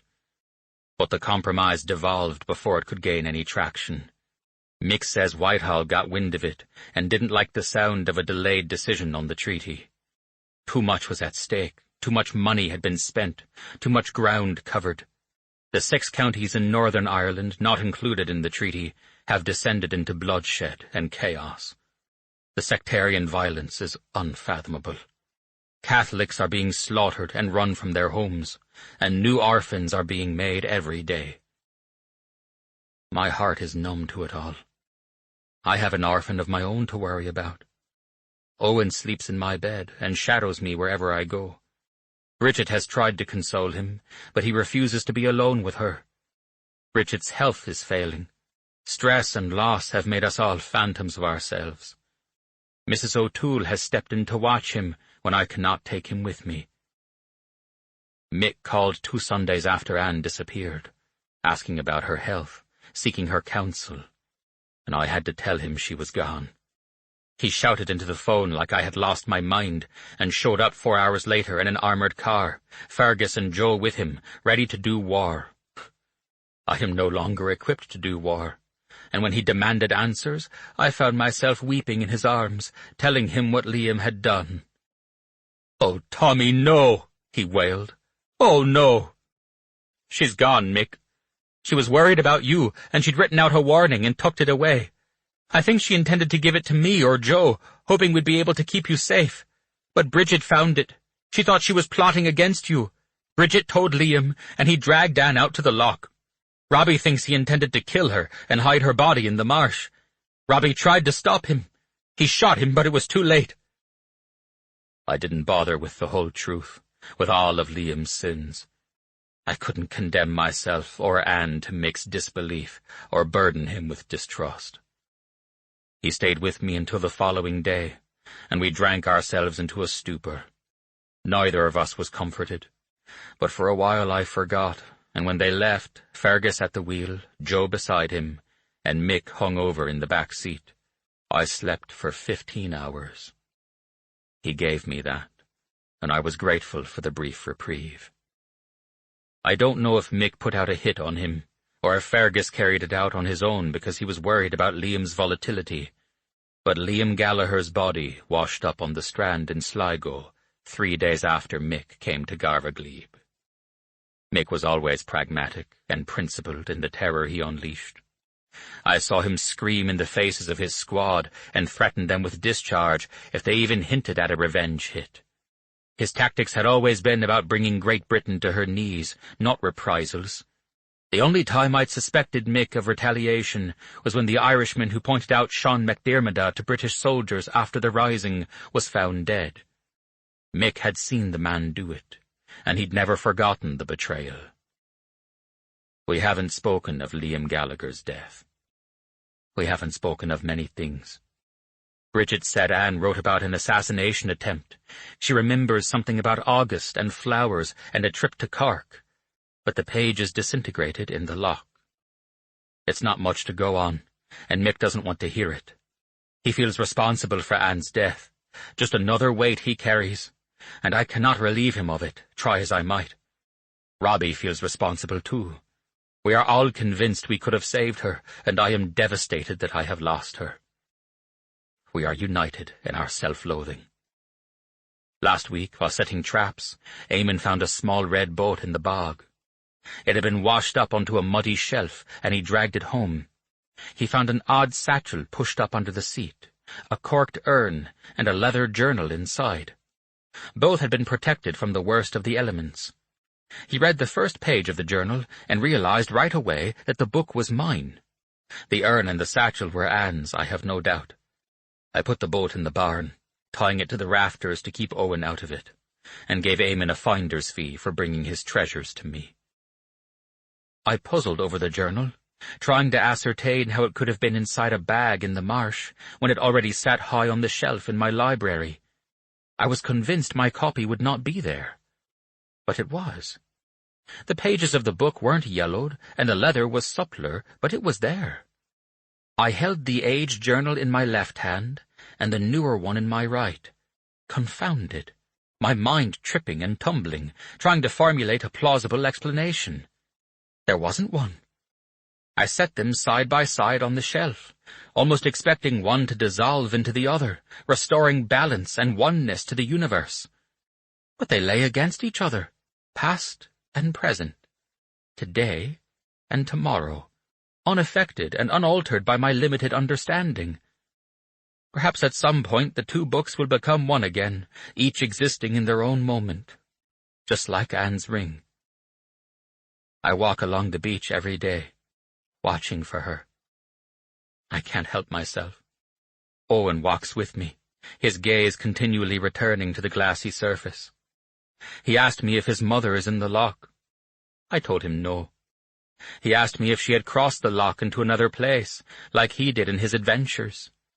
I said that I believed she had, and it seemed to reassure him. It occurs to me that Anne might have created the stories to comfort Owen, in the event that she couldn't. "You won't go too, will you, Doc?" Owen whispered, taking my hand. "You won't disappear into the water and leave me behind?" I promised him I wouldn't. "Maybe we can both go," he mused, looking up into my face, trying to ease my pain. "Maybe we can get in that boat in the barn and go find her." I laughed then, grateful I'd had the foresight to put the boat where he couldn't reach it. But my laughter didn't ease the ache in my chest. "No, Owen, we can't," I said gently, and he didn't argue. Even if I knew how, even if we could both follow her across the loch into another time, we could not go. Owen must grow up in this day, in this age, and have a son who grows up in the next for Anne to exist at all. Some sequences must unfold in their natural order. Of that much, I am sure. Anne will need her grandfather even more than Owen needs a mother. He has me. Anne has no one. So Owen will have to wait, and I have promised to wait with him, even if it means I will never see her again. T.S. 25. Love's Loneliness. The mountain throws a shadow, thin as the moon's horn. What did we remember under the ragged thorn? Dread has followed longing, and our hearts are torn. W.B. Yeats. Deirdre had a large canvas bag over her shoulder, and she clung to the strap nervously, clearly standing on my doorstep against her will. Maeve looked perfectly comfortable as she gazed at me through her thick glasses, unblinking. "Kevin says you always call him Robbie," she said without preamble. Deirdre cleared her throat and stuck out her hand. "Hello, Anne. I'm Deirdre Fallon from the library, remember? And you've met Maeve. We thought we'd welcome you to Dromahair officially, since you've decided to stay. I didn't realise you were Anne Gallagher, the author. I've made sure we have all your books in stock. There's a waiting list for your titles. Everyone in town is so excited you're living here in our little village." Each sentence was punctuated with enthusiasm, but I sensed she was more nervous than anything. I clasped her hand briefly and ushered them both inside. "Come in, please." "I've always loved the manor," Deirdre gushed, her eyes on the wide staircase and the huge chandelier that hovered over our heads. "Every Christmas Eve, the caretakers open the house to the town. There's dancing and stories, and Father Christmas always comes for the children. I got my first kiss here, under the mistletoe." "I'd like tea in the library," Maeve demanded, not waiting for an invitation and veering through the foyer toward the large French doors that separated the library from the entrance hall. "Maeve," Deirdre stuttered, shocked at the old woman's impudence. "I don't have time for niceties, Deirdre," Maeve snapped back. "I could die at any moment, and I don't want to die before I get to the good stuff." "It's all right, Deirdre," I murmured. "Maeve knows her way around Garvaglebe. If she wants tea in the library, then she shall have tea in the library. Please make yourself comfortable, and I'll get the tea." I already had a kettle on. I drank peppermint tea all day long to soothe the nausea that was now my constant companion. The doctor in Sligo said it should ease in the second trimester, but I was almost 20 weeks, and it hadn't ebbed at all. I wondered if it wasn't nerves more than anything. Gemma had shown me where the tea service was, a service I'd been convinced I would never use, and I arranged a tray with more enthusiasm than I felt in 2 months. When I joined Deirdre and Maeve in the library, I expected them to be seated in the small grouping of chairs surrounding a low coffee table. They were standing beneath the portrait instead, their heads tipped back, quietly arguing. I set the tray down on the table and cleared my throat. "Tea?" I said.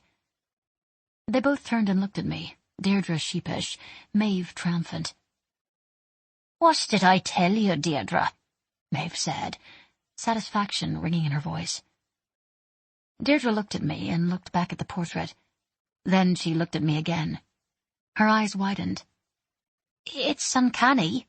I'll give you that, Maeve O'Toole." "Tea?" I repeated. I sat down and spread a napkin over my lap, waiting for the women to join me. Deirdre abandoned the portrait immediately, but Maeve was slower to follow. Her eyes ran up and down the shelves, as if she were looking for something in particular. "Anne," she mused. "Yes?" "There was a whole row of the doctor's journals in this library at one time. Where are they now? Do you know? I don't see as well as I once did."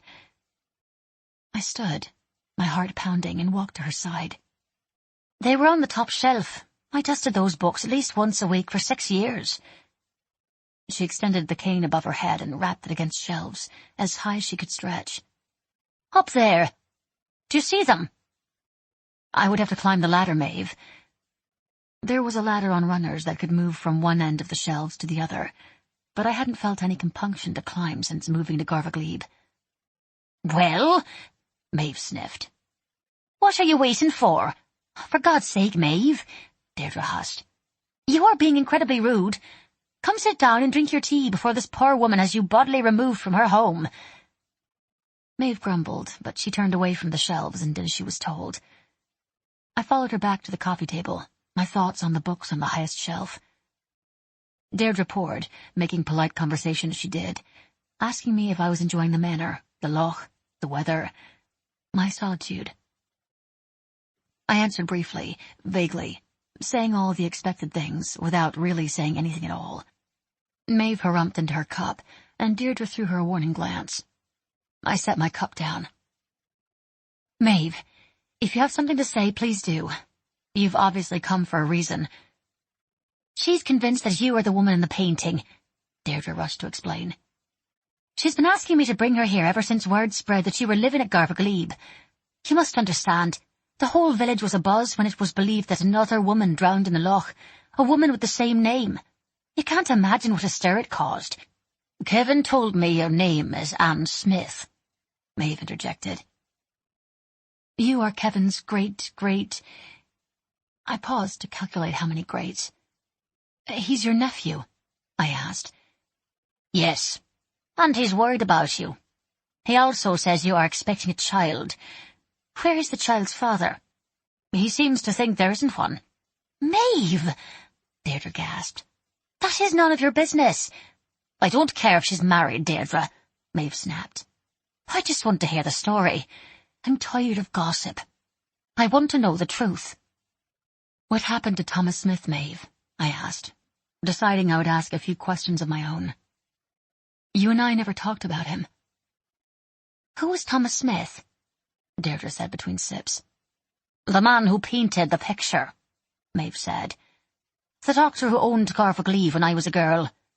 I left when I was 17, after passing all my accounting examinations.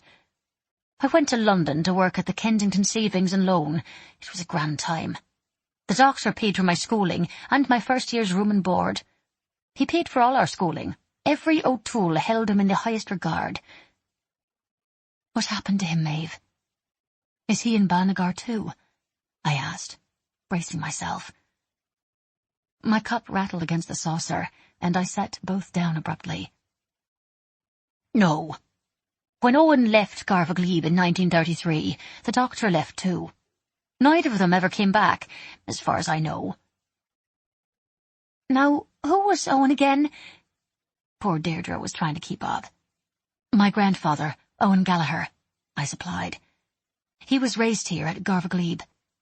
"So you're related to the woman in the picture," Deirdre crowed. Mystery solved. "Yes," I said, nodding. "Closely related." Maeve was having none of it. "But you told Kevin that Anne Smith is your name," she insisted again. "She's a famous author, Maeve. Of course she has aliases." Deirdre laughed. "I must say, though, Anne Smith isn't terribly original." She laughed again. When Maeve and I didn't laugh with her, she finished her tea in a gulp, her cheeks scarlet. "I brought something for you, Anne," she rushed. Remember the books I mentioned to you, about the author with the same name? I thought you might like your own copies, with a little one on the way. Anne flushed again. They're delightful, really. She opened the big bag beside her chair. She drew out a stack of brand-new children's books, shiny black rectangles, each one with a little red sailboat drifting across a moonlit lake on the cover. The Adventures of Owen Gallagher was written across the top in Thomas's bold hand. Along the bottom, each title was printed in white. My favourite is The Adventure with Michael Collins, Deirdre said, browsing through the stack to find it. I must have moaned in distress, because her eyes shot to my face, and Maeve cursed on a sigh. You are a ninny, Deirdre, Maeve groused. Those books were written by Anne Gallagher Smith. Maeve pointed up at my portrait. The woman in the picture, the woman who drowned in the loch, Thomas Smith's wife, and the woman who wrote those children's books are all the same person. But, these were published last spring and donated to commemorate the 85th anniversary of the Easter Rising. Every library in Ireland received a box of them. I had no idea. May I see them? I whispered. Deirdre set them reverently on my lap and watched as I looked through them with shaking hands. There were 8 of them, just like I remembered. Written by Anne Gallagher Smith. Illustrated by Dr. Thomas Smith, I read, running my thumb across our names. That part was new. I opened the cover on the first book and read the dedication. In loving memory of a magical time. Beneath the dedication it said, donated by Owen Gallagher. They'd been professionally reproduced on thick, glossy paper and machine-bound, but each picture and each page, from the cover to the last line, was identical to the original. My grandfather did this. These were his books. He didn't tell me, didn't show me. I knew nothing about this, I marveled, my voice hushed in tearful wonder. These copies are yours, Anne, Deirdre pressed.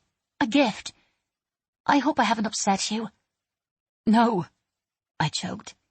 No, I'm just surprised. They are wonderful. Forgive me. Maeve looked as if the wind had been knocked out of her. Her vinegar was gone, her questions quieted. I had a feeling she knew exactly who I was, but had decided it served no purpose to make me admit it. We loved Anne, she muttered. Her lips began to tremble. Some people talked. Some people said terrible things after she died. But the O'Tooles loved her. Robbie loved her. I loved her. We all missed her dreadfully when she was gone. I used my napkin to blot my eyes, unable to speak, and noted that Deirdre was wiping her eyes as well. Maeve stood, leaning heavily on her cane, and headed for the door. The visit was apparently over. Deirdre rushed to rise as well, sniffling, and apologizing for leaving mascara on my cloth napkin. I placed the books carefully on a shelf and followed them out, feeling overwrought and weak-kneed. Maeve hesitated at the door and let Deirdre exit first. If his journals are still on that top shelf, they will tell you all you need to know, Anne, Maeve said. Thomas Smith was a remarkable man. You should write a book about him, and don't be afraid to go back to Balnagar. The dead have a great deal to teach us. I've got my own plot picked out. I nodded, emotional once more. I longed for the day when my pain and my tears weren't so close to the surface. Come visit me, will you? Maeve grumbled. All my other friends are dead. I can't drive any more, and I can't speak freely with Deirdre listening. She'd have me committed, and I don't want to spend my last years in the loony bin. I'll visit you, Maeve, I said, giggling through my tears. And I meant it. I couldn't face the top shelf, not right away. I waited several days, hovering in the library, only to retreat again, arms wrapped around myself and barely holding on. I'd been standing on a ledge since leaving 1922.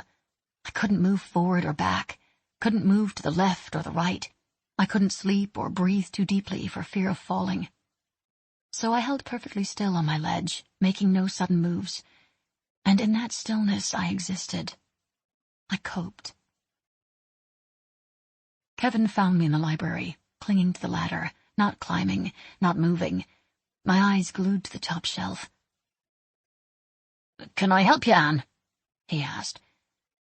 He still wasn't comfortable calling me Anne, and his hesitation to say my name made me feel as old as Maeve, and separated from him by 6 decades instead of 6 years.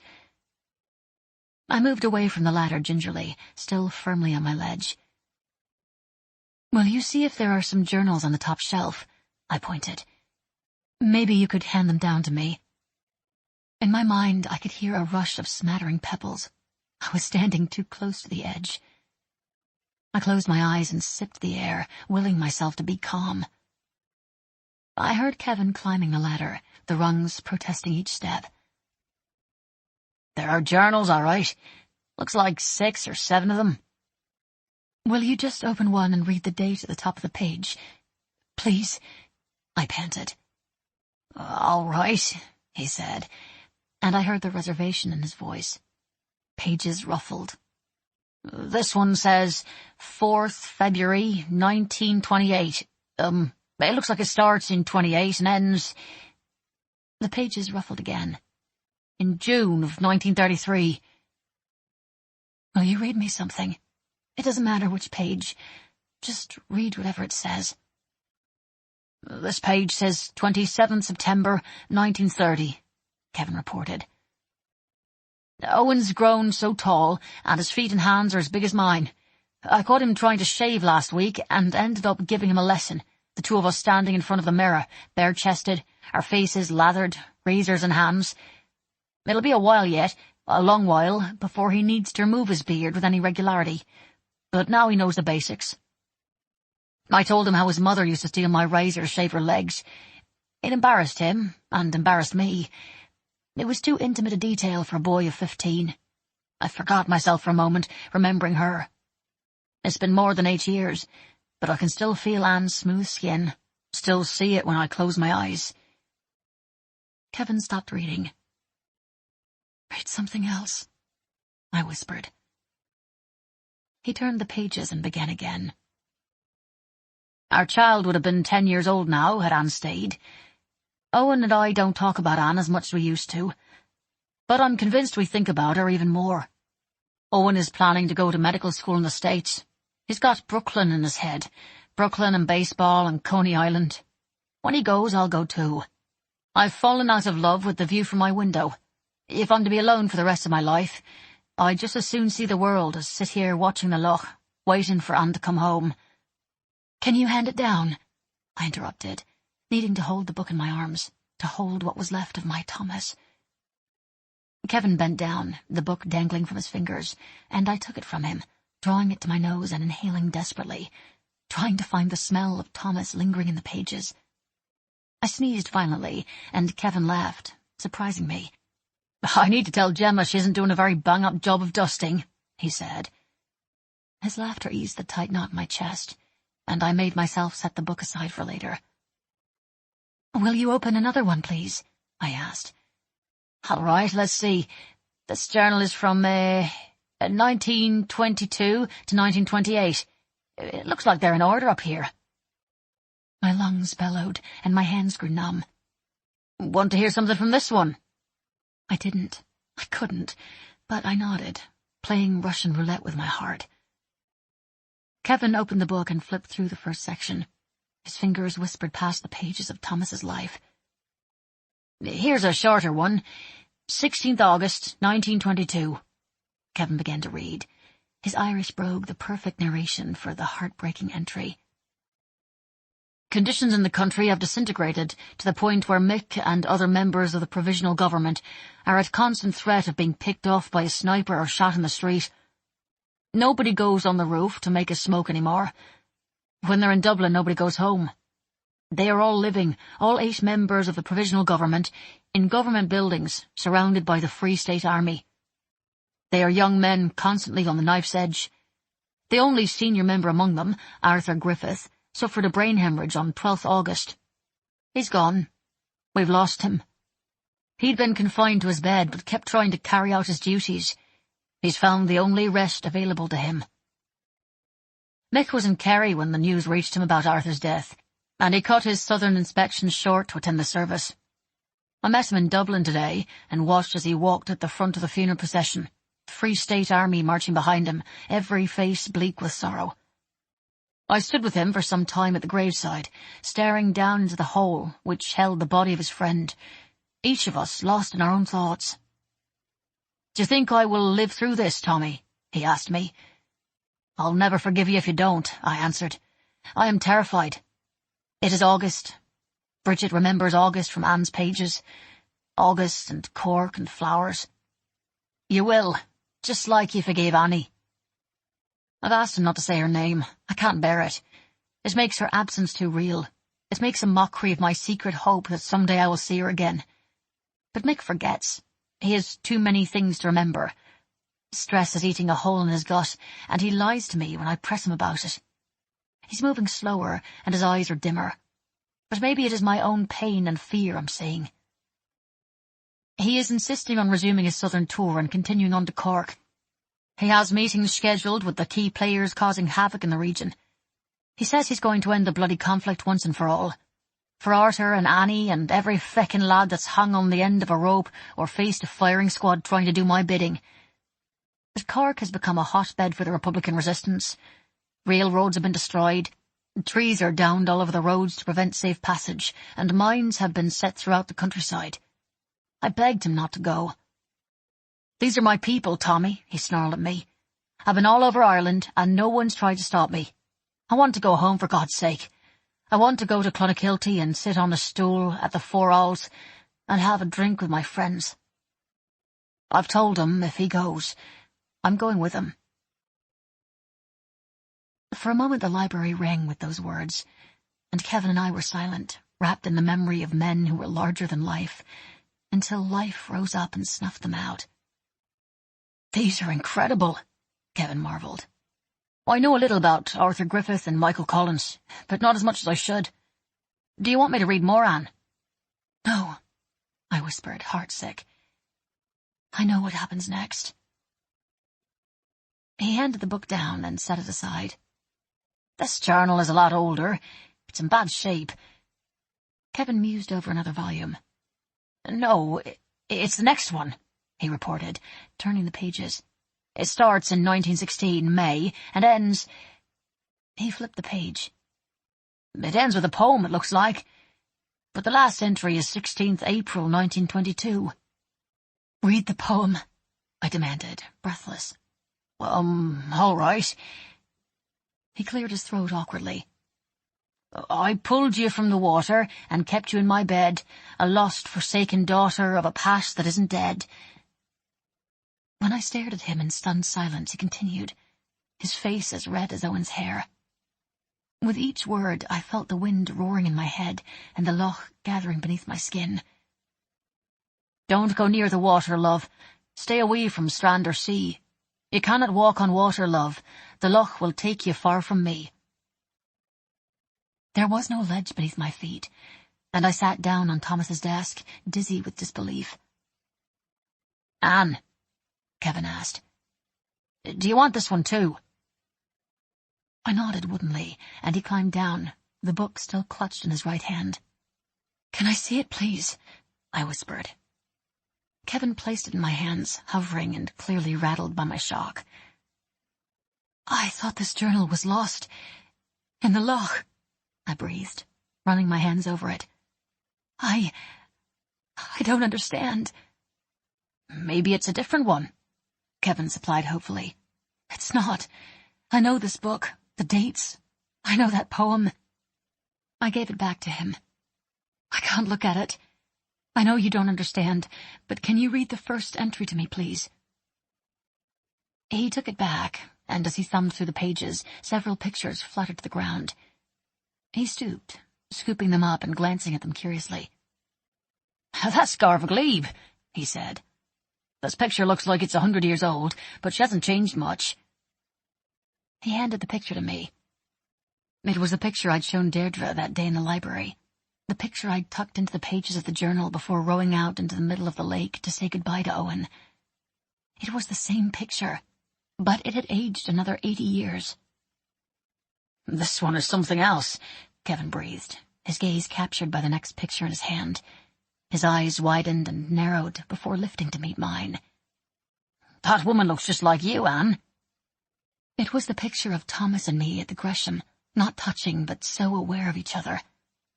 His face was turned toward me, the line of his jaw, the slice of his cheekbone, the softness of his lips beneath the blade of his nose. My pictures had survived the loch, the journal too, but I had not. We had not. 28 August, 1922. We left for Cork early on the 21st. Mick tripped going down the stairs and dropped his gun. It went off, waking the entire house and increasing my sense of foreboding. I saw Joe O'Reilly framed by the window, watching us depart. He, like all the rest of us, had begged Mick to stay out of Cork. I know he felt better because I was with Mick, though my value in a fight has always been when it's over. My war stories are all the surgical kind. It started well enough. We stopped at Curra Barracks, and Mick carried out an inspection. We stopped in Limerick and in Mallow, and Mick wanted to swing by an army dance, where a priest called him a traitor to his face, and I had a pint poured down my back. Mick didn't even flinch at the insult, and I finished my whiskey with a wet arse. Mick showed a little more outrage when the lookouts at the hotel in Cork were fast asleep in the lobby when we arrived. He grabbed each boy by his hair and knocked their heads together. If it had been Vaughan's hotel in Dublin a year ago, he would have left immediately, certain that his safety had been compromised. He didn't seem especially concerned, and fell asleep as soon as his head hit the pillow. I dozed, sitting in a chair in front of the door, Mick's revolver in my lap. Maybe it was my weariness, or the fog of grief I've been walking in since Anne disappeared.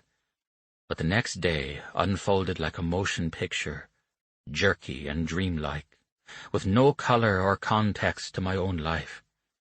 Mick had meetings with family and friends in the early part of the day, and it wasn't until late afternoon that we left for Macroom Castle.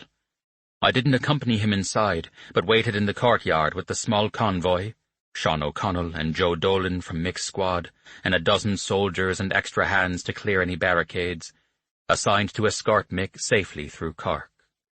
We ran into problems near Bandon when the touring car overheated twice, and the armoured car stalled on a hill. One debacle fell into another. Trees were cleared, only to discover trenches had been dug behind them.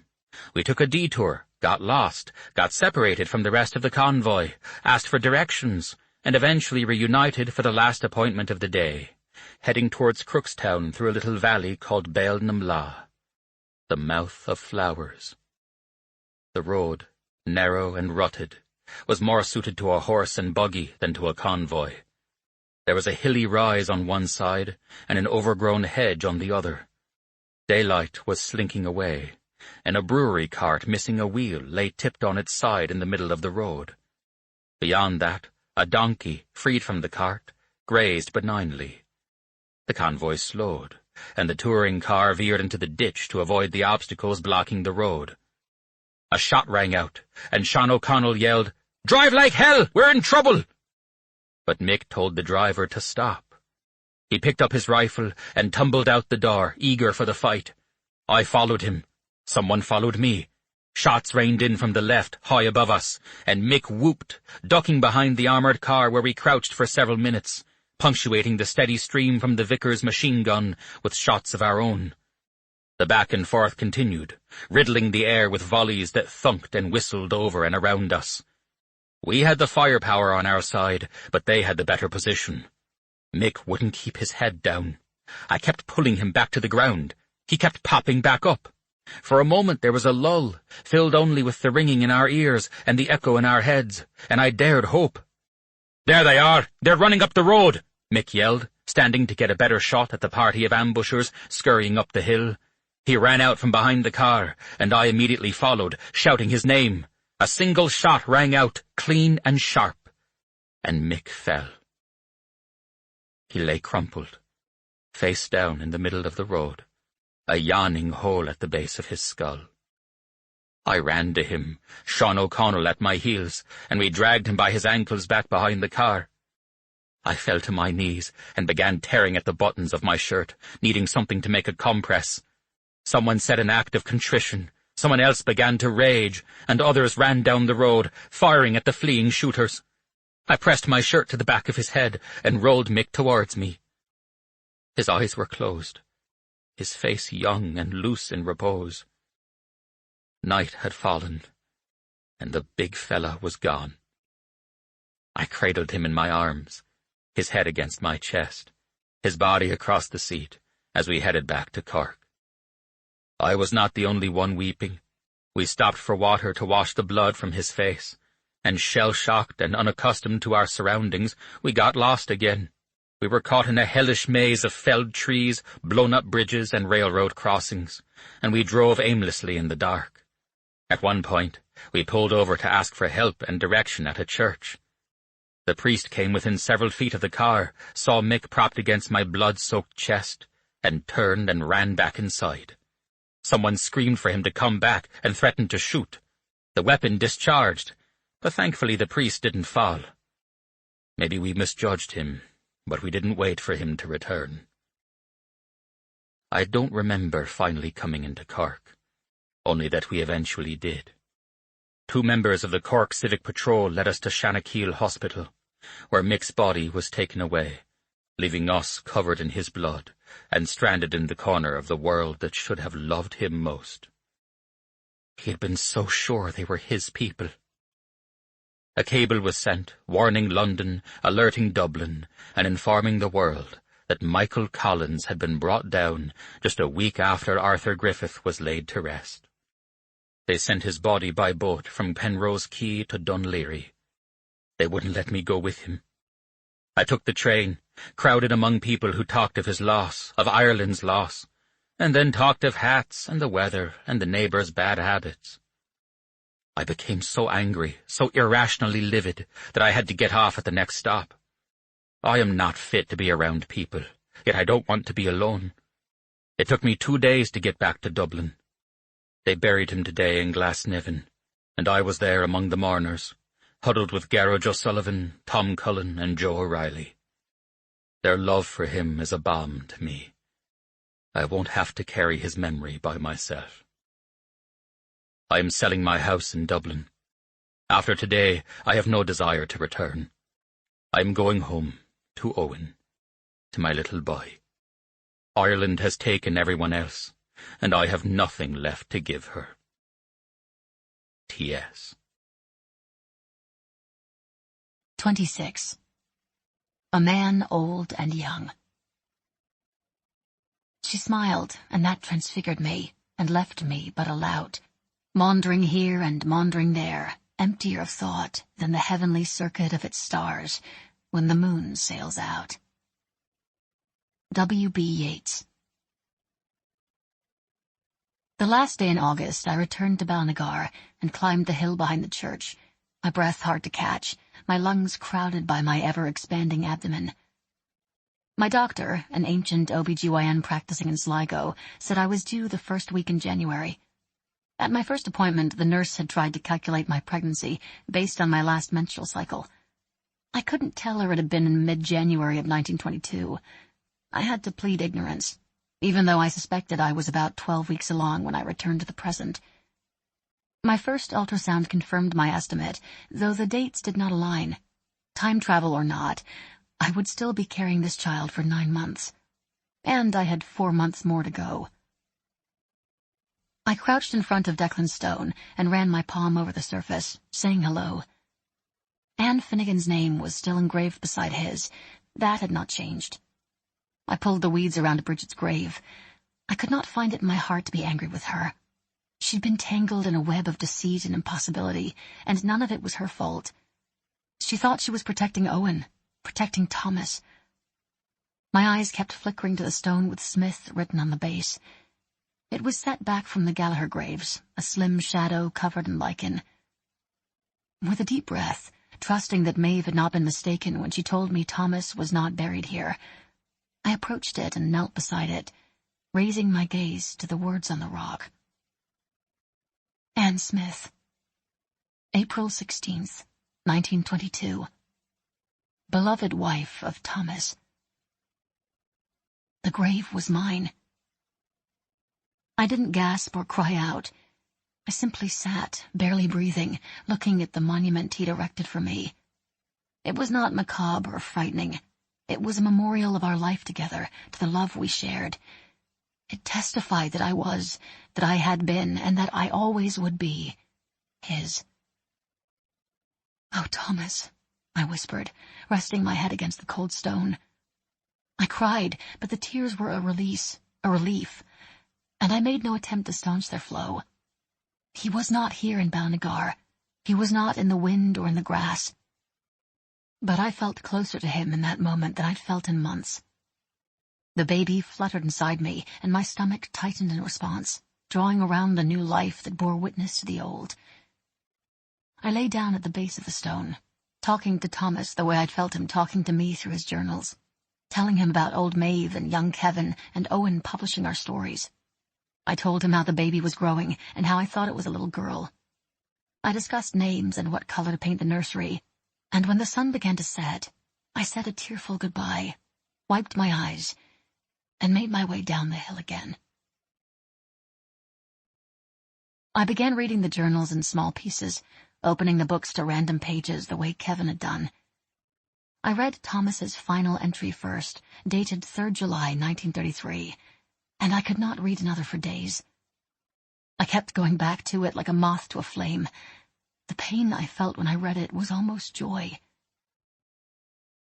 "Owen turns 18 next month. We booked his passage last spring and made all the arrangements for his room and board.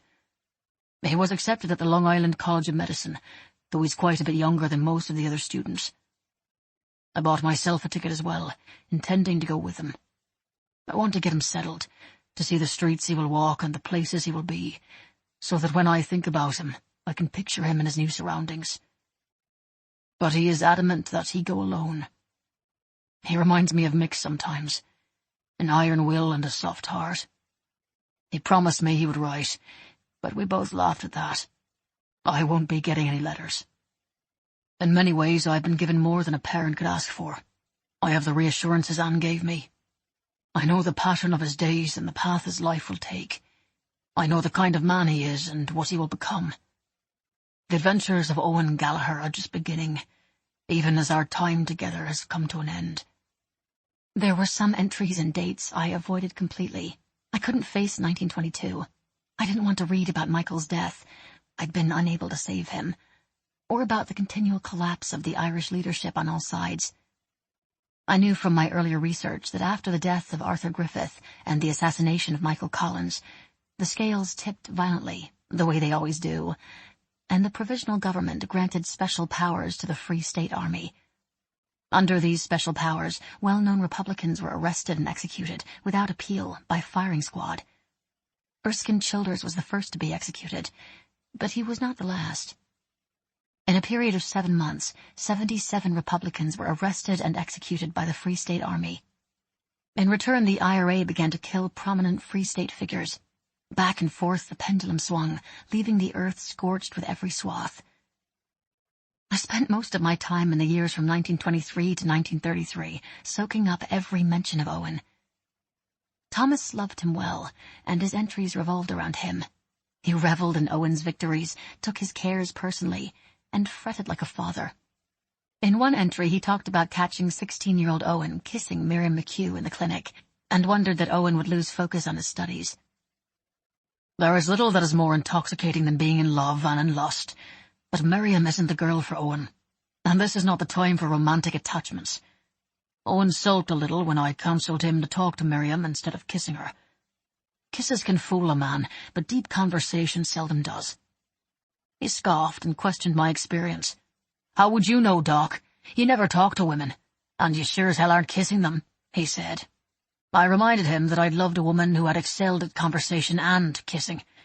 A woman who'd ruined me for all others, and I damn well did know what I was talking about." Mentioning Anne always makes Owen contemplative. He didn't say much after that, but tonight he knocked on my bedroom door. When I opened it, he put his arms around me and embraced me. I could tell he was close to tears, so I just held him until he was ready to let go.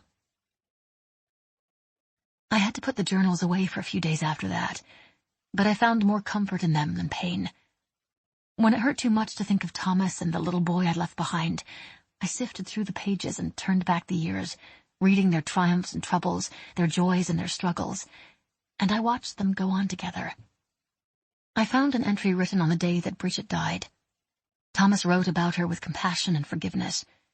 I was grateful she was not alone in the end. I read about illnesses and deaths in Dromahair, and about new treatments and advances in medicine. Sometimes Thomas's journals felt like a patient log, detailing a myriad of ailments and remedies. But he never wrote about politics. It was as though he had divorced himself entirely from the fray. The patriot heart he spoke of in his early years had been replaced by a nonpartisan soul. Something died in him when Michael was killed. He lost his faith in Ireland. Or maybe he just lost his faith in men. There was one entry in July of 1927 where Thomas mentioned the assassination of Kevin O'Higgins, the Minister of Home Affairs. O'Higgins had been responsible for the implementation of the special powers in 1922 that had created so much bitterness. The assassination came on the heels of the establishment of a new political party, Fianna Fáil, which was organized by Eamon de Valera and other prominent Republicans. Public sentiment was with de Valera. Someone had asked Thomas which party he would support in the upcoming election. His failure to publicly support any of them had upset more than a few candidates who sought his approval and his financial backing. His response had me gasping and rereading his words. There are some paths that inevitably lead to heartache, some acts that steal men's souls, leaving them wandering forever after without them, trying to find what they lost. There are too many lost souls in Ireland because of politics. I'm going to hold on to what's left of mine. The first few lines were the words Owen had quoted the night he died. Any questions I'd had about Owen's knowledge of the journals, of his intimate understanding of the man who had raised him, were gone.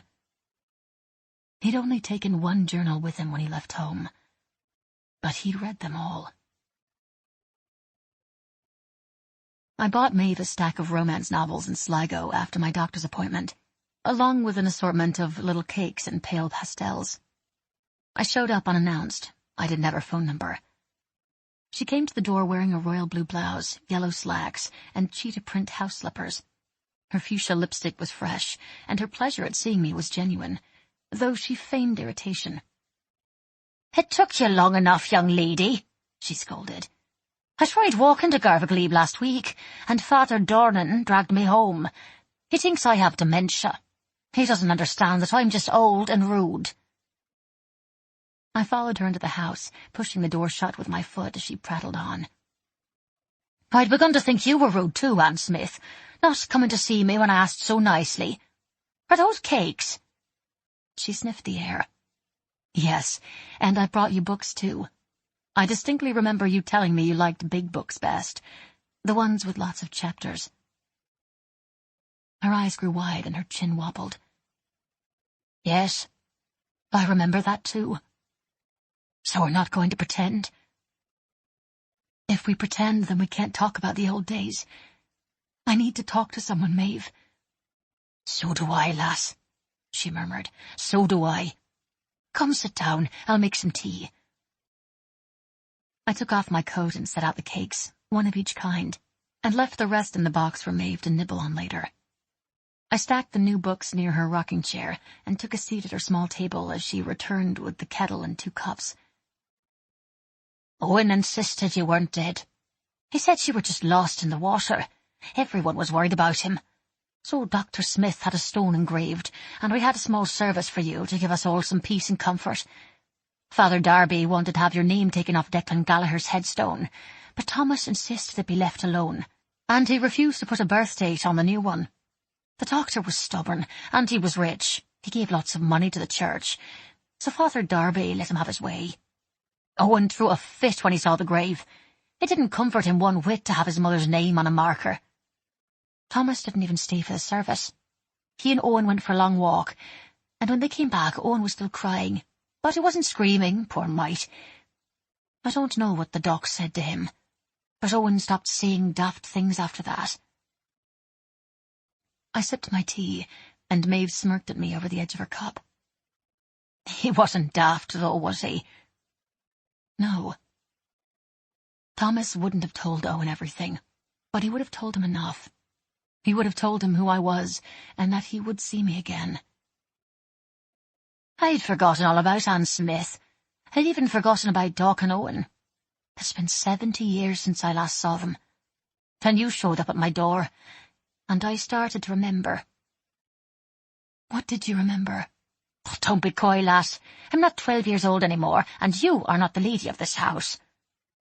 She thumped her slippered foot on the carpeted floor. I remembered you. I smiled at her vehemence. It felt good to be remembered. Now, I want to know everything. I want to know what happened to you, then and now, and don't leave out the kissing scenes, she barked. I refilled my cup, took a huge bite of a frosted pink pastry, and I told her everything. In September, I woke to the news that the Twin Towers had fallen, that my city had been attacked, and I watched the television coverage, clutching my growing belly, sheltering my unborn child, wondering if I'd returned from one vortex only to be plunged into another. My old life, my streets, my skyline was forever changed, and I was grateful Owen was no longer alive in Brooklyn to witness it. I was grateful I was no longer there to witness it. My heart was incapable of holding more pain. Barbara heard the planes. They shook the agency as they passed overhead, before they hit, and called me in a state days later, repeating over and over again how glad she was that I was safe in Ireland. The world has gone mad, Anne, mad. It's upside down, and we are all holding on for dear life. I knew exactly what she meant. But my world had been spinning for months, and 9/11 just added another layer of impossibility. It distracted Barbara from her worry over me, from my midlife crisis, and I could only retreat further into the corners of Garvaglebe, unable to absorb the magnitude of such an event, unable to process any of it. The world was upside down, just like Barbara said, but I'd been falling when it tipped, and I already had my sea legs. I turned off the television, begged my city for forgiveness, and pled with God to keep us all, even me, from losing ourselves. And I continued on.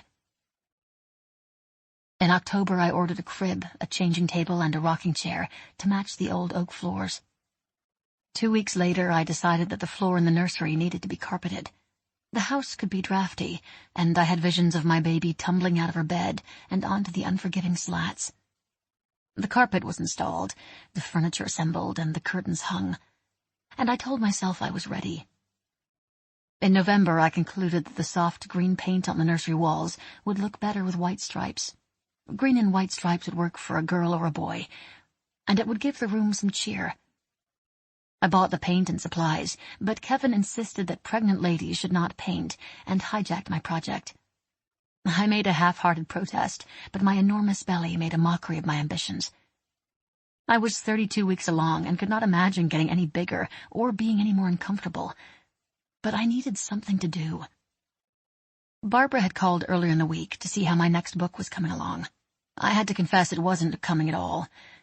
I had a story to tell, a love story like no other, but I couldn't face the ending. My words were a tangled mess of agony and denial, and whenever I sat down to plot or plan, I ended up staring out the window, traipsing through the yellowed pages of my old life, searching for Thomas. There were no words for the things I felt. There was only the rise and fall of my breath, the steady slog of my heart, and the unrelenting ache of separation. Unable to paint and unwilling to write, I decided to walk. I put a pink cashmere shawl over my shoulders and stuffed my feet into a pair of black wellies so they wouldn't get wet when I walked to the loch. My hair danced in the gloom, waving at the naked branches of the shivering trees. No need to tame it now. No one cared if it hung halfway down my back and curled around my face. No one would look twice at my black leggings or disapprove of the way my cotton tunic hugged the swell of my breasts or clung to my pregnant belly. The beach was empty. No one would see me at all. Western Ireland was caught up in the damp doldrums of a dying fall, and the mouldering mist licked at my cheeks and hovered over the lake, obscuring the sky from the sea, the surf from the sand, and the silhouette of the opposite shore. I stood facing the loch, letting the wind lift my hair and let it go again, watching the fog gather into ghosts and shift in the tepid light. I'd stopped going into the water. I'd stopped rowing out away from the shore. The water was cold, and I had a child to consider, a life beyond my own. But I still came at least once a day to plead my case to the wind. The blanket of fog cushioned the air, and the world was hushed and hiding. The lapping of the water and the squelch of my boots were my only company. And then I heard whistling. I stopped for a moment, and it came again, faint and far away. Donnelly's dock was empty, his business closed for the season. Light shone from his windows, and a tendril of smoke rose from his chimney, merging with the hazy sky. But nothing moved along the shore. The whistling was not on the land, but in the water, like a foolish fisherman was hiding in the fog. The sound grew stronger, drifting in with the tide, and I stepped toward it, listening for the whistler to finish his tune. It warbled and broke, and I waited for an encore. When none came, I pursed my lips and finished the song for him, the sound breathy and soft and a little off-key. But I recognized the melody. They can't forget, they never will, the wind and waves remember him still. Thomas! I'd called to him before. I'd screamed his name across the water until I was hoarse and hopeless, but I called to him again. Thomas! His name hung precariously in the air, weighty and wishful, before it teetered and fell, sinking like a stone beneath the surface. The loch whispered back with liquid lips, slow and sighing, Thomas, Thomas, Thomas. The bow appeared first, shifting in and out of sight. The loch was playing hide-and-seek. There it was again, closer. Someone was rowing with steady strokes. The pull and release of the paddle through the water mocked a hushed endearment, the sound of his name becoming the sound of his voice. Countess, Countess, Countess. Then I saw him. A peaked cap, broad shoulders, a tweed coat, and pale eyes. Pale blue eyes clinging to mine. He said my name, low and disbelieving, as the small red boat split the fog and tilted toward the shore. So close I heard the oars scrape the sand. Thomas? Then he was standing, using the oar like a Venetian gondolier, and I was sinking to my knees on the rocky shore, crying his name. The little boat bellied up to the beach, and he stepped out onto solid ground, tossing the oar aside and pulling his hat from his head. He clutched it against his chest, like a nervous suitor come to call. His dark hair was shot with silver, and a few more lines creased the corners of his eyes. But it was Thomas. He hesitated, teeth clenched, gaze pleading, as though he didn't know how to greet me. I tried to rise, to go to him, and he was suddenly there, swooping me up and holding me against him, the swell of our child cradled between us, his face buried in my hair. For a moment neither of us spoke, our burning lungs and pounding hearts stealing our speech and robbing our senses. "How is it that I've lost 11 years, and you haven't aged at all?" he cried into my curls, his joy tinged in sorrow. "Is this my child, or have I lost you too?" "This is your child, and you will never lose me," I vowed, stroking his hair, touching his face, my hands as delirious as my heart. Thomas was wrapped around me, so close I felt every breath. But it wasn't enough. I drew his face to mine, frantic, afraid I would wake without kissing him goodbye. He was so real and so wonderfully familiar. The scrape of his cheeks, the press of his lips, the taste of his mouth, the salt of his tears. He kissed me like he'd kissed me the first time, and every time after that, pouring himself out, holding nothing back. But this kiss was flavored with long absence and new hope, and with every sigh and second that passed, I began to believe in an afterlife. "You stayed in Ireland," he croaked, his lips skimming across my cheeks, down my nose, and over the point of my chin, his fingers cradling my face. Someone told me once that when people leave Ireland, they never go back. I couldn't bear the thought of never going back, so I stayed. And you stayed with Owen, I said, overwhelmed. He nodded, his eyes so full and fierce that tears trickled down my face and pooled in the palms of his hands. I stayed until he told me it was time to go. On July 12th, 1933, the day after Owen's 18th birthday, Thomas lowered the little red rowboat from the rafters in his barn and packed a small suitcase with a box of gold coins, a change of clothes, and a few photographs. He thought he might need something that had belonged to me in 2001, something that would guide his travel, and slipped the diamond earrings I'd sold Mr. Kelly into his pocket. He'd bought them back the day after I pawned them. He had the empty urn that once held Owen's ashes, and he knew the verse I'd recited that day on the loch, the poem by Yeats that spoke of fairies and riding on the wind. But Thomas was convinced the diamonds, the dust, and the fairy words made no difference whatsoever. When it was all said and done, he simply hitched a ride to 2001. The moment the boat was returned to the loch, it began to sail toward home, slipping through the ages, parting the waters, and calling the mist. Owen had watched it disappear. We left the boat on the shore, the paddle in the sand, and the loch behind us.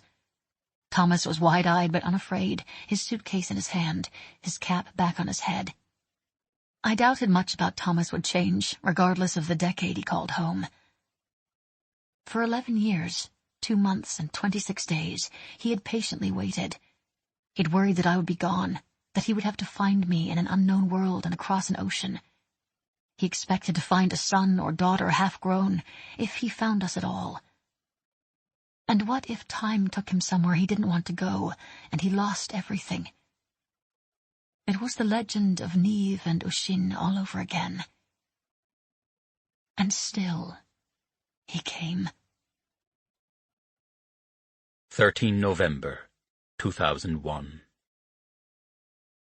Friday, 9 November 2001, was the day I arrived. 11 years, 2 months, and 26 days were condensed to 134 days. Anne's 10 months in 1921 to 22 were reduced to 10 days when she returned. I've tried to puzzle it out, but it's like trying to wrap my mind around the creation of the universe. I spent 10 minutes studying a child's toy in Lyon's department store yesterday. The store still exists. The expansion and contraction of the toy, Anne called it a slinky, made me consider time in a whole new way. Maybe time is coiled into ever-widening or tightening circles, layered and wrapped around the next. I spread my arms as wide as I could, lengthening the coils of the slinky, and then I pressed my hands together, flattening it between my palms, intrigued. Anne insisted on buying it for me. I told her my new theory on time and toys last night, as we laid in her glorious bed. It is enormous, yet we sleep spooned together, her back to my chest, her head beneath my chin. I can't quit touching her, but she suffers from the same insecurity. It will be a while before either of us can bear any type of separation. I was in the shower, so much hot water, coming at such a wonderful velocity, and she joined me after a few minutes, her eyes shy and her cheeks pink. I was afraid, and I didn't want to be alone, she said. She didn't need to explain or apologize. Her presence there led to another discovery. The shower is delightful for a variety of reasons, but apparently there is a limit to the hot water supply. The trip to Sligo made me appreciate Anne a little more, if that is possible. I can't imagine the fear and intimidation she must have felt that first time, trying to navigate a new world and new clothes, while pretending to be someone who was well accustomed to it. We ended up purchasing a wardrobe that looks much like my old one. Peaked hats, white button-downs, and trousers haven't gone out of fashion. Suspenders have. Vests have. But Anne says the style suits me, and I can wear whatever I like. I've noticed I dress like the old men.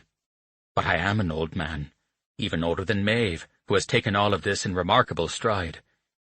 We went and paid her a visit today. We talked for hours of the years I missed and the loved ones who are now gone. When we left, I embraced her and thanked her for being a friend to Anne, both now and then. Anne's going to write our story. I've asked if I can pick my character's name, and she agreed. She also wants me to pick our child's name. If it's a boy, he will be Michael Owen. I've had more trouble thinking of a name for a lass. I don't want her to be named for the past. She will be a girl of the future, like her mother. Anne says maybe we should call her Niamh. It made me laugh. Niamh is one of the oldest names in Ireland. Niamh, the Princess of Tir na Nog, the land of the young. But perhaps it is fitting. Anne is even more beautiful than I remember. I haven't told her. I don't think women like comparisons, even with their old selves. Her hair is glorious. She makes no effort to control it here, and it curls with complete and joyous abandon. It curls the way Anne makes love. She laughs at her burgeoning belly and her swollen breasts, and the way she waddles and can't see her toes. But all I want to do is look at her. We're going to Dublin in the morning. Anne says eventually we will see all of Ireland together. I recognize old Ireland beneath her new clothes. She hasn't changed much, Erin. And when I look out at the loch and up into the hills, she hasn't changed at all. Dublin might be hard for me. I went back very little in the 10 years after Mick died. He lurked around every corner, and I had no wish to be there without him. I wish he could see Dublin with me now, and I wonder what the world would have looked like had he lived. We'll go to his grave at Glasnevin when we're through, and I'll describe all the ways the world has changed for the better, even in Ireland. I'll tell him I found my Annie. I wish I could see his face. He took her loss so hard. I'll tell him I found my girl, and I'll ask him to keep an eye on my boy. Owen is very present. He's in the wind. I can't explain it, but I have no doubt he's here. Anne showed me the books, The Adventures of Owen Gallagher, and I felt him beside me, turning the pages. Then she handed me a box teeming with letters Owen had insisted she keep. Hundreds of them. Anne says she never understood why he hadn't sent them. They are dated and bundled in decades. There are more from the early years, but at least 2 for every year of his long life, and all of them are addressed to me. He promised he would write. And he did. T.S. Audible hopes you have enjoyed this program.